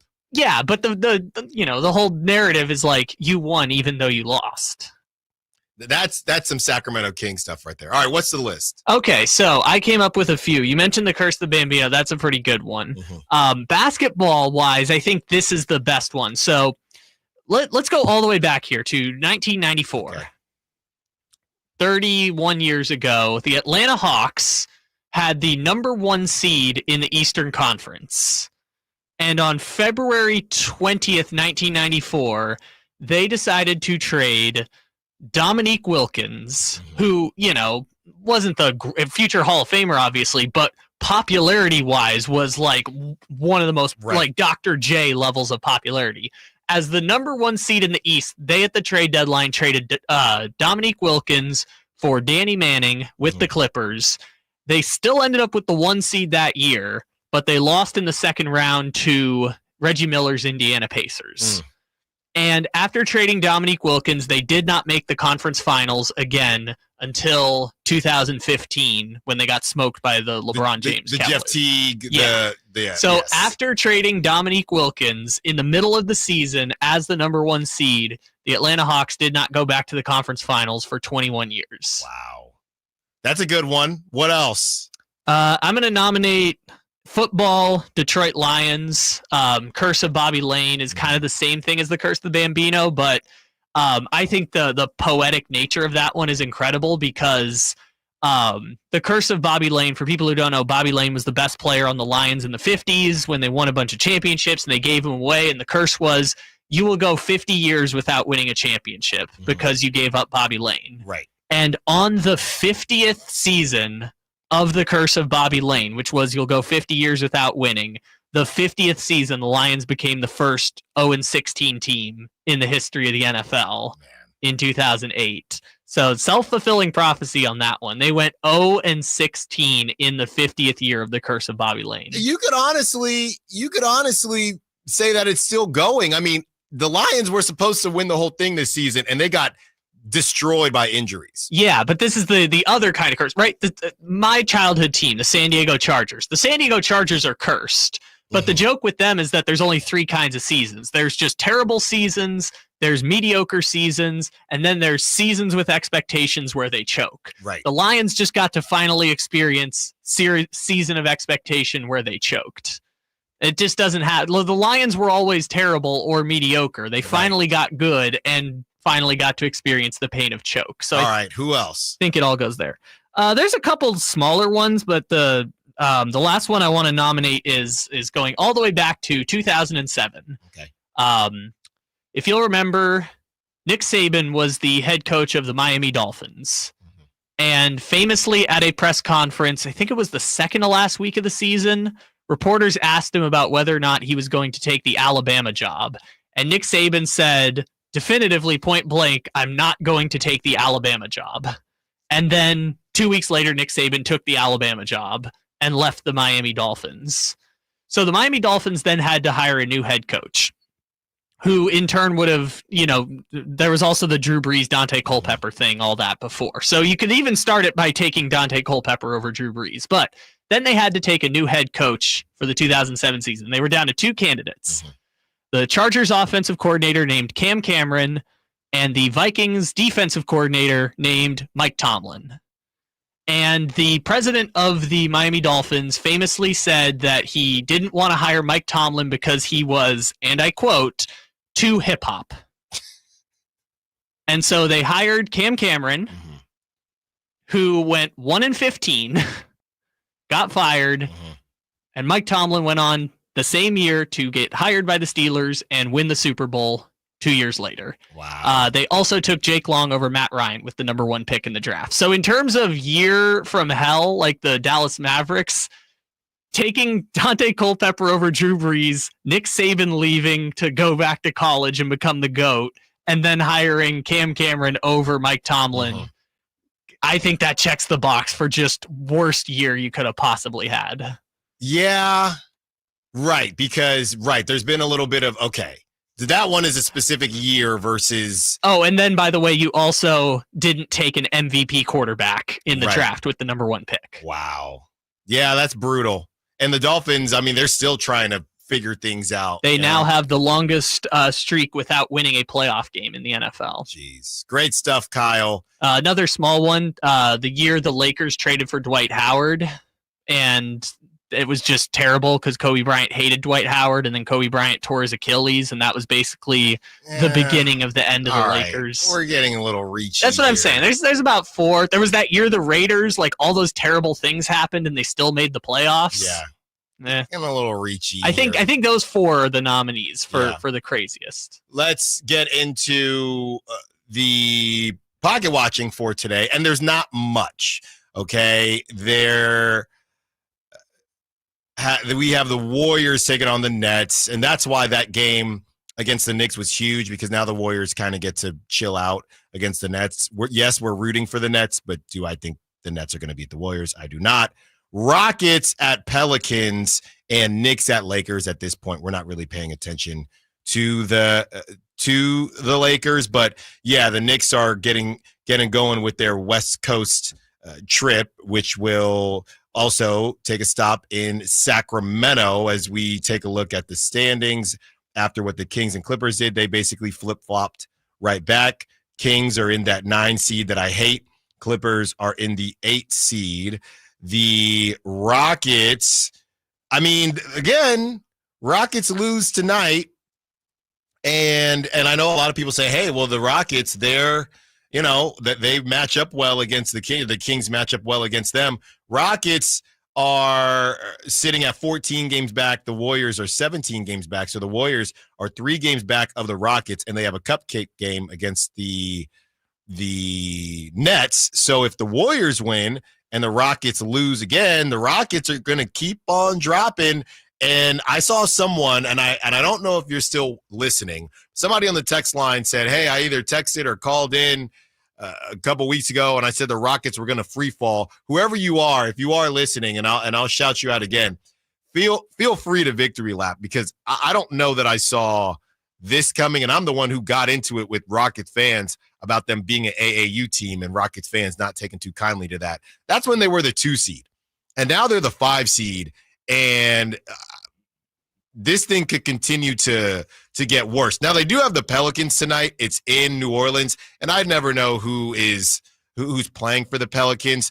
I'll say this. I watched Pelicans at Lakers, and they were respectable. When Zion is doing his thing, you never know. So the Pelicans, Zion got into a little bit of foul trouble against the Lakers, and ultimately the Lakers are just a better team, and they're rolling. But you never know. The Rockets, they could easily lose to the Pelicans tonight, as they didn't really get much from CJ McCollum. So the Rockets could be in that conversation and be stuck in the mud with the rest of that 6 to 10 group, or I could even say 6 to 11 group. But yeah, I don't think that the Warriors I don't see the Nets helping out the Warriors at all. I think that there's a world where Steph rests, but when it comes to these injuries, Steph, he had tweaked his ankle in Charlotte. They didn't know if he was going to play against the Knicks. I don't think it's very likely that he played against the Knicks and then they sit him against the Nets. These are still NBA players, and if Jokic made sure to play against the Kings last night, even with no Domantas Sabonis and Malik Monk, I don't see the Warriors. There's just no room. There's just no room, right? Go in. Hopefully you beat the brakes off the Nets, and we're resting you in the fourth quarter. So I don't see the Nets helping the Kings or the rest of that group at all. But I do possibly see the Pelicans messing around and beating the Rockets. And I know the Lakers are up there in the 2 seed. But, yeah, Knicks-Lakers just going to be a really good game. No clue if the Knicks are going to figure things out. Karl-Anthony Towns will be playing, though, as the Laker fans like to joke about all these guys come back to play them. Karl-Anthony Towns was dealing with personal situation, not an injury, so really hope that whole thing, it seems like it got figured out, so we're thinking the best for him. On the other side, we are joined by the one, the only, Kevin, Michael, Whitey, Gleason. A little bit of crosstalk. Allen Stiles, Show Sports. All guests and callers join us from the Folsom Lake Honda hotline. Folsom Lake Honda, your one-stop Honda shop. Friday night, Kings and Spurs. Game night with Scott Marsh and the high flyer Henry Turner starts at 5:30. Tip-off at 7. The Kings play here on Sacktown Sports. Sacktown Sports, 1140. Hey, it's Carmichael Dave for my good friends at American Energy. It's cold, and American Energy wants you to stay warm and make sure your system's operating safely. Here's the deal. A $49 tune-up inspection, which is regularly $119. That's a full safety and duct inspection. But guess what? If your system's over 10 years old, the tune-up is on them. That's right. It's free. Give them a call right now. $50 off your first recommended repair. And if you need a new furnace, half off the price of a new unit. Oh, by the way, breaking news, they're hiring right now. Here's the deal. They'll train you. Full benefits, generous incentive-based pay. Just call today for more details at 916-520-9990. That's 916-520-9990. Not only great deals from American Energy, but possibly a new career for you. Check them out at theaeway.com for an instant quote and tell them Carmichael Dave sent you. Call 916-520-9990 now. I'm still going for it, even with higher stroke risk from atrial fibrillation, an irregular heartbeat not caused by a heart valve problem. Over a 3-year study, Eliquis apixaban tablets reduced stroke risk better than warfarin, and over 97% of Eliquis patients did not experience a stroke. A first stroke occurred in 2.9% of warfarin patients versus 2.3% of Eliquis patients. Don't stop taking prescription Eliquis without asking your doctor. It may increase your stroke risk. Eliquis can cause serious and in rare cases fatal bleeding. Don't take Eliquis if you have an artificial heart valve, abnormal bleeding, or antiphospholipid syndrome. While taking, you may bruise more easily or take longer for bleeding to stop. A spinal injection while on Eliquis increases risk of blood clots, which may cause paralysis, the inability to move. Get medical help right away for unexpected bleeding, unusual bruising, or tingling, numbness, or muscle weakness. Medications such as aspirin products, NSAIDs, SSRIs, SNRIs, and blood thinners may increase bleeding risk. Tell your doctor about all planned medical or dental procedures. Learn more at Eliquis.com or call 1-855-ELIQUIS. Thanks for calling Discover. This is Nia. Hi, Nia. It's Jennifer. Did you know that Discover automatically doubles all the cash back you've earned at the end of your first year? Yeah, I work here. Okay. I was just double checking. Get it? Because Discover automatically doubles all the cash back you've earned at the end of your first year? Oh, you get me, Nia. You could say that I double get you. I guess we've taken it too far. You earn, we match. Discover Cashback Match. See terms at discover.com/credit card. Progressive knows when you're in your RV, you're already on vacation. That's when you become Vacation You, who just camped where there's absolutely no shade. Even though regular you burns easily. In fact, Vacation You burns too, but is too stubborn to admit it, which is why regular you gets in trouble at the dermatologist, because Vacation You doesn't do doctors. So bundle your RV with your home or auto policy and earn an automatic discount from Progressive. And spend the savings on the both of you. Progressive Casualty Insurance Company affiliates and other insurers. Not available in all states or situations. Hey, what's up, everybody? It's your boy Drapes, Kyle Draper. As the proud sponsor of the Sacramento Kings Mop Crew, Alsco Uniforms offers certified hygienically clean lab coats, scrubs, bed linens, towels, floor mats, and an array of mops tailored for your healthcare facility. Our services include convenient delivery to your doorstep. Leading the way in healthcare laundry services in Northern California, discover why it pays to keep clean with Alsco Uniforms. Go to alsco.com to learn more. Again, that's ALSCO.com. Coach Doug Christie here for your truck headquarters, Folsom Lake Ford. Shop all your favorite models on sale now, like America's best-selling F-Series. Check out a huge selection of Mavericks, F-150s, and Super Duty trucks, or tech-filled SUVs like Explorers and Expeditions. Plus a huge selection of Broncos and Bronco Sports. All in stock now at Folsom Lake Ford in the Folsom Auto Mall. Right now, buy any new Ford with zero down on approval of credit. Save big with low interest finance rates. And Folsom Lake Ford always pays top dollar for your trade. Hurry to Folsom Lake Ford in the Folsom Auto Mall, a 6-time Triple Crown winner for sales and service excellence. That's why they are my trusted dealer, and they should be yours too. For 35 years and counting, come down and take a test drive today. Tell them Coach Doug Christie sent you, or shop online at FolsomLakeFord.com. Tom's Watch Bar has the best happy hour in Sacramento, starting with $5 specials all day, every day. Plus select $7 appetizers and $12 entrees with 360-degree viewing and game day vibes that match being at the game. Tom's Watch Bar is the ultimate game day experience for sports fans.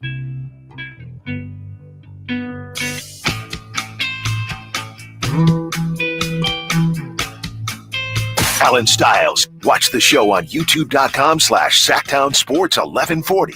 Or listen on the Sacktown Sports app. Whitey Gleason joins us. Hello. And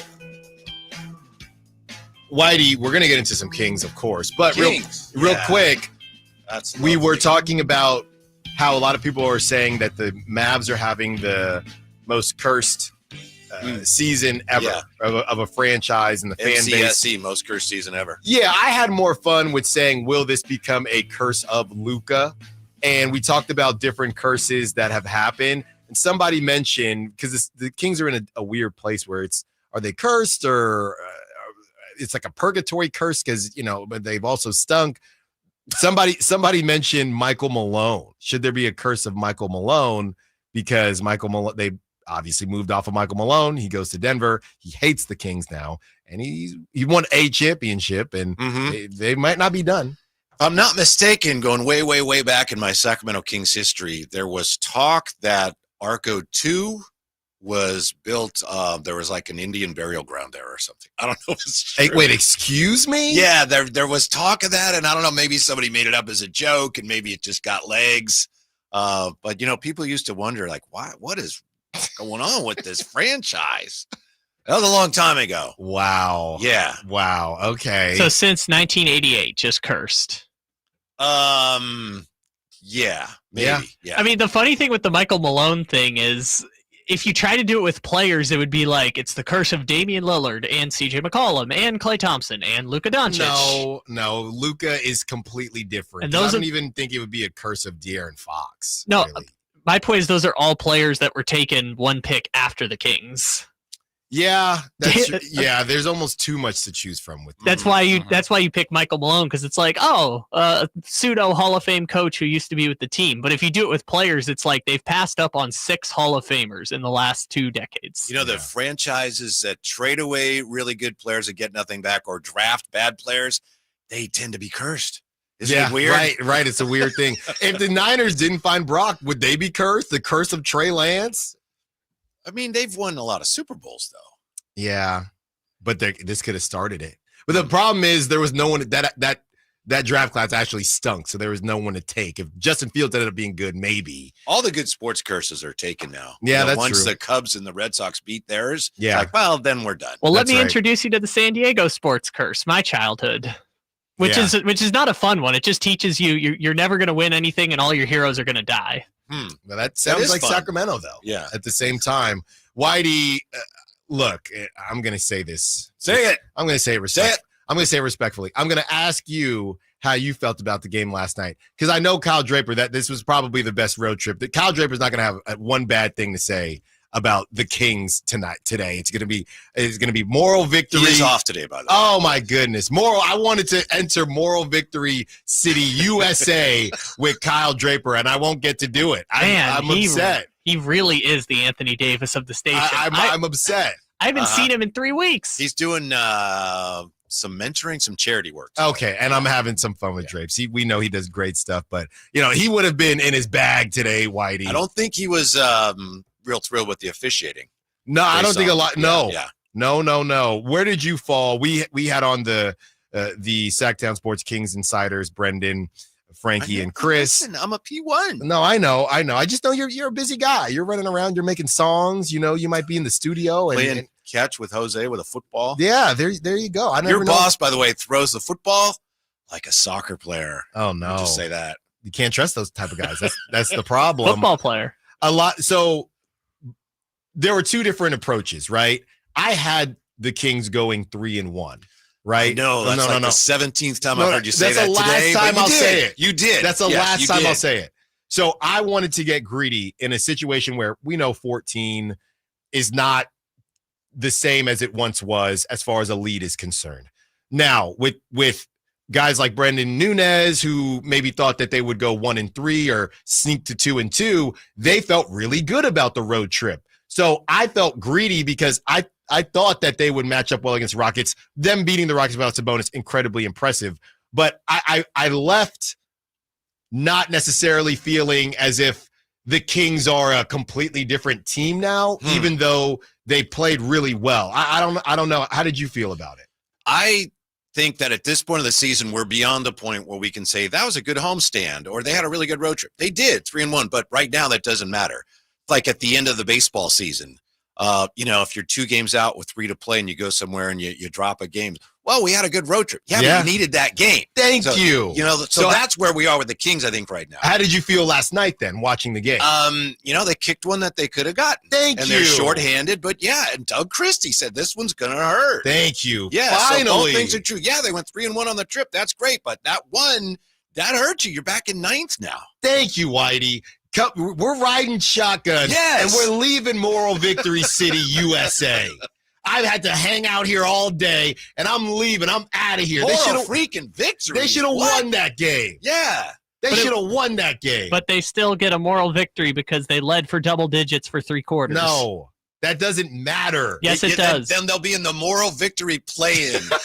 Good for you. That's terrific. And they can hang a moral victory banner. We almost beat the Nuggets without Domantas Sabonis and Malik. But that's a good thing that you're beyond that point where it's like, oh, this was good. That was good. It's like, no, they have to win, and they know that. Well, and that's what I said. The DeMar DeRozan said, I can't wait to get back out there. He's ticked off. He's going to get fined. He's just going to wear that fine. Right. But, it's funny how people depending on how you listen and take in the show, and I don't think there's any correlation, but today the Texers, not in a moral victory mode. And I felt like the SAC chat more so was in the moral victory category, and a couple callers were a bit split. But I do feel like a lot of Kings fans, especially if you're listening to the show, we keep on talking about how tough March is going to be. You had a real opportunity. Right. And to me, Whitey, it just kind of goes back to kind of the levels of things, because the Nuggets,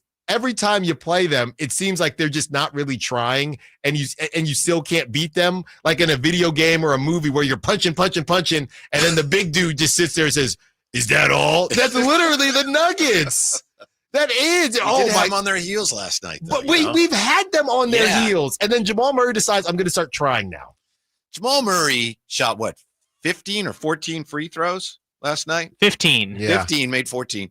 He had 9 free throws on just getting fouled, taking threes. Ridiculous. He made all 9. That Valanciunas one at the end of the half, we all saw it coming. I know you saw it. There's 3 dudes around. Just stay away. No. Just stay away. And he'd go, I know. Just terrible. stay away. Yeah, and he had already missed the shot before he got fouled. So it's not like he missed the shot because you fouled him. That shot was away, and it wasn't going in. Yeah. Yeah. Peg on the SAC chat says, no moral victory beam. Exactly. Right. We're not doing that. Yeah, and that's okay. That's not being critical of the team. That's saying, we have higher standards. That's yes. all. Yeah. And you have to. Yes. If you look at March, that's a game. You have to make up for that now. Now, in my opinion, you can't lose all these tough games. You're gonna have to beat some version. You got to beat either the Celtics or the Thunder. Yeah, and or you're gonna need help. Which yes. you hate to be in a position where, hey, could you guys win this next game for us? It would really help us out. Yeah, that moral victory stuff, Whitey, you said it perfectly. That stuff ends in January, maybe even December. I don't like it ever, but I'll accept it up until January. Well, early in the year when you're trying to figure out how good is the team. Yeah. Oh, well, they had a good road trip. But right. now that stuff, no, we're not there anymore. But this is a completely new team. That's a different conversation for flipping a team like this in a playoff race, right? But so you don't get an extension. You can't apply to the league and say, we have a bunch of new guys. Could we extend the season? Oh, yeah, sure. By the league standards. I guess I just meant for my evaluation's sake. Yes, I'm right. still trying to figure out what this team is, and it doesn't help that Malik Monk and Domantas Sabonis were out. Right. But I was excited from what I saw with Jake Laravia. He's probably now priced himself out. Saudi Laravia, that's how hot he is. Oh, my God. What is that? That's from Adventure Time. It's a placeholder until we get an actual good Jake one, but yeah, that one just fly by. Yeah, I know. We need a better Jake one. Here, Whitey, just real quick, just say Saudi Arabia again real quick into the microphone so I can cut it. Is that okay with you, or would you rather it not? The show has your name on it. Please do. It's between that or... And I don't know what that is. Me neither. I used to watch Adventure Time a long time. Was the dude's name Jake? Is that what we're doing? Yes, that's the dog's... Jake the dog. Oh, that's what he said. Jake the dog. Saudi Laravia. There you go. And let's keep Jake the dog. Whitey, what's coming up on the show? Today, Jerry Reynolds is going to join us. And I think Jay and I think we may go back and forth on what De'Aaron Fox had to say about returning to Sacramento. It was so interesting because Kyle played the sound. We're going to play it again. It was great. And then he goes De'Aaron at the very end. And he's going to do it. He's going to do Jake the dog. Yeah, and he definitely did it. No thanks to Jake the dog. Thanks to the Sacktown Sports Kings Insiders. Great roundtable. You can check that out on YouTube and on the Sacktown Sports app. Chris Watkins, Frankie Cardicelli, Brendan Nunes. Great job, Kyle, as always. Thanks to all the callers, texters, sack chatters. Whitey Gleason, Kyle Draper is out, but Whitey Gleason, Jay Johnson got you. The drive guys holding it down for you, taking you up to you going. How long you going today? I think we have UC Davis basketball, so might be till 5:45. I'm locked in the whole time, and you should be too. Until tomorrow, secure the bag like the beam. Gotta go. All power, zero compromise. Ego cordless outdoor power equipment features advanced